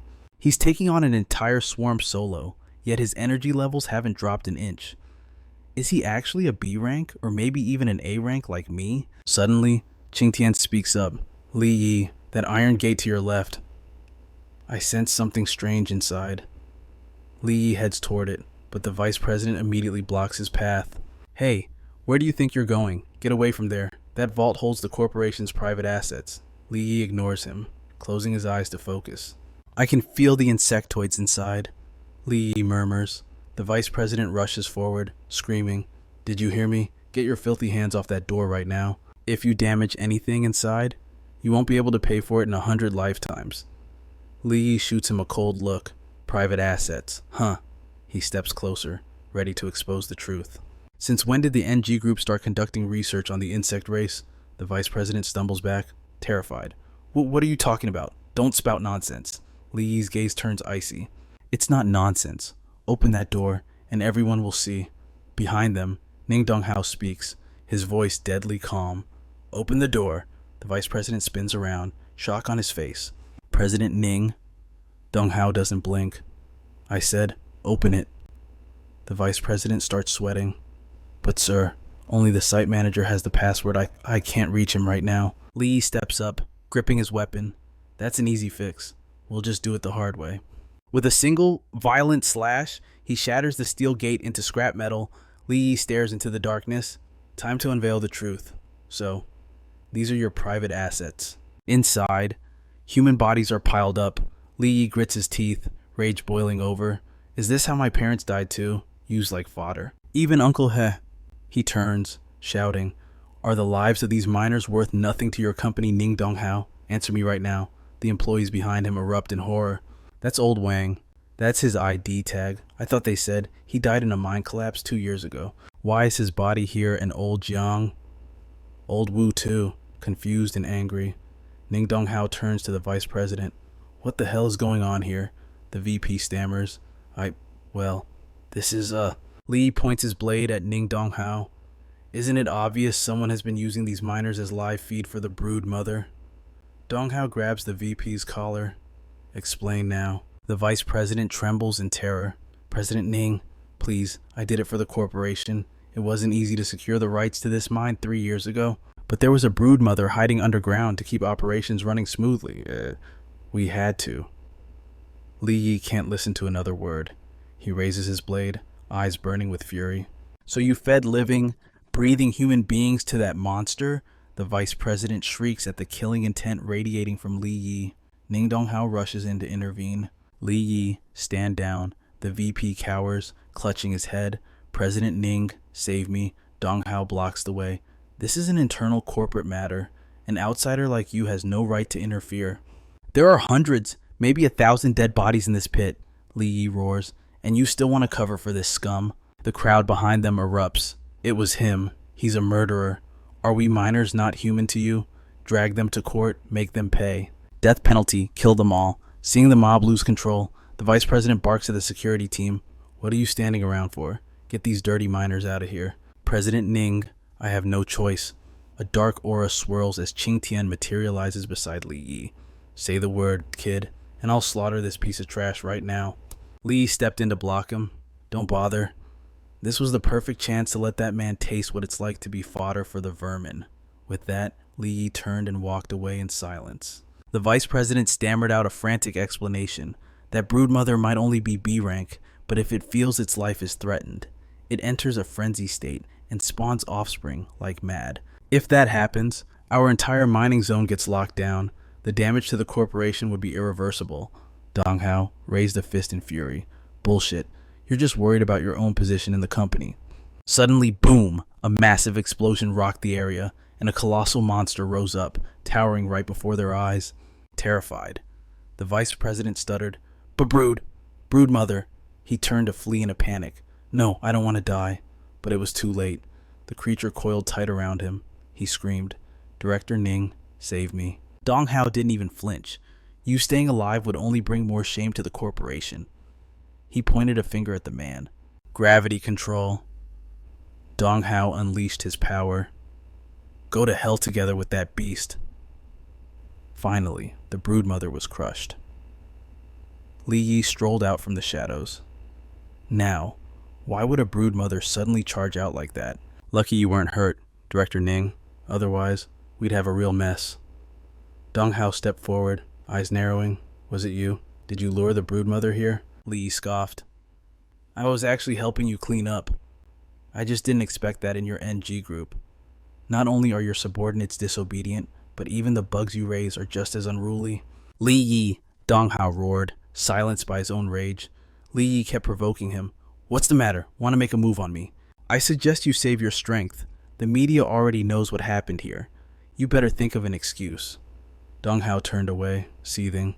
Li Yi, sooner or later, I will make you pay. Li Yi replied with a light, fearless tone. I'll be waiting. Scene shift. After settling everything, Li Yi returned home to rest and listen to the news broadcast. Chaos has erupted in 3 otherworld mining zones belonging to the NG group due to alien species, causing significant casualties and property damage across multiple locations. And authorities have ordered the closure of all gates owned by the group and a strict investigation into those responsible. Li Yi looked annoyed. In the end, they'll probably just apologize and pay some compensation to make it go away. Qing Tian, you still haven't explained what that God's blood you mentioned actually is. Qing Tian replied. God's blood only exists within the forbidden zone of the Blood Clan, and that forbidden zone is located on the 3rd floor. Then it shouldn't be appearing here. Li Yi paused, puzzled. The Blood Clan. Why have I never heard of them before? Qing Tian explained. Their lowest rank is S rank. So they are all imprisoned in the inner depths of the 3rd floor of the Abyss prison. Naturally, punks like you wouldn't know about them. Li Yi turned to him. Curiosity piqued. Lowest is S rank. You mean even their newborn infants are S rank? Qing Tian corrected him. Strictly speaking, the Blood Clan isn't a race. It's a collective term for creatures that have adapted to God's blood. Not all who touch the blood die. The perfect cases survive and become members of the Blood Clan. Since God's blood activates latent potential, those who survive the process are guaranteed to be at least S rank. Lee rested his chin on his hand, thinking deeply. Could a member of the Blood Clan have escaped the third floor? Qingtian shot that down immediately. Impossible. If a creature from the third floor got out, your world would have been destroyed long ago. Suddenly, Qingtian opened a spatial portal and stepped toward it. Li Yi asked, "Hey, we're talking. Where are you going?" Qingtian smirked. "Your breeding partner has arrived." "Why would I stick around?" Li Yi blinked, confused. Breeding partner. Just then, Xiyin appeared downstairs, running over happily and calling his name. "Li Yi." Xiyin dropped a bombshell. "I want to move in and live with you." Li Yi was thunderstruck. "Huh." He quickly refused. "That is not a good idea. Knowing your father's temper, he'll definitely kill me." But Xiyin wouldn't listen. "Don't talk to me about him. He clearly knows how to awaken new skills, but he keeps hiding it from me. He won't let me get stronger." Li Yi sat down beside her, trying to comfort her. "You're already pretty strong. You know, you're a B rank advancer. Plus, didn't you take down that D rank bug the other day?" Xiyin shook her head. "You don't need to sugarcoat it. I know you used some kind of attribute boosting skill on me that day. Besides, I don't have any actual combat skills. I just have a bit more brute strength than a normal person." Xiyin's eyes filled with determination. "I want to become stronger. I don't want to be a burden to you." Li Yi looked at her softly.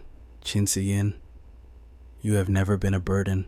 Xiyin gasped, unable to believe it. Really? But in Li Yi's mind, he recalled her father's terrifying threats. "Kid, you don't need those claws anymore, do you?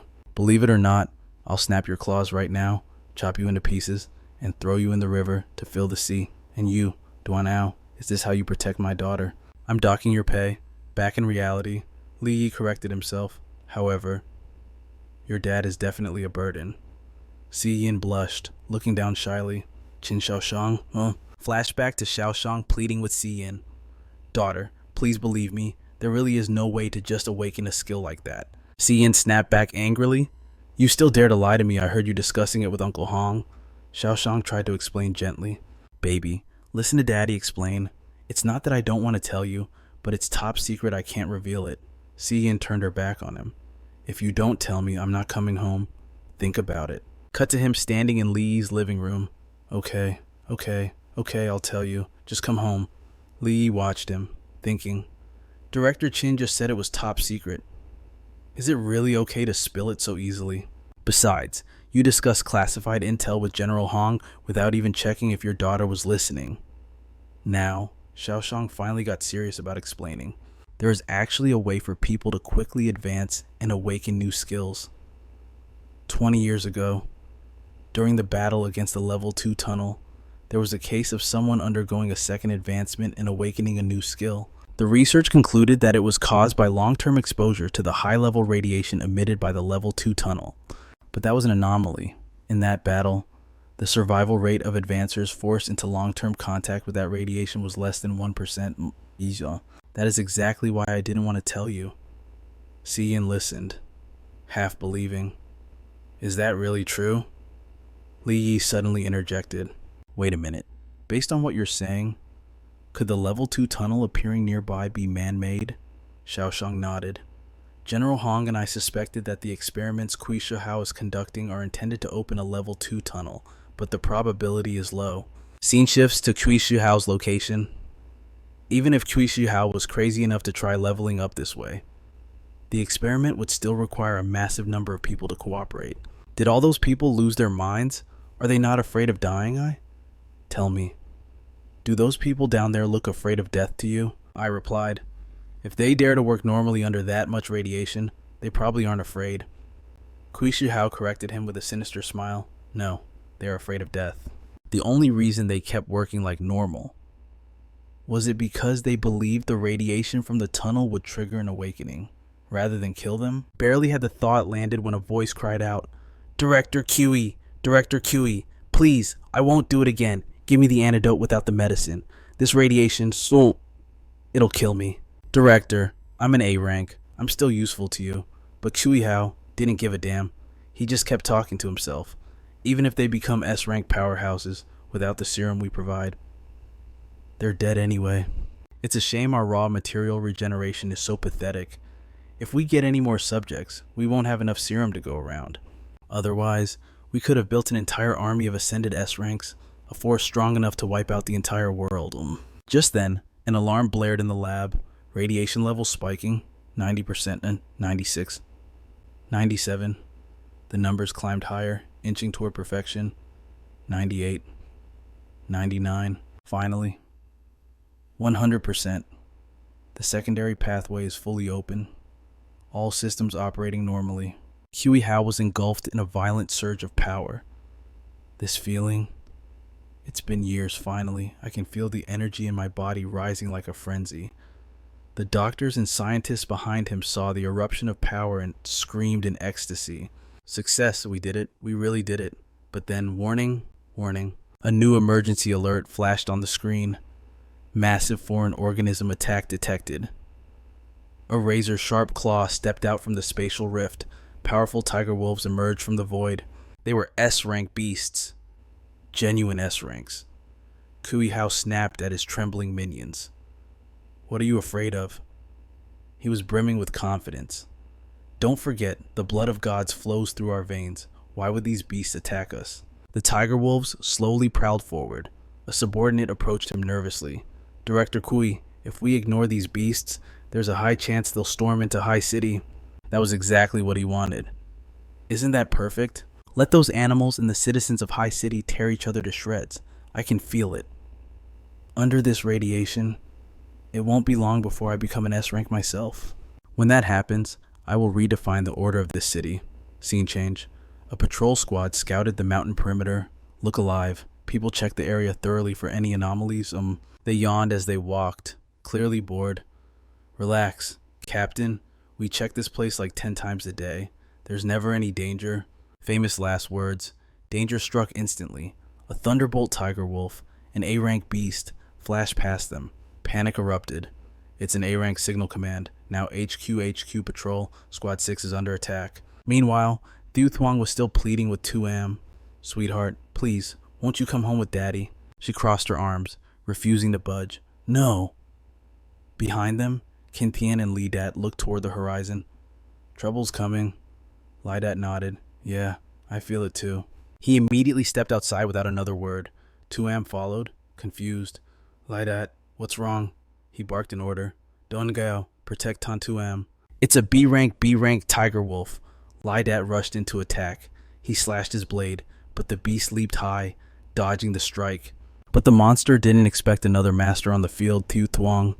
He struck from above, landing behind it. He frowned. A B-rank beast. What the hell is this thing doing here? Li Dat grimaced. It's not just here. Thieu Thuong looked up at the blood-red sky filled with military flares. Li Dat continued. I can sense the aura of beasts inside the city too. Inside the High City Military Command Center, alarms were ringing off the hook. Squad 6 under attack, Squad 2, 3, 4. Even Squad 8 is engaged. General Hong ordered everyone to hold their positions. Beast attack in Defense Sector 3, most are held back at the perimeter, but 2 lines have been breached. Mobilize troops to retake the fortifications. A-rank beast signatures detected. Multiple beast signatures detected in the city center. Thieu Thuong tensed up. This many, it's a beast tide. Li Dat frowned. Where are they all coming from? General Hong appeared behind them. You're just in time. Tan Thieu Thuong, you're with me on the front lines. He nodded. Done. Then Hong turned to the girl. 2am, you go back to Longmen Sanjie. There are no beasts there yet, but with no masters guarding it, I'm worried about looters. 2am turned to Li Dat. Li Dat, are you coming with me? He shrugged. Fine by me. But General Hong cut in. Not you, kid. You stay here. I have other plans for you. Hearing that, Li Dat handed the flying dragon over to her. Tan 2am, take him with you. If things get hairy, he might actually be useful. The dragon looked at her, bewildered. 2am hugged it close. All right, you be careful, okay? Li Dat patted her head gently. Don't worry. She looked back as she left. I'll wait for you. General Hong sighed. To be young again. But Thieu Thuong was fuming. He touched my precious girl's head. A head pat. Even I haven't done that to my baby yet. I'm gonna kill him, drown him in a pond, bury him at sea. Ignoring the tantrum, General Hong looked at the map. Anyway, back to business. You saw it, didn't you? This beast tide isn't simple. We have heavy artillery, sure, but all S-rank and A-rank hunters, us included, need to hold the front lines. Lee Dat cut to the chase. General Hong, you brought me here to see this for a reason. What exactly do you want me to do? I don't think the side character like me is supposed to see high-level intel like this. Hearing that, the general revealed his true intent. The beasts that broke through earlier are hiding in the military academy. I need you to support the troops there and evacuate the students. Lee Dat didn't hesitate. Done. I'll do it. Hong Hai was surprised. You're not going to ask what rank they are. Lee Dat shrugged. Probably just 1 or 2 A ranks that slipped in. As long as they don't jump me all at once, I can handle it. General Hong nodded. Good. I'll await your good news. Then, Hong Hai and Bok Da had to physically restrain Thieu Thuong. Let go. Why are you stopping me? I need to teach that punk a lesson, Bok Da warned him. Calm down. This is military HQ. General Hong smirked. Besides, as a future father-in-law, I doubt you can even beat Lee Dat. Thieu Thuong scoffed. I'm an A rank. You think I can't take him? Maybe. Hong Hai lowered his voice. I get the feeling that kid has enough power to go toe-to-toe with an S rank. Scene change military zone. Damn it, these beasts are too cunning. They wait until we let our guard down and ambush the rescue squad every single time. I know I've never fought such a humiliating battle. If there weren't students trapped inside, I would have blown this place to smithereens ages ago. A sharp notification chimes. Report. The military reinforcements have arrived. He asks urgently. Is it an A-rank powerhouse? The soldier looks at the file, hesitating before speaking. According to the documents, he is an E-rank minor. Hearing this, the officer screams. What have the higher-ups gone completely insane? They scoff in open contempt. Both of us are B ranks, and even we suffered heavy losses leading the team. What use is an E rank? Nobody like him. Is this some little prince coming here just to polish his resume? Chase him away immediately. We don't need him here. The soldier trembles, warning him about the tent directly behind them. Li Yi arrives just in time, dashing out from the back. Who's there? Li Yi slashes, sending a tiger wolf flying into the sky with a single strike. They drop their jaws, screaming. The Beast Clan since when? Li Yi turns, threatening them. With vigilance that's sloppy, you actually dare to question me. The officer panics, shouting back, didn't you say he was E rank? The soldier checks the file again, absolutely certain. The document really says E rank minor, but surprisingly, this minor just one-shot a B rank beast. Li Yi approaches, radiating a murderous aura. You guys lead your men and hold the line here. Leave the search and rescue to me. Li Yi darts around, observing the tiger wolves lurking on both sides of the path. These bastards are actually quite smart, always hiding in the shadows, waiting for an opening. No wonder the previous search and rescue team got ambushed. Qing Tian appears, adding, their brains are sharper than the insect clan. Their S-rank intelligence is practically on par with yours. Li Yi asks helplessly, is that a compliment or an insult? Then, he snaps back to high alert. Someone's there. Li Yi leaps high. Below, a man is face to face with a tiger wolf, the beast growling as it closes in on Luo He. He looks cornered, gasping for breath. In this desperate moment, Luo, he spots a metal bucket on the ground. He grabs it, instantly forging it into a weapon. Human C-rank skill, metal crafting. Li Yi silently assesses that skill is actually quite rare. The tiger wolf doesn't hesitate, lunging with its maw wide open. Luo He roars, I'm taking you down with me. But with his meager strength, the wolf shatters the blade with a single strike. The sword flies out of Luo He's hand, and he crashes hard onto his back. Luo He clutches his arm in agony. Why, I'm clearly a C rank, yet I didn't awaken a single combat skill. He hangs his head in despair. They were right. I am a piece of trash. Suddenly, Li Yi's voice cuts through. Whether you're trash or not depends entirely on what you do next. He ignores the others, focusing on Luo He. The rescue team isn't far from here. Will you run to them for safety, or will you come with me to save more people? Luo He grabs his hand, answering firmly, I'll follow you. I know how to find where the students are hiding. Li Yi smiles. Welcome to the team. I'm Li Yi. He replies, I'm Luo He, infantry class cadet. Scene change inside a room. Song Kui is restless, pacing back and forth, wondering if Luo He can actually find reinforcements.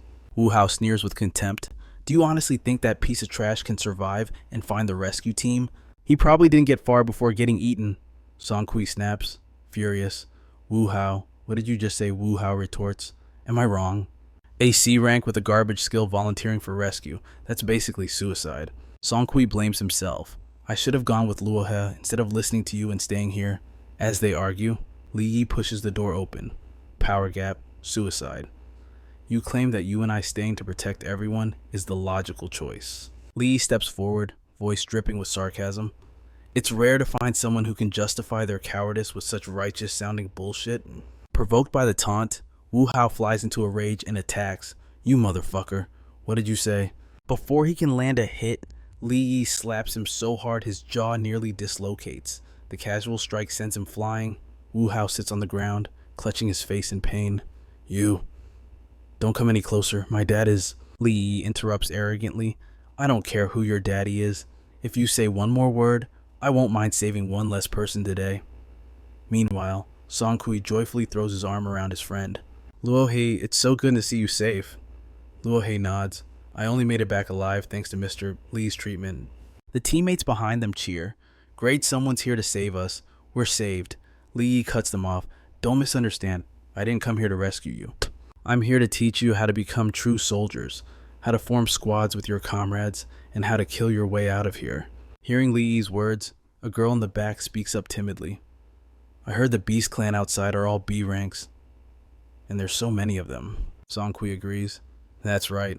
Even real soldiers couldn't handle that. Li Yi explodes with killing intent, lecturing them.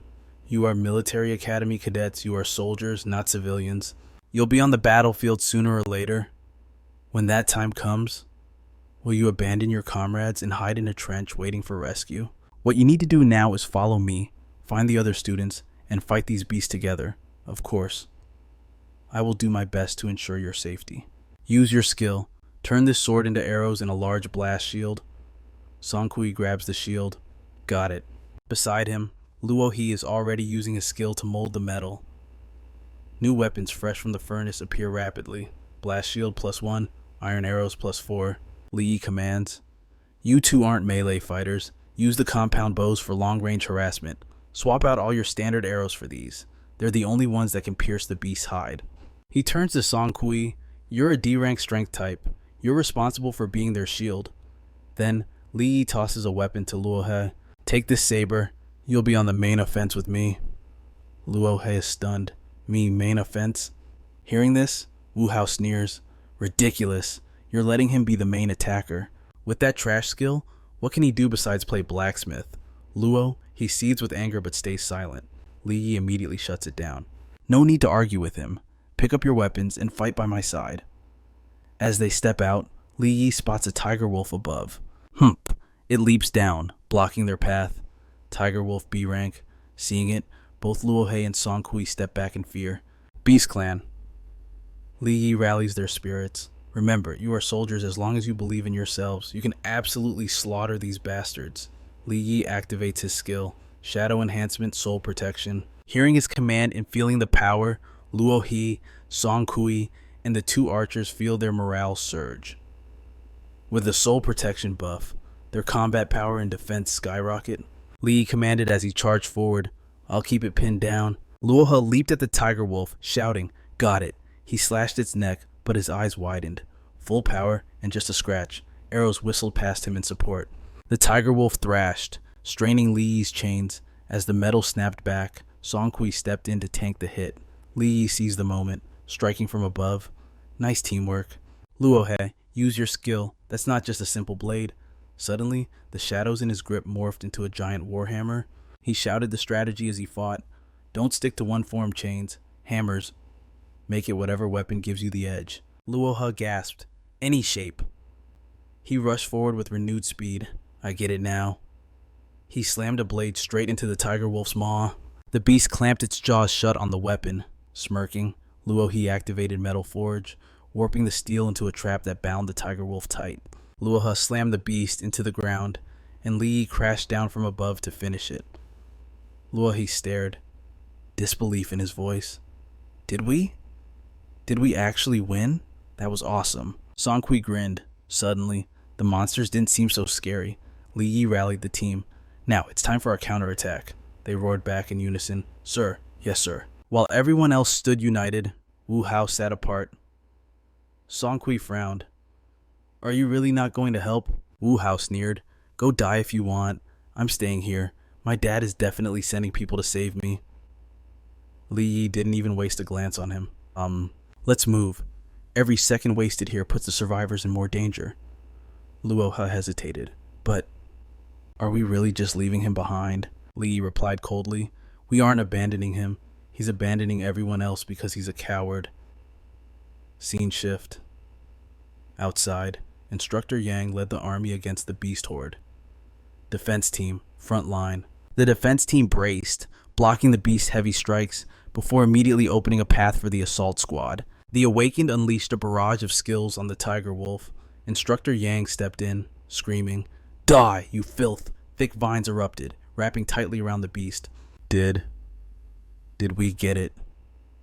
But the tiger wolf was far from finished.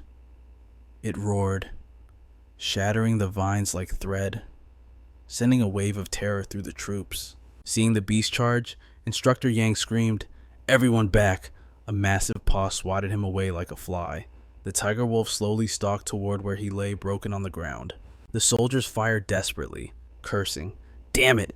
But it was like throwing pebbles at a tank. The bullets did nothing. Seeing this, Instructor Yang yelled a warning. "Run! Leave me!" The tiger wolf roared triumphantly, opening its massive jaws to crush him. Instructor Yang closed his eyes, accepting his fate. Suddenly, Li Yi flashed in, blocking the blow. "You're not a bad instructor. Dying here would be a waste." Instructor Yang stared in shock. The tiger wolf was dead in a single strike. That was a B-rank beast. Is he an A-ranker? As he stood up, confused, Luo, he stepped in. "Instructor Yang, this is Mr. Li, sent by Military HQ to assist us." Instructor Yang gasped. "Military HQ," Li Yi immediately cut to the chase, asking for a sit rep. "Instructor Yang, how many cadets are still in the academy? Do you have a count?" he stammered. "Besides the 9 here, there were 63 others, but now I don't know." Li Yi grabbed him by the collar, furious. "You don't know. In this situation, shouldn't you be protecting the students?" Instructor Yang looked helpless. "That was my plan, but..." Scene shift to Director Wu. A lackey fawned. "Director Wu, you're a genius. Using those students as bait to distract the beast buys us so much time. Isn't this a bit too cruel?" someone asked uneasily. The lackey scoffed. "Cruel? Since when did you become a saint? Why didn't you volunteer to go with them?" Then Director Wu interrupted. "Stop bickering. Arranging that 10-man squad to go out was a necessary sacrifice. The goal is to protect command track cadets like you. You are the future generals. The Academy's hope and mine rests on your shoulders." "That makes sense. You've saved us, Director. We'll definitely repay this favor." The mood lightened immediately. "We won't forget this." Director Wu nodded. "Good to hear." Suddenly, Li Yi kicked the door open. "So, you sent 60 students to their deaths just to protect this pack of cowardly trash. Also, you can cash in on the favor when they get promoted later." The director pointed a trembling finger at Li Yi. "Who do you think you are? You have no right to speak here." Instructor Yang stepped forward. "Director Wu, you've really got this all figured out, don't you?" Seeing him, the lackeys gasped. "Instructor Yang, weren't you on the perimeter? Why did you bring people back? That's insubordination. You know." At the same time, Director Wu recognized Luohe and Song Kui. He frowned. "Why are you two here?" "I thought I arranged for you to accompany Wu Hao to the C-rank zone for training." Luohe shrugged. "Wu Hao said he was tired, so he's been hiding in the dorms this whole time." Director Wu panicked. "Then where is Wu Hao? Why isn't he with you?" Luohe replied coolly. "He refused to move. We left him at the West Gymnasium." The director's face darkened. "You just left him there? Do you have any idea what you've done?" "That is a violation of military law. It's a crime. I have the right to execute you right now." He lunged, but Li Yi stepped in, their fists colliding with a thunderous crack. Director Wu stumbled back, his arm trembling violently, while Li Yi stood like a statue. "This kid..." Li Yi glared. "So, you're a B-rank Awakened. Instead of protecting the students, you sent them to their deaths." Director Wu stammered. That was strategy. It was a tactical necessity. Who the hell are you to question me? Li Yi replied coldly. Then consider abandoning your useless son my tactical necessity. Sensing the killing intent, Director Wu froze. An A rank. At this age, he must be from a powerful family. I shouldn't provoke him. He immediately changed his tune. Instructor Yang, take your men and follow me to rescue Wu Hao, but they completely ignored him. Furious, he screamed, Are you deaf? I gave you an order. Li Yi took command. Instructor Yang, get on the radio. Gather every surviving student here immediately. Luo He, strip this place of every usable weapon and round of ammunition. Yes, sir, the team shouted in unison. Director Wu stood there, dumbfounded.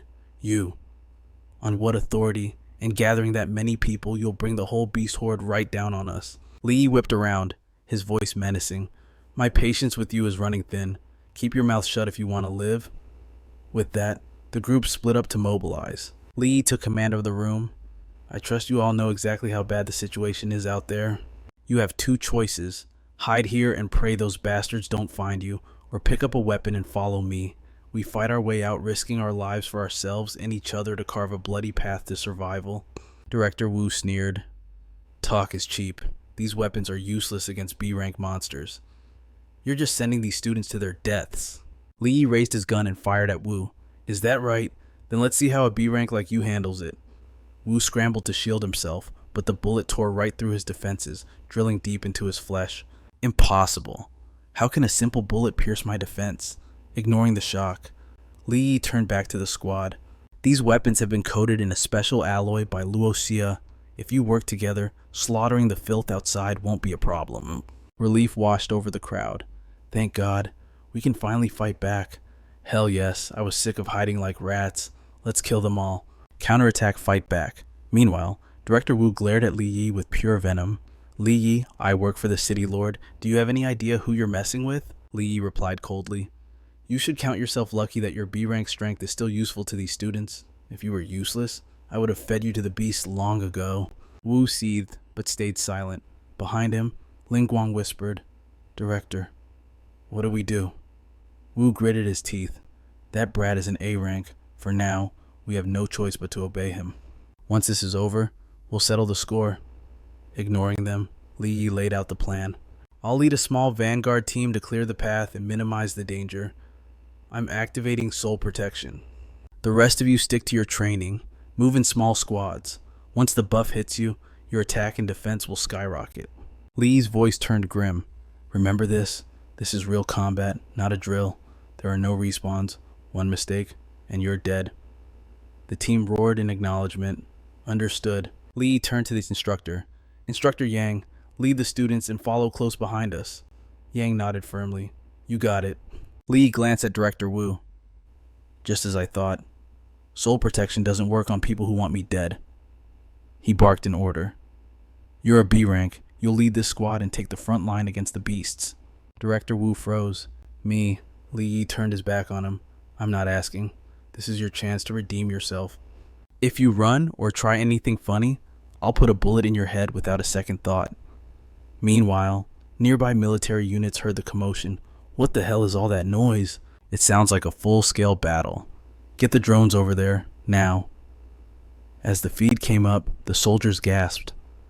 How is this even possible? Those students, they're actually holding the line. Look at their defense and attack power. They're absolutely crushing those monsters. The camera zoomed in on Li Yi. It's that kid from before. He's the one leading the charge. This isn't... Just who the hell is he? Li Yi barked orders as he fought. Hostiles at 4 o'clock, Instructor Yang. They're all yours. Copy that. Instructor Yang signaled his squad to fan out. Their enhanced weapons roared, tearing into the tiger wolves, forcing the beast back in agony. Li Yi shouted. Defensive positions, prepare to engage. He channeled power into his legs and launched himself into the air. Now die. A massive shockwave blasted the tiger wolves away. Watching from a distance, Luo Xia was stunned. He's a monster. He wiped out that many beasts in a single heartbeat. Song Kui couldn't believe his eyes. Is Li Yi an A-rank hunter man? I wish I had power like that. Meanwhile, Li Yi consulted Qing Tian.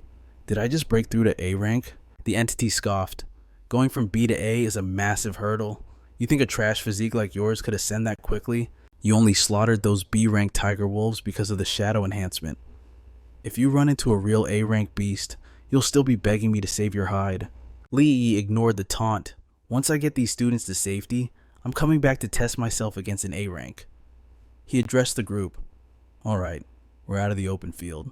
Take a break here. Suddenly, a student called out, "Bad news, Director Wu and the command department students are gone." Another added, "We're near the West Gym." "Do you think he went to find Wu Hao?" Instructor Yang looked to Li Yi. "Should we go after them?" Li Yi was cold as ice. "Forget them. To get to the West Gym, they have to cross the open stadium. We're sticking to the safest route." Scene shift. "Director Wu, is it safe for us to split off like this?" Wu scoffed. "Staying with that main group is the real danger. They're just bait to attract the beasts. Think about it. We haven't seen a single monster. Have we Li Yi and his idiots already cleared this path? It's a free ride."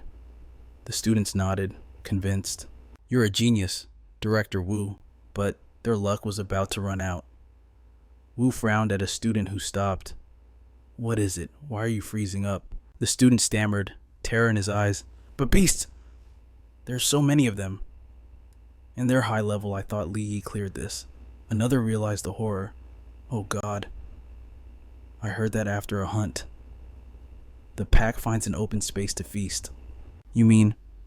"We walked right into their dining hall. They saw a person about to be devoured." "Stop, don't move," Wu hissed, dragging them behind a wall. "Damn it. We have to cross this area to get to the gym." Sensing the danger, the students panicked. "Director Wu, maybe we should go back." Wu's eyes gleamed with malice. "No need. We just have to lure these monsters straight to Li Yi."